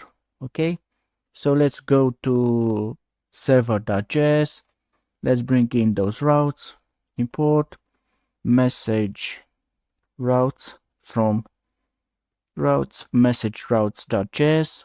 Okay, so let's go right here. We can copy paste this because it's going to be the same prefix, and then message routes. Nice. And now we can actually test this in the browser. So let's see it. Back to the browser. Now remember that this John account with this Bob account have been seeded, and they have one message exchange with each other, which means we can get the messages for their conversation, right? So open up a new browser tab, and we want to go to the backend and then API conversations. So like this, and this is gonna get us the information about the conversations, right? And we care about this conversation ID. Let's copy it from here, add it here, and then messages. And you can see that we have this one message, which means this is working. Awesome. So now we can focus on the front end, source, and the first thing that we want to do is to create the message service. .ts. Okay, so let's start by creating a message type. So let's see, export type message. Okay, so this is gonna have the underscore ID, which is the message ID, is gonna be of type string. The conversation, which is the conversation ID, the sender, so this is gonna be underscore ID, which is gonna be of type string, and username, which is gonna be of type string. Okay, content for the actual message is gonna be of type string. Read is gonna be a boolean, and then created at, it's gonna be of type string. Nice. Now let's define an interface for the actual message response that's coming from our backend API. So interface messages response. This is gonna have the messages, which is gonna be an array of the message type. Okay. Next cursor. This is gonna be string or undefined. Okay. And let's see, has next, this is gonna be a boolean. Nice. So now let's define the actual message service. So this is gonna be export const message service, and this is gonna have just one method, fetch messages. This is gonna be an async function. It's gonna take the conversation ID, which is gonna be of type string, and the cursor, which is optional, and it's gonna be of type string, and this is gonna return a promise, and we want to pass that message response. Nice. So const, let's see, result, this is gonna be await API client, so make sure to import it. This is gonna be get backsticks conversations, conversation ID, and then messages. Okay, and then we need to pass an object, the params, and this is gonna be just the cursor. Nice. And then we want to do return result.data. And with this, we are done with this message service. Now the next thing that we have to do is to create a hook so that we can load the messages. So let's do that. So let's go to hooks. Let's create a new file, and this is gonna be use messages.ts. Okay. Export function use messages. For now, this is gonna take the conversation ID, which is gonna be of type, let's see, string or no. Okay. And what we want to do is to use a hook from a Tanstack React query, and this hook is called use infinite query. So const query use infinite query, so make sure to import it. So this hook is going to provide us with all the functionality that we need for pagination, so that we don't have to do it ourselves. So let's provide some configuration, the query key. This is going to be messages, and then it's going to be conversation ID like this. Okay. And then the query function, this is going to be async. It's going to take an object, and we want to destructure the page param, which is actually our cursor. So page param is going to be a string. Okay. And what we want to do, if we do not have a conversation ID, then we want to throw a new error. And this is going to be, let's see, no conversation selected. Okay. Otherwise, we want to say return message service. So make sure to import this. And then fetch messages. Let's pass the conversation ID and the cursor, which is that page param. Awesome. Okay. And now the next thing that we have to do is to define the initial state of our cursor. So this is going to be initial page param, and this is going to be undefined. And now to get the next page param, so get next page param, this is going to be a function. So it is a method. It's going to take the last page like this. Okay. And then we want to return the next cursor if there is a next cursor. So this is going to be if last page, let's see, has next, ternary expression, then this is going to be last page next cursor. Otherwise, this is going to be undefined. Nice. Okay. Now, this is going to be enabled only if we have a conversation ID. So this is not going to run. This hook is not going to run if we have no conversation ID. Okay. Now the stale time is gonna be, let's see, infinity. So this is not gonna refetch unless it needs to. Okay, and then refetch, let's see, refetch on mount. This is gonna be true. Awesome. So true. Okay, and finally what we have to do is say return and then query like this. Okay, but notice there is a problem with this hook, and that is because this page param has to be optional. Nice. So basically this is all that we had to do for now. We actually come back a bit later to properly finish the pagination functionality. So let's move forward. So now let's use this use messages hook, but before doing that, let's fix the name. This should be use messages like this. Okay, let's go to components, chat window, and then let's see message list. And the first thing that we have to do is to bring in the selected conversation. So const selected conversation, and this is coming from that use conversation store. So make sure to import it, and you can see it imported right here. Nice. Now let's use our use messages hook, the const, an empty object for now, and this is going to be use messages. Okay, and we need to pass the conversation ID, right? But before, make sure to import that hook, and this is going to be selected conversation ID, and you can see that we have an issue. That is because this hook expects string or no, and our conversation ID can be string or undefined. So to fix this, let's go to our use messages hook and change this to undefined. Nice. And you can see that the problem has been solved. Okay, so what we want to destructure is the data and is loading. Nice. So the way this use infinite query hook works is that it stores each paginated page as an object with all the data loaded. Basically the data that it's coming from the backend for each page, right? So it stores these pages into a pages array. So if we go to message list.tsx, we can do console log data, and let's check this in the browser. So back to the browser, let's select this conversation with Bob, inspect, and then console, and you can see this data object. You can see that it has page params, and this is going to be our cursor, but by default is undefined. Okay, and then we have this pages array, and we only have one page, and this page has all the data that came from the backend. Has next is false, the messages array, and the next cursor. Nice. So the next thing that we have to do is to process this pages array so that we can properly work with them in our React code. So let's do that. Okay, so back to the code editor. We want to create a const all messages. Basically, I want to have an array with all the messages from all the pages, right? And this is going to be data (pages) because this data may be null if there is no data. Okay. And then we want to do slice. This is going to create a shallow copy of that pages array so that we don't modify that pages array directly. And then reverse.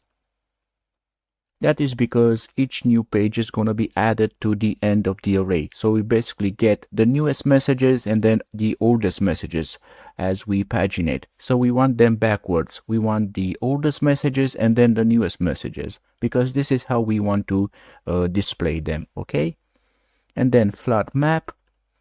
So it's going to loop through each page, and we want to do page.messages. So you basically end up with an array with all the messages, right? Otherwise, this is going to be just an empty array. Nice. So we can actually see this in the browser, console log, let's see, all messages. So all messages like this. So now let's go to the browser. So back to the browser, let's choose this conversation with Bob, inspect, and then console, and you can see the messages array. Awesome. So back to the code editor, and now the next thing that we have to do is to deal with this is loading. So this is gonna be if is loading, then we want to return a div. Okay, then this is gonna have a class name of relative flex1 h full flex items center justify center. Okay, and then let's add a div and this is going to have a class name of size 10, bg sky, let's see, 100, rounded full, and then animate pose. So we basically want to show an animation, right? Nice. Now that this is done, the next thing that we have to do is obviously to display the messages. So this is going to be, let's see, all messages dot map, and we map over each message like this. Okay, and I want to return JSX, so this is going to be a div like this, and we have to give this div a key, and this is going to be, let's see, message dot underscore ID, and then we need to display the message, right, to show the message, but we do not have a message item component. So let's do that. So let's create a new component inside this chat window folder, and this is going to be message item.tsx. Okay, const message item. This is going to be a React functional component. Okay, and this is going to return something, and then we want to do export default message item. Okay, so now let's define the props. And the first thing that we need to do is to give this a type. It's going to be of that message type. So let's import it from message service. And now we can destructure the props, ID, sender, content, read, and created at. Nice. Okay. Now we need to bring in the current sign-in user. So const user, and this is going to be use auth store. Now we have to check if the current sign-in user is the sender of the message. So const user is sender, and this is gonna be sender dot, let's see, underscore ID. If this is the same with the user, question mark dot ID. Okay, which means the current sign-in user is the sender. Nice. Make sure you have imported this use auth store. And now the next thing that I want to do is to deal with the created at. So if a message was sent today, I want to show the time. Otherwise, I want to show the full date. So this is going to be const created, and it's going to be new date, and we pass that created at, and then const now, and this is going to be new date like this. Nice. Okay. Now let's get the difference in milliseconds. Const diff in milliseconds like this. This is going to be, let's see, now get time minus created get time. And now let's get a difference in days. Const diff in days like this. This is gonna be diff in milliseconds divided by 1000 milliseconds, which is a second, multiplied by 60 seconds, which is a minute, multiplied by let's see, 60 minutes, which is an hour, and then multiplied by 24, which is 24 hours. Nice. And now we need to format the time and the full date. So const time, this is gonna be created to local time string. Okay. And we need to pass the configuration for the proper format. And this is gonna be hour 2-digit, and minute, this is gonna be 2-digit. Okay, now let's do the same for the date. Const date created to local date string like this. Okay, the year is gonna be numeric, the month is gonna be the short version, and the day it's gonna be numeric. Nice. Okay, so now let's create a variable for our display time. Const display time like this. If diff in days is greater than 1, then I want to show the date and the time. Otherwise, I just want to show the time. And that is all that we need. Okay. And now the next thing that we have to do is to deal with the HTML structure. So if the user is the sender, so if the current sign-in user is the sender, I want to show the message in a way.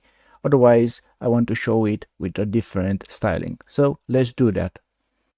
So if the current sign-in user is the sender, so if user is sender, then we want to say return, and we want to return a div, and let's give this div a class name, flex, justify end, margin bottom 4.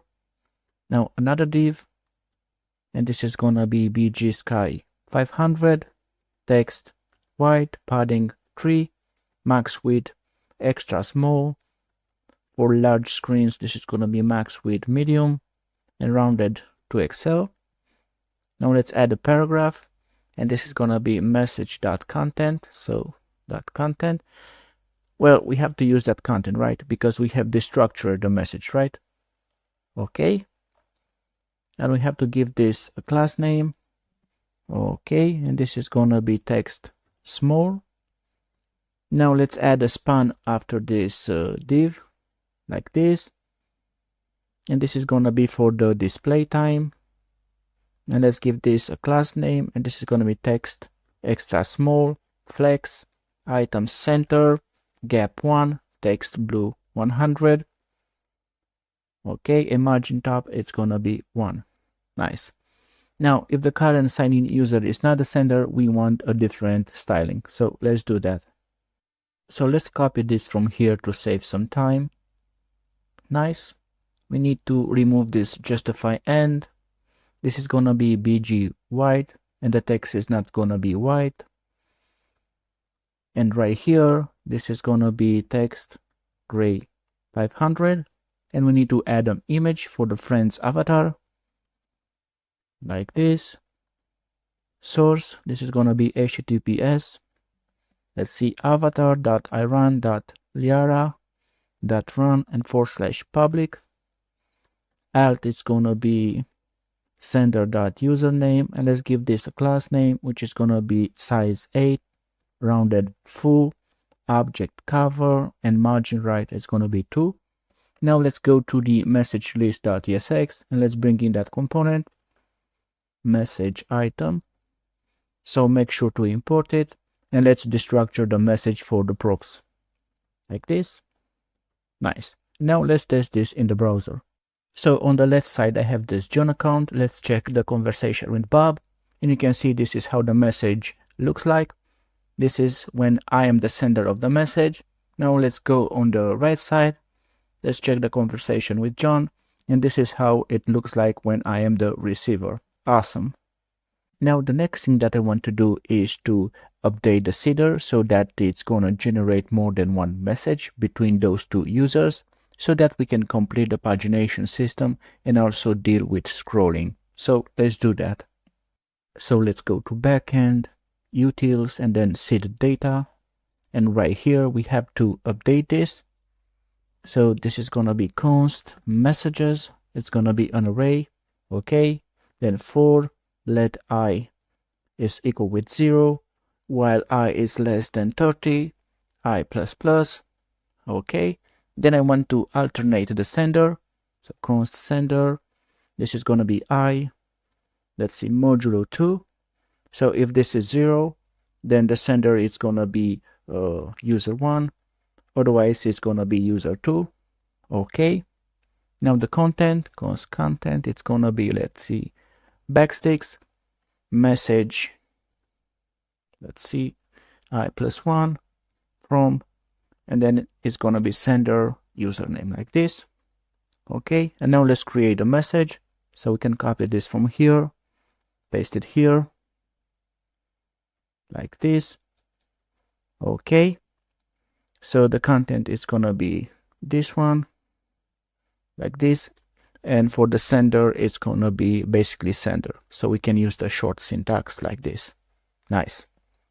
Okay. And what we have to do is messages like this push, and we push that message into the messages array. Okay. Now let's get the last message like this. And this is going to be messages length -1.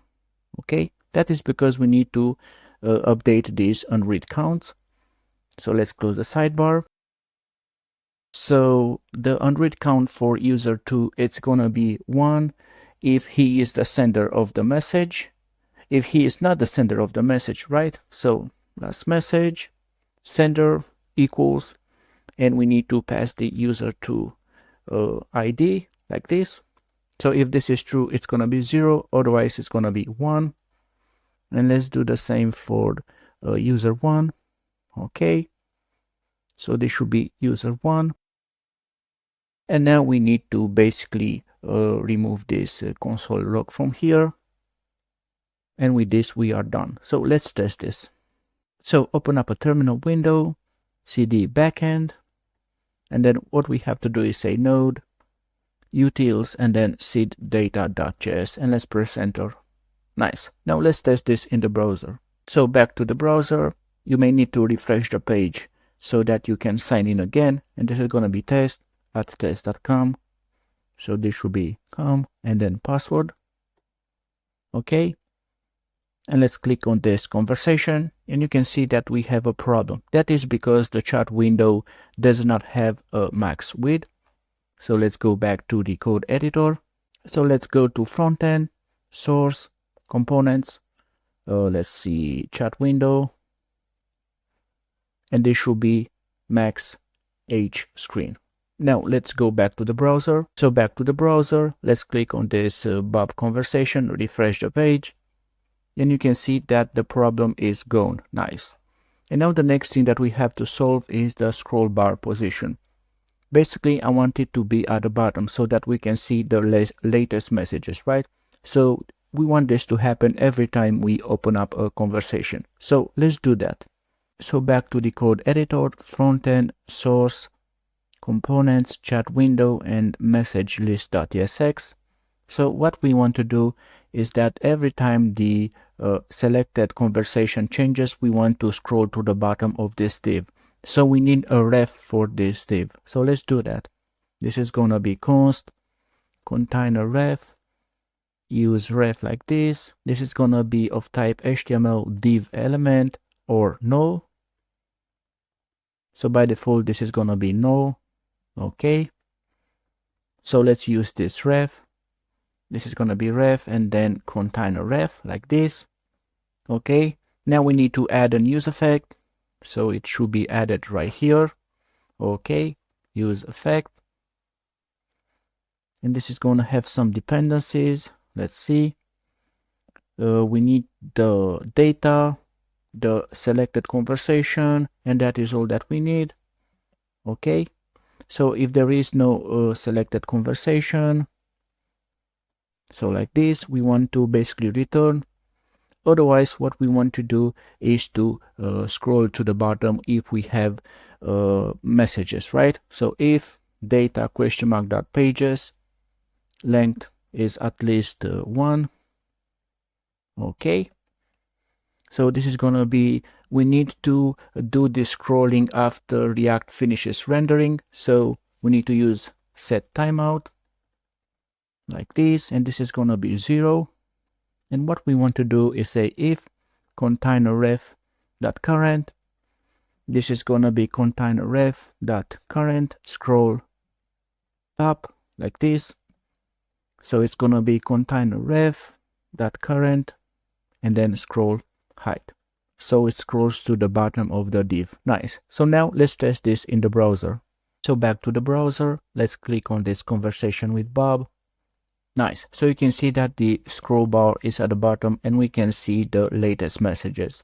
What if we move the scroll bar to the top? Let's deselect. Let's select again this conversation. Nice. So you can see that it is always at the bottom so that we can see the latest messages. So now the next thing that we have to do is to finish the pagination. So let's do that. Back to the code editor.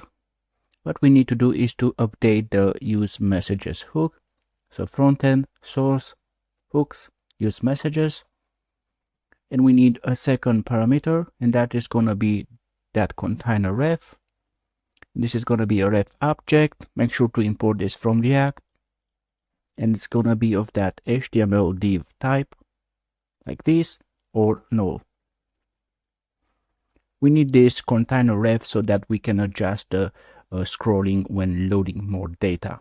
Okay. Now we need to define a new function, and this is going to be const handle load more. I want to use the use callback hook. Basically, I want to memorize a function that we are going to pass so that this function is not going to be recreated on each re-render. So make sure to import it. And this is going to be an async function. Okay. And this is going to have two dependencies, and that is going to be the container ref and the query. Nice. Now, if there is no page or we are fetching the next page, I just want to return. There is no need to do anything else because we either have no next page or we are in the process of fetching the next page. So this is going to be if. So query has next page. So this is not true, or query is fetching next page. Then I just want to return. So now I just want to store the actual object representation of that div element, and this is going to be container. So it's going to be a const container ref.current. If we have no container, I just want to return. Nice. Now I want to store the scroll height, which is the total height of the scrollable content inside the div, and the scroll top, which is the scroll bar position, because I want to use them when we are going to adjust the scroll bar position. So this is going to be const scroll height before. So before adjusting, container scroll height. Okay. And then const scroll top before. This is going to be container scroll top. Nice. Now let's add a try and catch block like this. So if we have an error, this is going to be console error. Let's see, error, loading more messages, and let's pass the error like this. Okay. And then we can simply say await query and then fetch next page. And this is how we fetch the next page. Okay. Now we want to do the same trick with that set timeout. Basically, we want to wait for React to finish the rendering and then adjust the scroll bar position. So set timeout. This is going to be 0. Okay, if we have a container, so this is going to be const scroll height after. So container scroll height, because this is changing. This is going to change when we load more data, right? And then it's going to be container scroll top. It's going to be scroll top before. This is going to be plus scroll height after minus scroll height before. And with this, we are done. Awesome. So this is how we do pagination and also adjust the scroll bar position. Nice. So what we have to do next is basically return this handle load more function. Nice. So now we need to go to that message list and update it. So let's do that. So let's go to components, chat window, and then message list.tsx. And we need to pass this container ref to our use messages hook. So let's move it above it. And this is going to be container ref. And we need to bring in more data. So let's format this a bit better. Handle load more. Let's see, is fetching next page and has next page. Nice. So now let's add that load more button. So let's go to the return statement. And right here before this mapping, this is gonna be if has next page like this. So let's see, has next page. Then we want to show that button. So this is gonna be a div. Okay. And we need to give this div a class name. So this is gonna be flex justify center, and margin bottom is gonna be 4. Now let's add the button. This is gonna be type button. Okay. And we need to add a class name. So this is gonna be padding x2, padding y1, text extra small, bg gray 300, text white, rounded lg. Okay. Hover is gonna be bg gray 400, transition colors, and then cursor pointer. Okay. Now let's add the on-click event like this, and this is gonna be handle load more.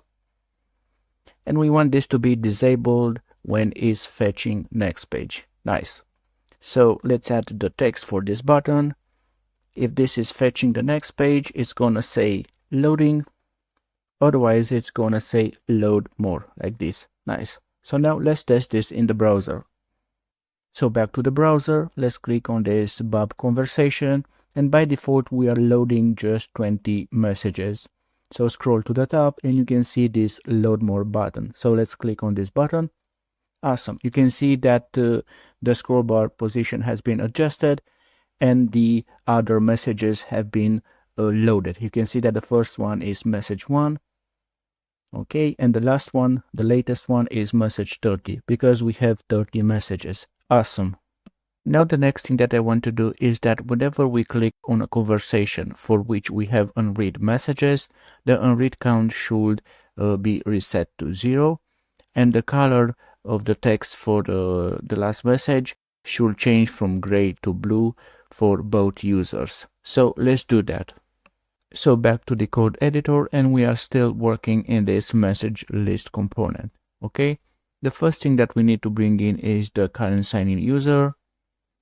So use auth store, make sure to import this, and then we need to bring in the socket because I want to emit an event. So this is going to be const socket, use socket context. So make sure to import this. Okay, and I want to emit that event inside this use effect. So when the selected conversation changes, and this is going to be socket question mark dot emit. Now the name of the event, it's going to be conversations mark as read. Okay, and we need to pass some data. This is going to be the conversation ID.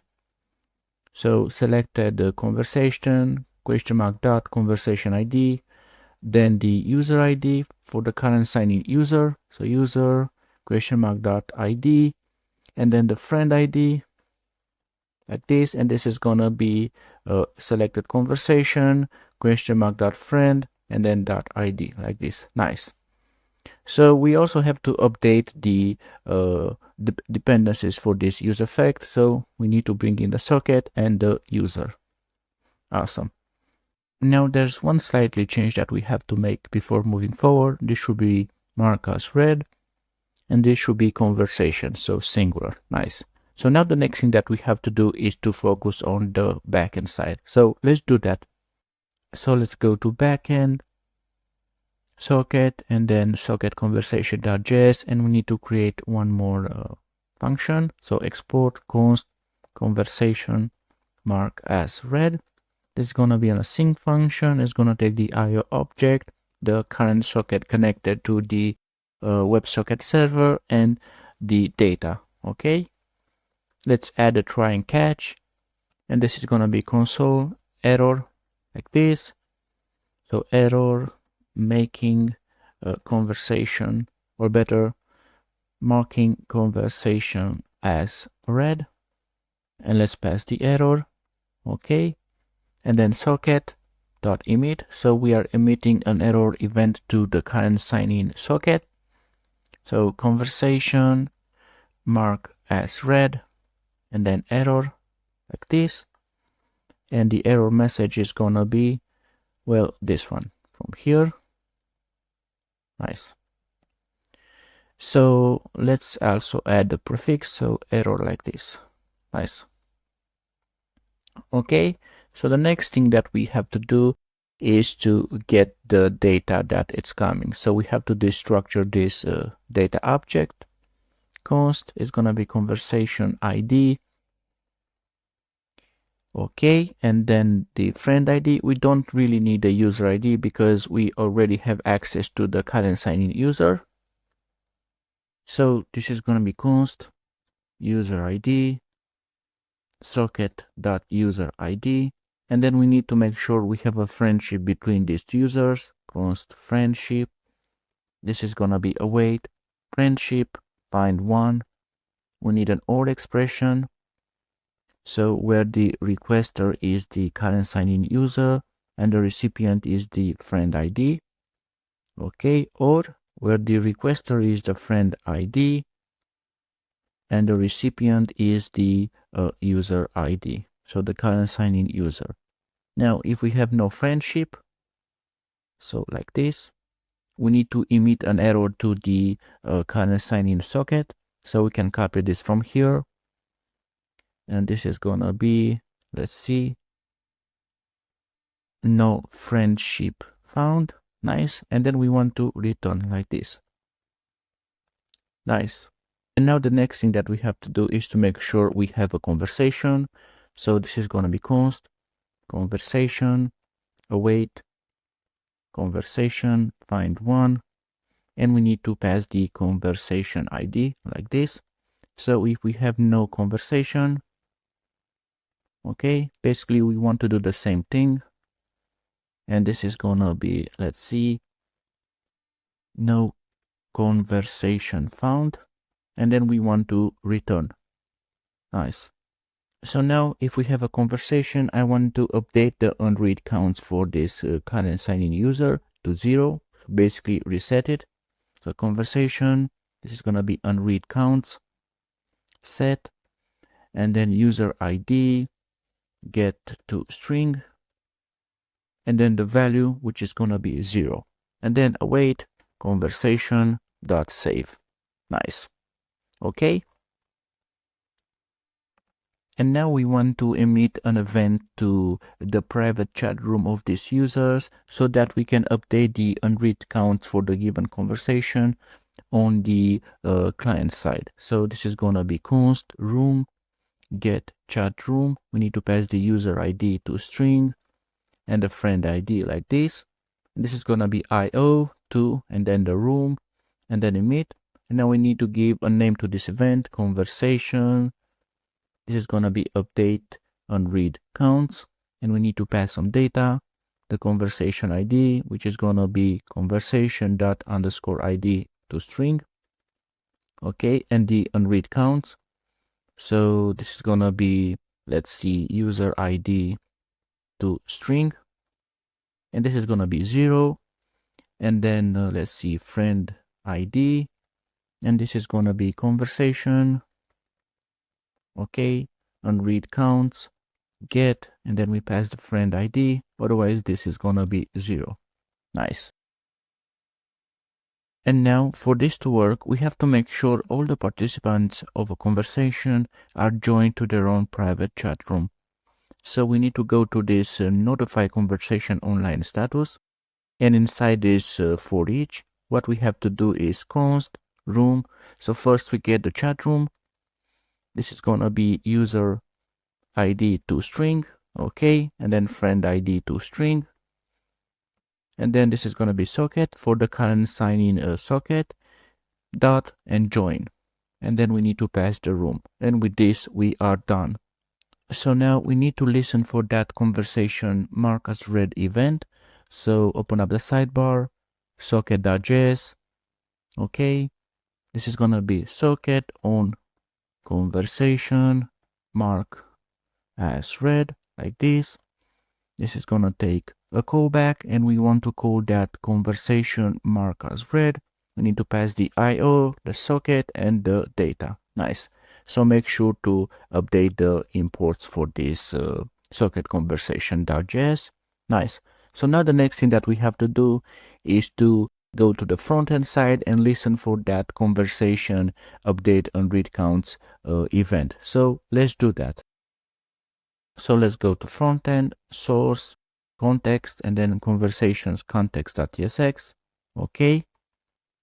Let's copy paste this to save some time. And this is going to be conversation update unread counts. Okay. And this is going to be handle. So handle, let's see, conversation update unread counts like this. Okay. And we also need to deal with that error. So this is gonna be conversation, let's see, marked as read error. And this is gonna be handle error conversation mark as read. Okay. Now let's update the cleanup function. This is gonna be So off. Let's do the same for the error event. Okay. So this is gonna be off. Now let's copy paste this to save some time for the error event. So let's take the name and let's replace it. Nice. And now let's create this function. So this is gonna be const handle conversation update unread counts. This is gonna take a conversation, which is gonna look like this. So we have conversation ID, which is gonna be a string, and unread counts. Okay, and this is gonna be, let's see, a record, which is gonna have a string and let's see, number. So this record is a helper type, which is basically an object whose keys are strings and whose values are numbers. Okay, so this is pretty simple. First, let's add a console log. So this is gonna be conversation. Let's see, conversation update unread counts, and let's pass the conversation. So this should be conversation like this. Okay, so set conversations. Let's take whatever previous data we have, return, and this is gonna be prev.map for each conversation. Okay, so if the conversation ID is the same with the conversation.conversation ID, then we can say return. We destructure the current conversation. Okay, and we update the unread counts, which is gonna be conversation unread counts. Otherwise, we simply return the conversation. And with this, we are done. That's simple. Nice. So now the next thing that we have to do is to test this in the browser. So let's do that. So back to the browser. On the left side, I have this John account, and on the right side, I have the Bob account, right? So you can see that John has one unread message from Bob. So let's see what happens when we click on this conversation. It seems there is a problem, and also the error message is wrong. So let's fix this. So back to the code editor, and the first thing that I want to do is to update the error message. So this should be unable to mark conversation as read. Okay, now let's check the terminal window for that error on the node side. So parameter filter to find one must be an object, and it got a string. And this is happening in our, let's see, let's check the file. Okay, conversation, socket conversation.js, line 136. Okay, so backend socket conversation.js. So right here, of course, this should be find by ID. And I also noticed one more problem. This should be to string, right? Okay. So now let's test this in the browser and to see if this is working. So back to the browser. Now let's check this conversation with Bob. Awesome. And you can see that the unread count is gone, and now the text color of the last message is blue. And the same thing happened on the Bob side, which means our mark as read functionality is working. So now let's start working on the functionality to send messages.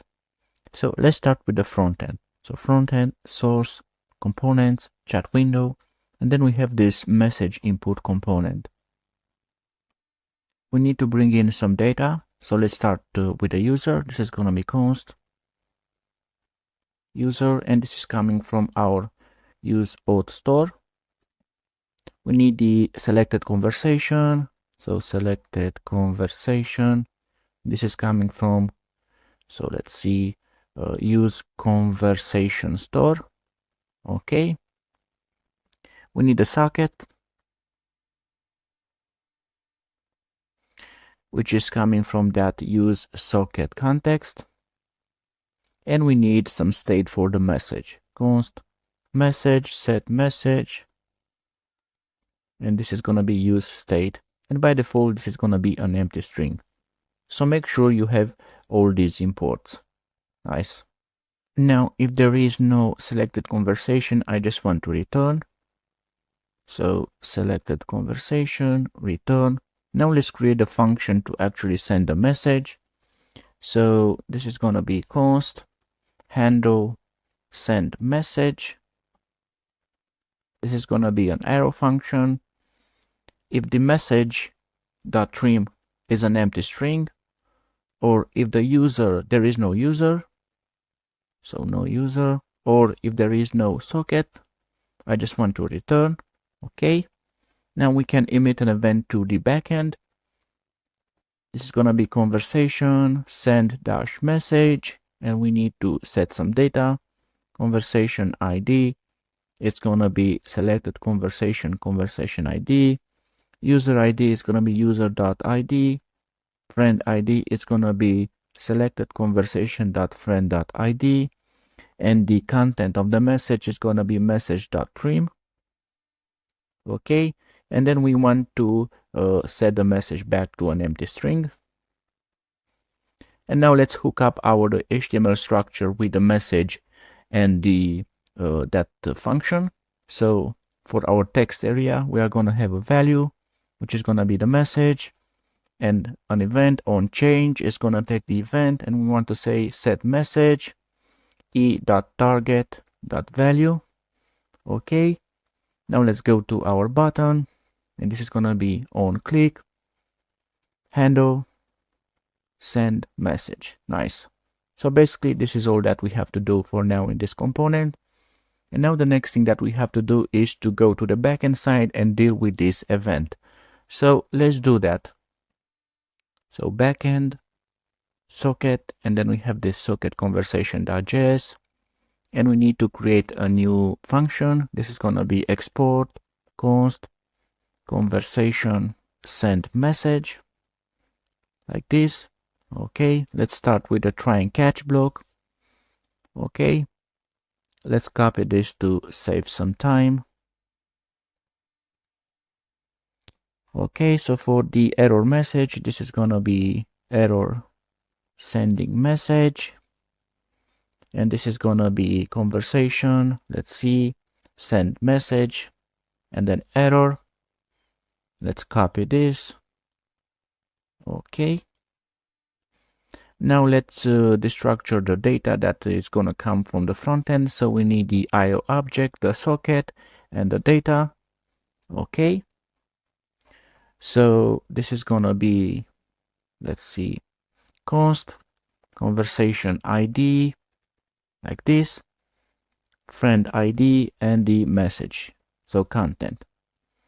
Okay, const user ID, this is gonna be socket user ID, and we need a user, so const user is gonna be socket.user. And basically we have to do the same thing, check if we have a conversation, and also check the friendship. So we can go right here and copy this, okay, to save some time.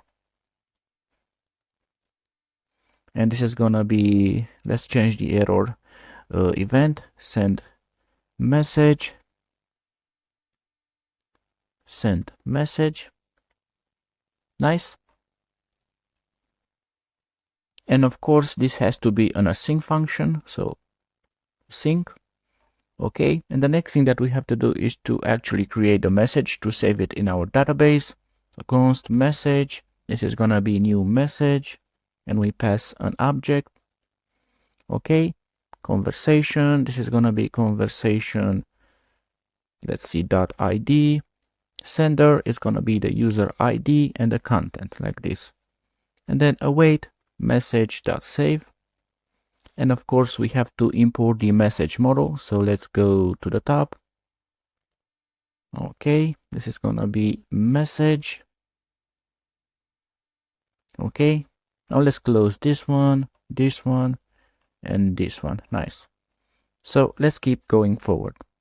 Now we need to update the unread count for the friend. So this is gonna be const current unread count, conversation dot unread counts get, so friend ID, otherwise this is gonna be 0.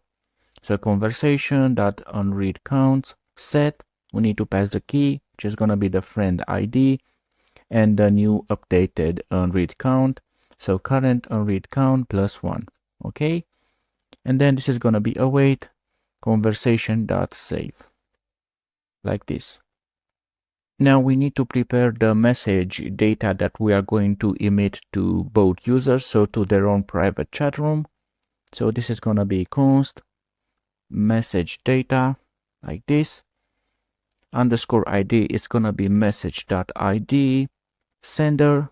So this is gonna be underscore ID user ID, so toString, and the username is gonna be user.username. Okay, the content is gonna be the content. Created at, it's gonna be message.created at. Okay, and read, it's gonna be message.read, like this. Nice. Okay, first we need to get their own private chat room. Cons room, it's gonna be get chat room. This is gonna be user ID and friend ID.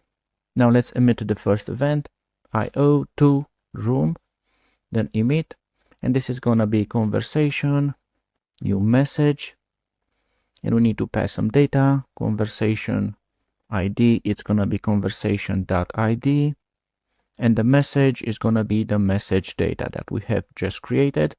Okay, and we also need to emit an event to update the conversation, right? So the conversation in the conversations list with the last message and the unread counts, right? So this is gonna be IO to room. Okay, emit.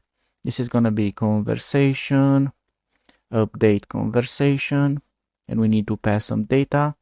This is gonna be conversation ID, so conversation.id. Okay, last message is gonna be message dot last message preview. Okay, unread counts, like this. So this is gonna be an object. So for the user ID toString, this is gonna be conversation unread counts dot get user ID toString, like this. Now for the friend, so friend ID, conversation, unread counts, get, and then friend ID, like this. Nice. Okay, and with this we are done. There's one more thing that we have to do. So let's open up the sidebar.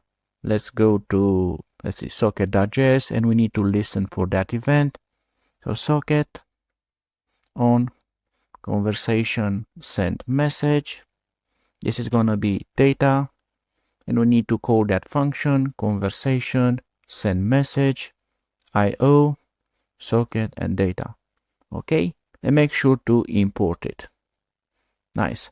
So now we need to go to the front end and deal with this event and this one too. So let's do that. So the idea is that whenever a message is sent, an event is emitted to the backend.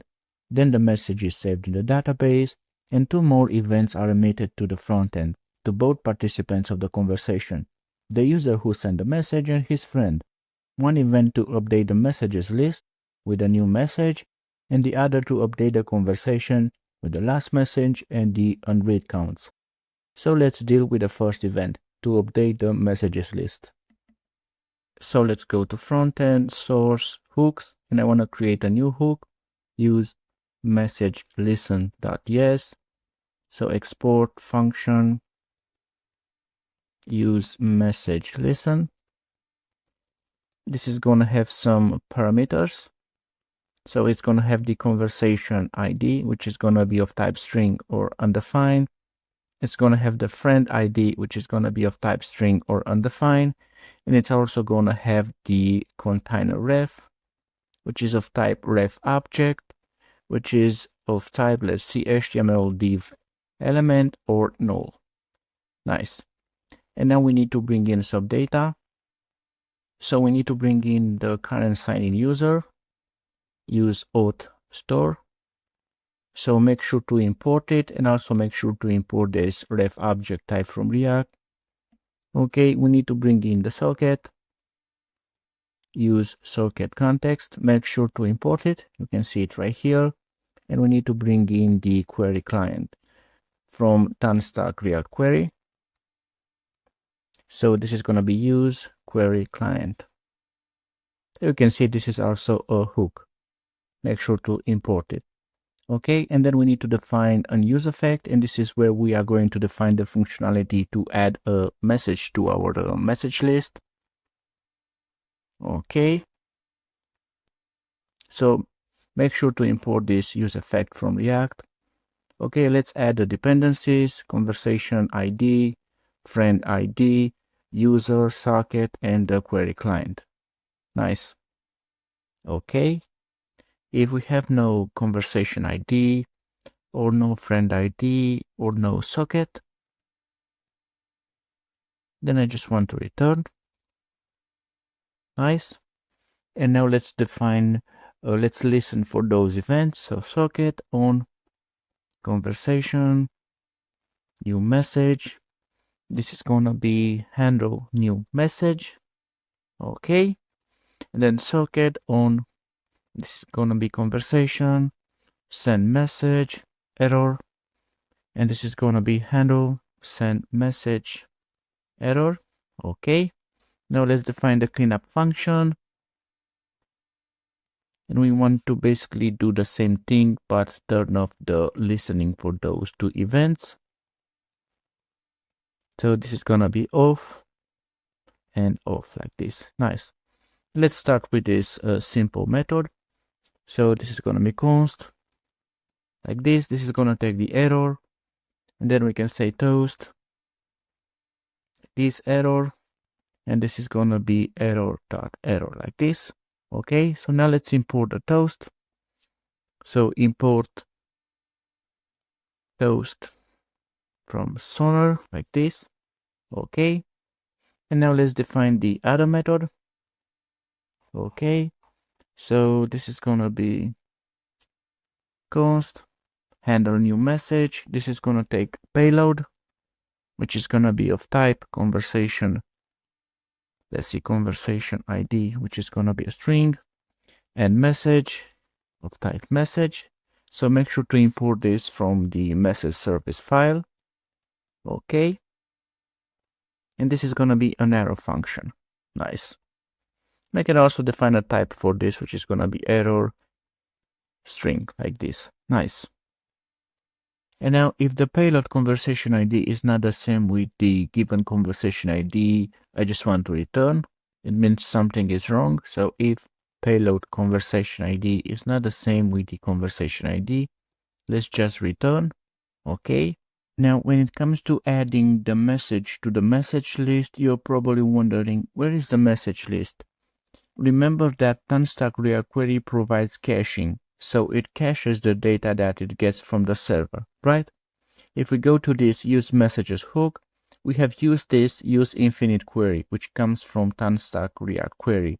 So the data that it gets is cached, and using the query key, we can access that cached data.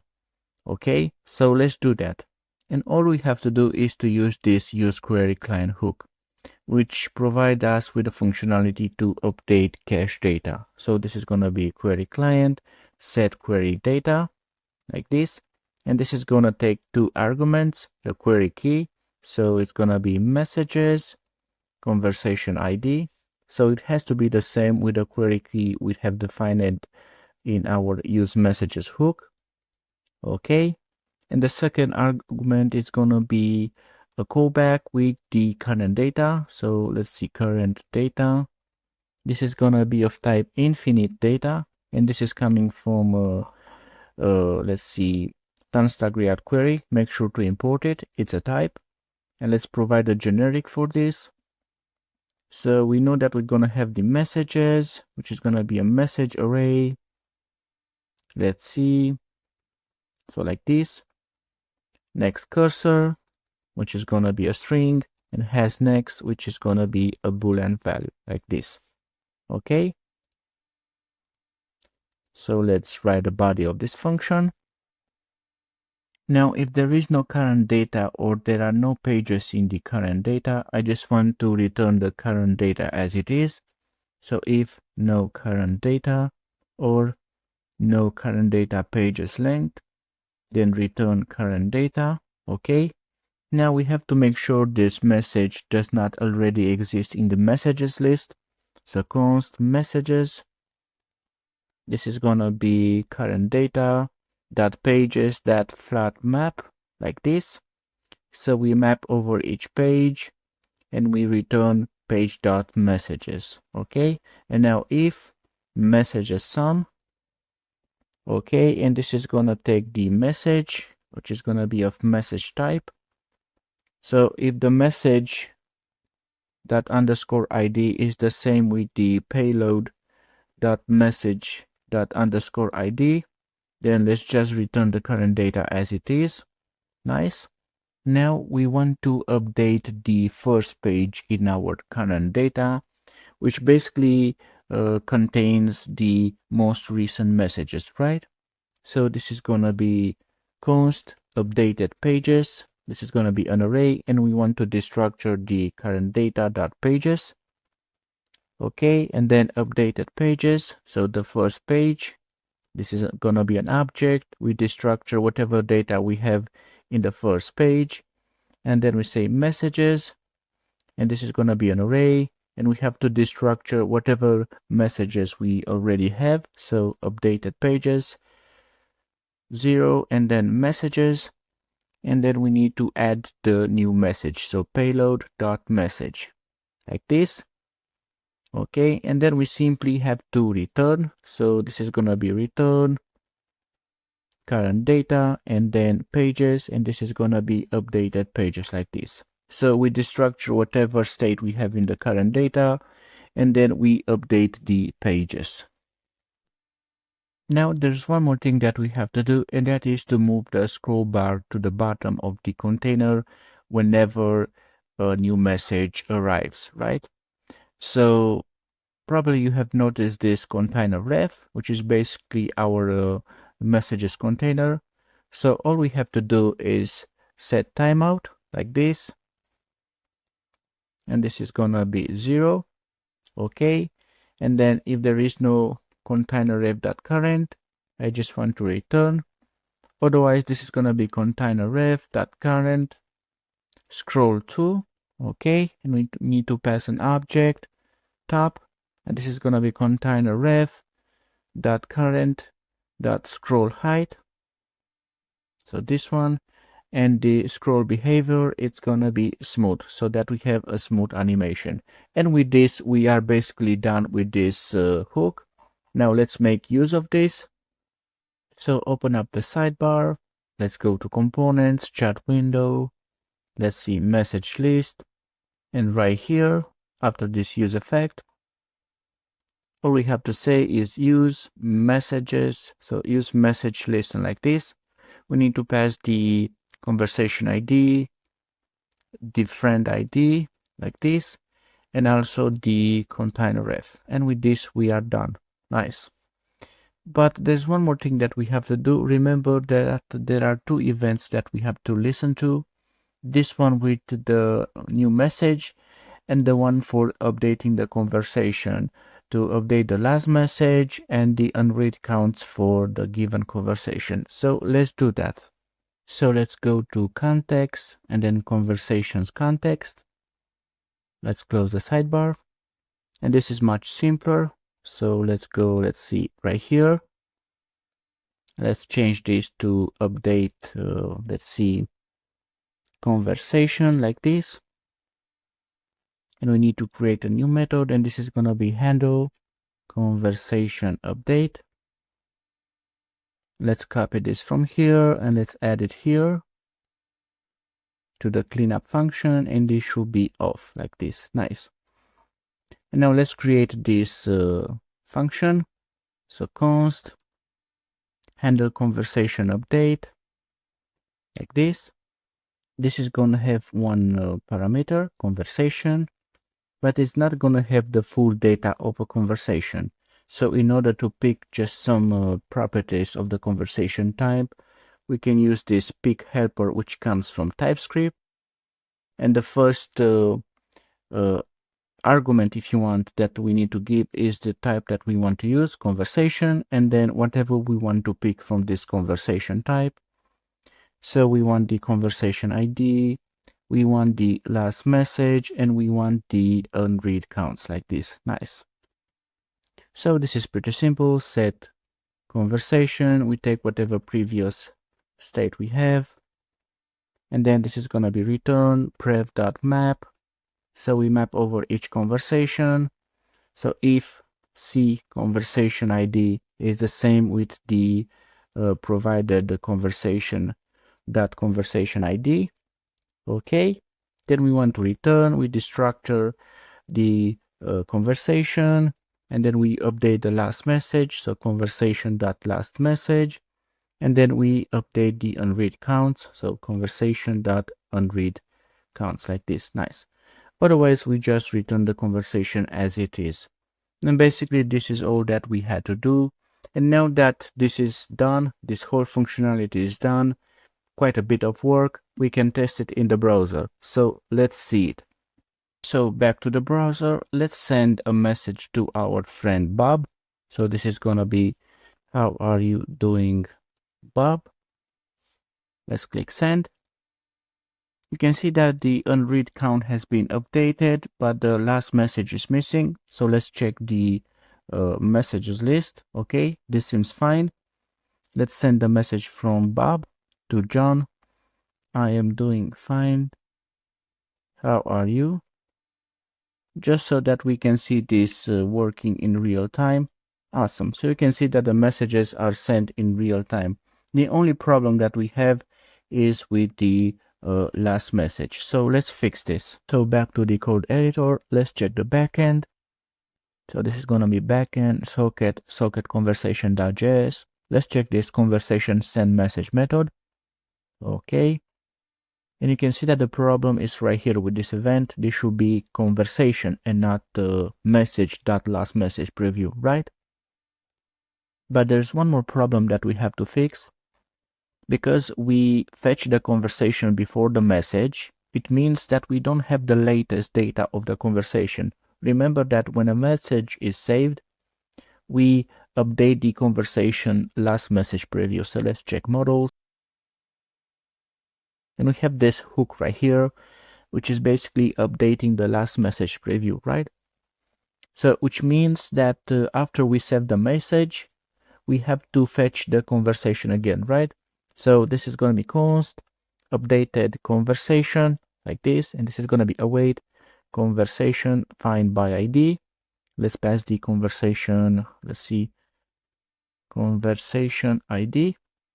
Now let's use this updated conversation in our event. So right here, and right here. Nice.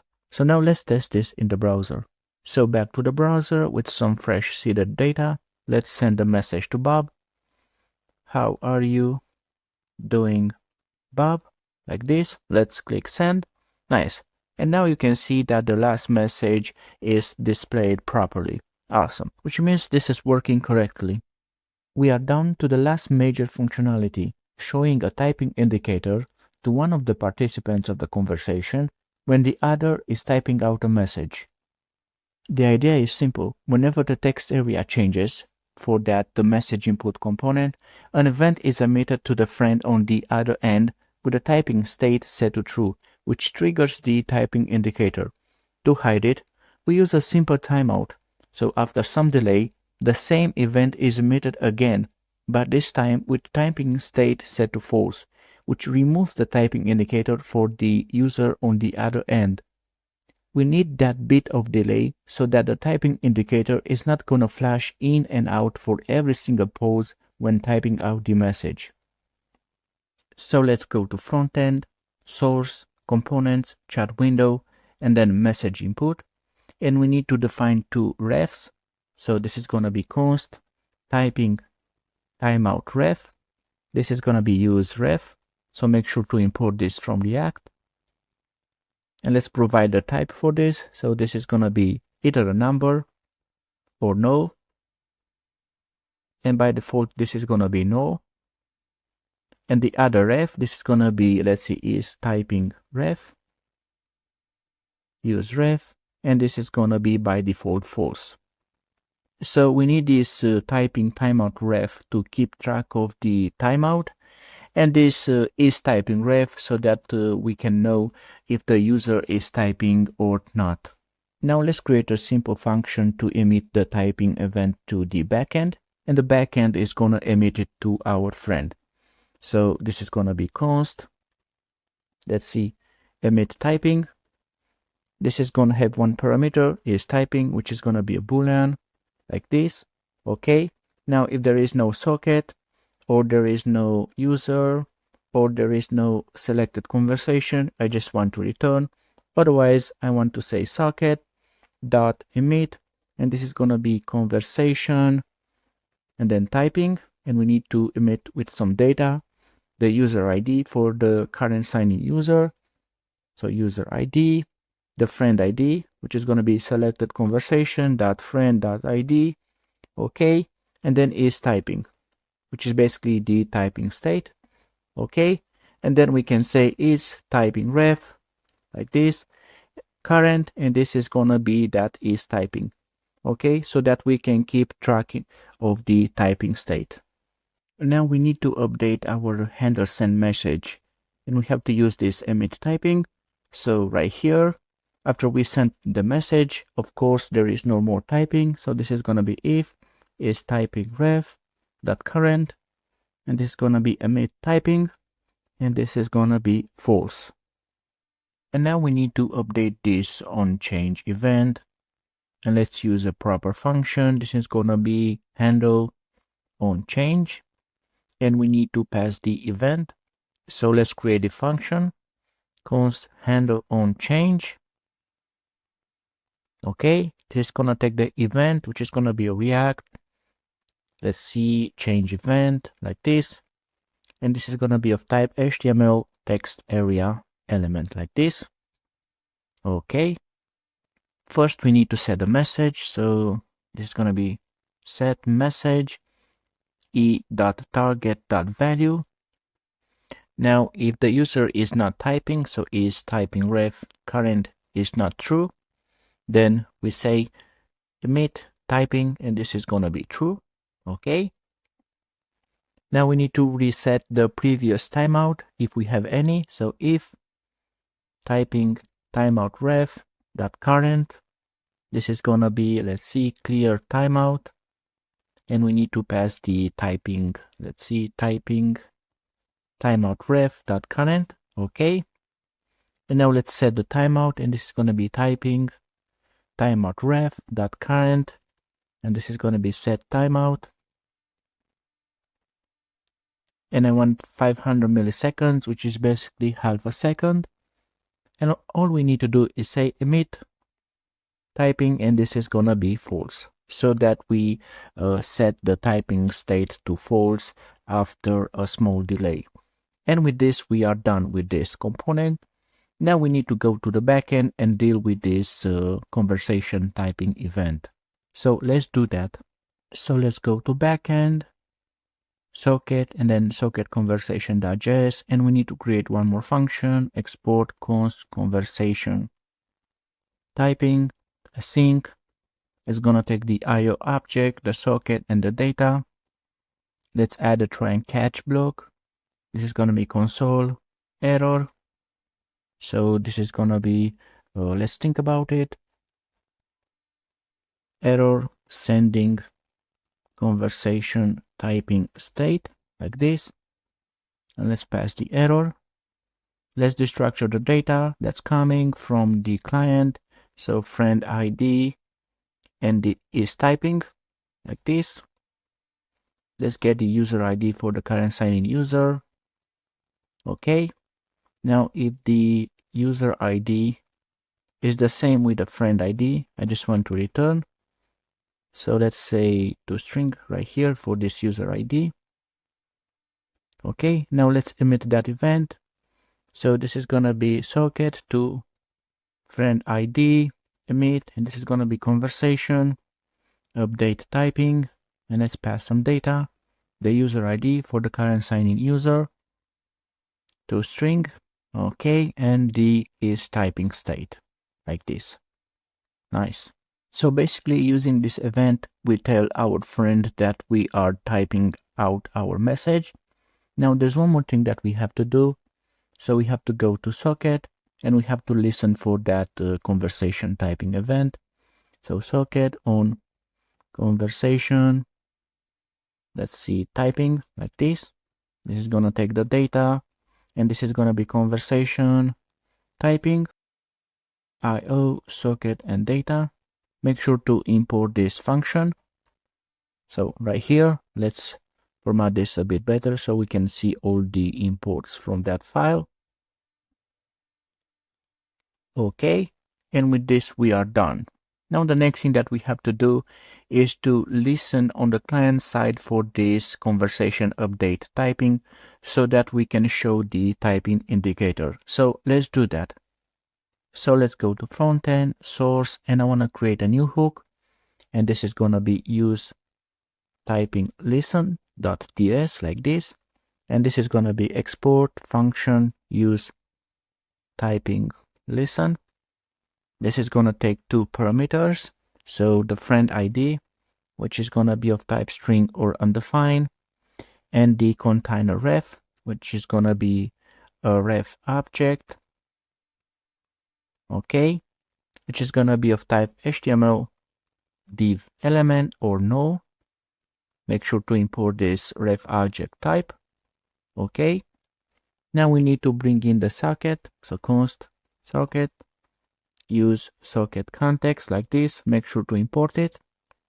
And we need to create some state for the is typing state. So this is going to be const is typing, set is typing like this. And this is going to be use state. And by default, it's gonna be false. So make sure to import this from React. And eventually, what we want to return is that is typing. So return an object, and this is gonna be is typing like this. Okay. Now let's define a use effect like this, and this is gonna have some dependencies: the socket, the friend ID, and the container ref like this. Okay. And I think this is all that we need. Now let's see. So if there is no socket or there is no friend ID like this, we want to return. Okay. Now let's listen for that event conversation update typing. So socket on conversation update typing. This is gonna be handle typing like this. Let's add a cleanup function. So this is gonna be socket, okay, off, and then conversation like this, update typing, and then handle typing like this. Okay. And we need to define this function. So let's define it right here. Const handle typing. Okay. And this is going to get some data which is coming from our backend payload. And this is going to have the user ID, which is of type string, and the is typing state, which is of type boolean like this. Okay. And now all that we have to do is say set is typing, and then pass the payload, and then dot is typing like this. Nice. So using this is typing value, which is a boolean value, we can show or hide the typing indicator. Now I want to show this typing indicator in the message list component, which means we have to move the scroll bar to the bottom of the container every time the typing indicator is going to show up. But we only want to do this when the scroll bar is already close to the bottom. So we need to create a function to check if the scroll bar is close to the bottom. So let's do that. So let's go right here, and this is going to be const is near bottom, and this is going to have just one parameter, the container ref, and this is going to return a boolean value. Okay. Now if we don't have a container ref.current, I just want to return false like this. Now we need some data from our container. So this is going to be container ref.current. We need the scroll top position. We need the scroll height, and we need the client height. So client height like this. Okay. And then I want to return, and this is going to be scroll top plus client height if this is greater or equal to scroll height minus 100 pixels. So like this, right? So what we check we check if the scroll bar is within 100 pixels of the bottom of the container. So if this is true, it means it's near the bottom, otherwise it's false, which means it's not near the bottom, right? Now let's use this. So let's go to our handle typing function. Let's create a const, so was near bottom, like this, and this is gonna be is near bottom, and we need to pass the container ref. Okay, now let's see if payload is typing and was near bottom, like this. This is gonna be set timeout. Okay, and this is gonna be 0. And what we want to do is say if there is no container ref.current, we want to return, and then container ref.current.scroll2. Okay, and we need to pass an object, and the position is going to be container ref. Let's see .current.scroll height, and the scroll behavior is going to be smooth. Nice. And basically this is all that we had to do for this hook. Now there's one more thing that we have to do, and that is to create our typing indicator component. So let's do that. So let's go to components, chat window, and let's create a new file, typing indicator.tsx. So const typing indicator. This is going to be a React functional component. Okay, and then export default typing indicator, and this is just going to return. Let's add a div. Let's give this div a class name flex. Now let's add an image for the avatar. So this is going to be https. Let's see avatar.iron.liara.run/public. Okay, this is going to be user. So let's format this a bit better, like this. Okay, and we need to give this image a class name. So this is going to be size 8, rounded full, object cover, and margin right, it's going to be 2. Okay, now let's add another div after the image. This is going to be bg white, padding 3, rounded to XL. Let's see, flex, and then items center. Now let's create the typing animation. So this is going to be a div. Size is going to be 2. BG gray, it's going to be 400. Rounded, it's going to be full. Animate pose. And margin right, it's going to be 1. Let's copy this 2 more times. And for the last one, let's remove the margin right. Okay. Now we need to add some animation delay. So style, animation delay. This is going to be 0 seconds for the first one. Okay. For the second one, it's going to be 0.2 seconds. Okay. And for the last one, it's going to be 0.4 seconds. Nice. Okay, now that this component is done, let's use it. Okay, so open up the sidebar. Let's go to message list. Okay. And right here, after this use message listen, let's bring in that use typing listen. This is going to be use typing listen. Okay, we need to provide the friend ID. So selected conversation.friend.id and the container ref. And we need to the structure that is typing. Okay, now make sure to import this. You can see it imported right here. Now let's go to the HTML structure. Now if is typing is true, okay, then we want to show the typing indicator component like this. Okay, so make sure to import it. Nice. And this is all that we had to do regarding this typing functionality. Now let's test this in the browser. So back to the browser, we have the usual John and Bob accounts. Okay, let's select the conversation with Bob and let's select the conversation with John. Now, if I type out something on the left side for this John account, we should see the typing indicator on the right side. So you can see it right here, and you can also see that the scroll bar is moved to the bottom. Now let's type out something on this bob account, and you should see the typing indicator on the left side, which means this functionality is working. Awesome. We are close to finish this course, but there are a few more things that I want to show you.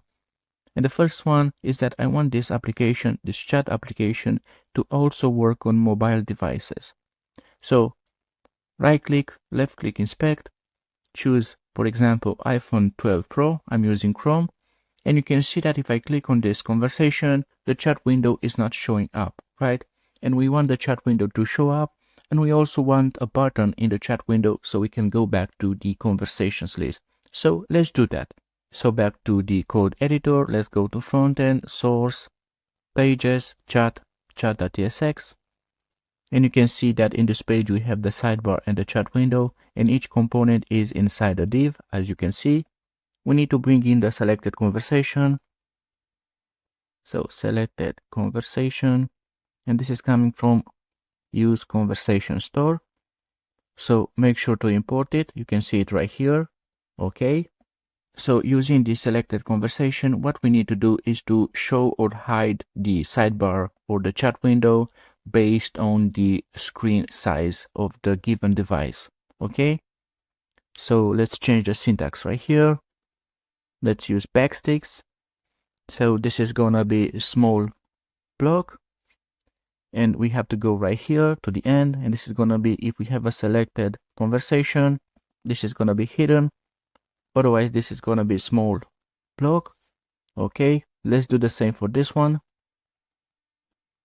Backsticks. So let's remove this hidden. If we have a selected conversation, this is gonna be flex. Otherwise, this is gonna be hidden. Nice. And then we need to go to that chat header component and add a button so that we can close the chat window. So let's see components, chat window. Let's see chat header. Okay. We have this selected conversation, and we also want to bring in the set selected conversation. Let's copy paste this button. And this is gonna be for small screens, and up is gonna be hidden. Okay. And the icon is gonna be X, so make sure to import this from Lucid React. Okay. And the size is gonna be size 4 like this. Now let's add the onClick event, and this is gonna be set selected conversation, and we want to set it to null. Nice. Now that this is done, let's test this in the browser. So back to the browser, let's click on this conversation with Bob, and we should be seeing the chat window. So let's see. Awesome. You can see that this is working. We have this close button right here. Everything seems to be working fine. Let's check some other devices. Okay. Okay. Let's see this one. Okay. Let's check the full width. Okay. So everything seems to be working fine. Awesome. Now there is an issue that we have to solve regarding the pagination functionality. So if you click on this conversation with Bob, let's go to the top, load more. Okay. Now let's deselect this conversation and let's select it again. And you can see that the scroll bar is at the top of the container. And the scroll bar should always be at the bottom of the container so that we can see the latest messages. And this is happening because the scroll bar is moved at the bottom of the container only for the first page load. If we have more pages loaded, this is not going to work. So we need a better solution. So the idea is to always move the scroll bar at the bottom of the container when the selected conversation changes. So let's do that. So back to the code editor. Please make sure you have opened this message list.tsx component. So the idea is to move the scroll bar at the bottom of the container when the current selected conversation is different from the previous selected conversation. So let's do that. So we need to use a ref to store the previous selected conversation. So this is going to be const previous conversation ID ref, and this is going to be use ref. It's going to be of type string or null, and by default this is going to be null. Now let's go to this use effect where we move the scroll bar to the bottom of the container, and we have to change this. So if we have pages and previous conversation ID ref.current is different from the selected conversation ID, then move the scroll bar to the bottom of the container, and then we have to set the previous conversation ID ref.current to the selected conversation ID. Nice. So now let's test this in the browser. So back to the browser, let's deselect this conversation and let's select it again, and you can see that now this scroll bar is at the bottom. Let's also refresh this page. Let's select this conversation, load more, okay, deselect it and select it again. Awesome. And now you can see that this is working properly. Now there's one more issue that we have to solve. So on the left side, I'm signing on this John account, and on the right side, I have created a new account, Helen. Now let's add a new friend to this Helen account, and this friend is gonna be this John account. So 111111 connect, okay. And now if we send a message from the right side from Helen's account to John, this is not gonna work. So let's see it. Okay. Hello there. How are you doing? Okay, and you can see that nothing happened on John's side. There is no new message, no unread count, nothing, right? So back to the code editor, please make sure you have opened this socket conversation.js file, and let's take a look at this conversation request function. Okay, and the problem is actually happening on this line, and that is because only the requester of this friendship joins the new private chat room, while the user on the other end may not be joined yet, which means that if we go to our, let's see, conversation send message functionality, okay, and we emit to that room, given that the user on the other end is not yet joined, he is not gonna get the those events, right? So we need to fix this. And the solution is simple. Let's go to this conversations context.tsx. Let's take a look at this handle new conversation function. So this is used whenever a new friendship is created, which means a new conversation is going to be added to the conversations list for both users. And what we want to do is to disconnect the current sign-in user from the WebSocket server and then connect it again, which means he will be joined to all his private chat rooms. So if socket, this is going to be socket.disconnect and then socket.connect. And that is all that we have to do. And now let's test this in the browser. So I have created a new account, Mary, and let's add John as her friend. So 111111. Okay, and now let's send a message to John and see if this is working. How are you doing, John? Send. Awesome. And you can see that this is working. Now, one more thing that I want to do is that whenever a user signs out, I want to clear all the React Unstack query cache, and I also want to set the selected conversation to null. So let's do that. So back to the code editor, open up your user profile.tsx. We need to bring in the conversation store. So this is going to be const selected conversation, set selected conversation like this.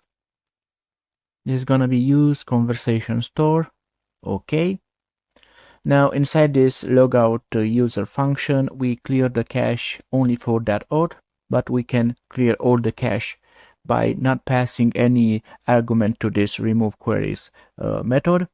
And then if we have a selected conversation like this, we want to say set selected conversation and then null like this. Nice. And basically this is all that we had to do. Now there's one more thing that I want to show you, and that whenever a new message arrives, I want a sound to be played. So in Frontend public, I have this pop.mp3, and you can find this file in the Git repository for this project. So now let's use it. And this is pretty simple. Let's go to source, hooks, and then use message listen.ts. So right here at the top, let's create a const, and this is going to be sound new audio /pop.mp3. Okay. Now let's go right here before this set timeout, and we only want to play this sound if the sender of the message is not the same with the current sign-in user. So if payload.message.sender._id is not the same with user ?.id. Okay, let's add a try and catch, and this is gonna be console warn audio playback failed. Let's pass the error. Okay, this is gonna be, let's see, sound that the current time is gonna be 0, so that we always start from the very beginning, and then sound play. And this is all that we have to do. And now let's test this in the browser. So we have our usual two friends, John and Bob. So let's send a message from John to Bob, and you should be hearing that sound.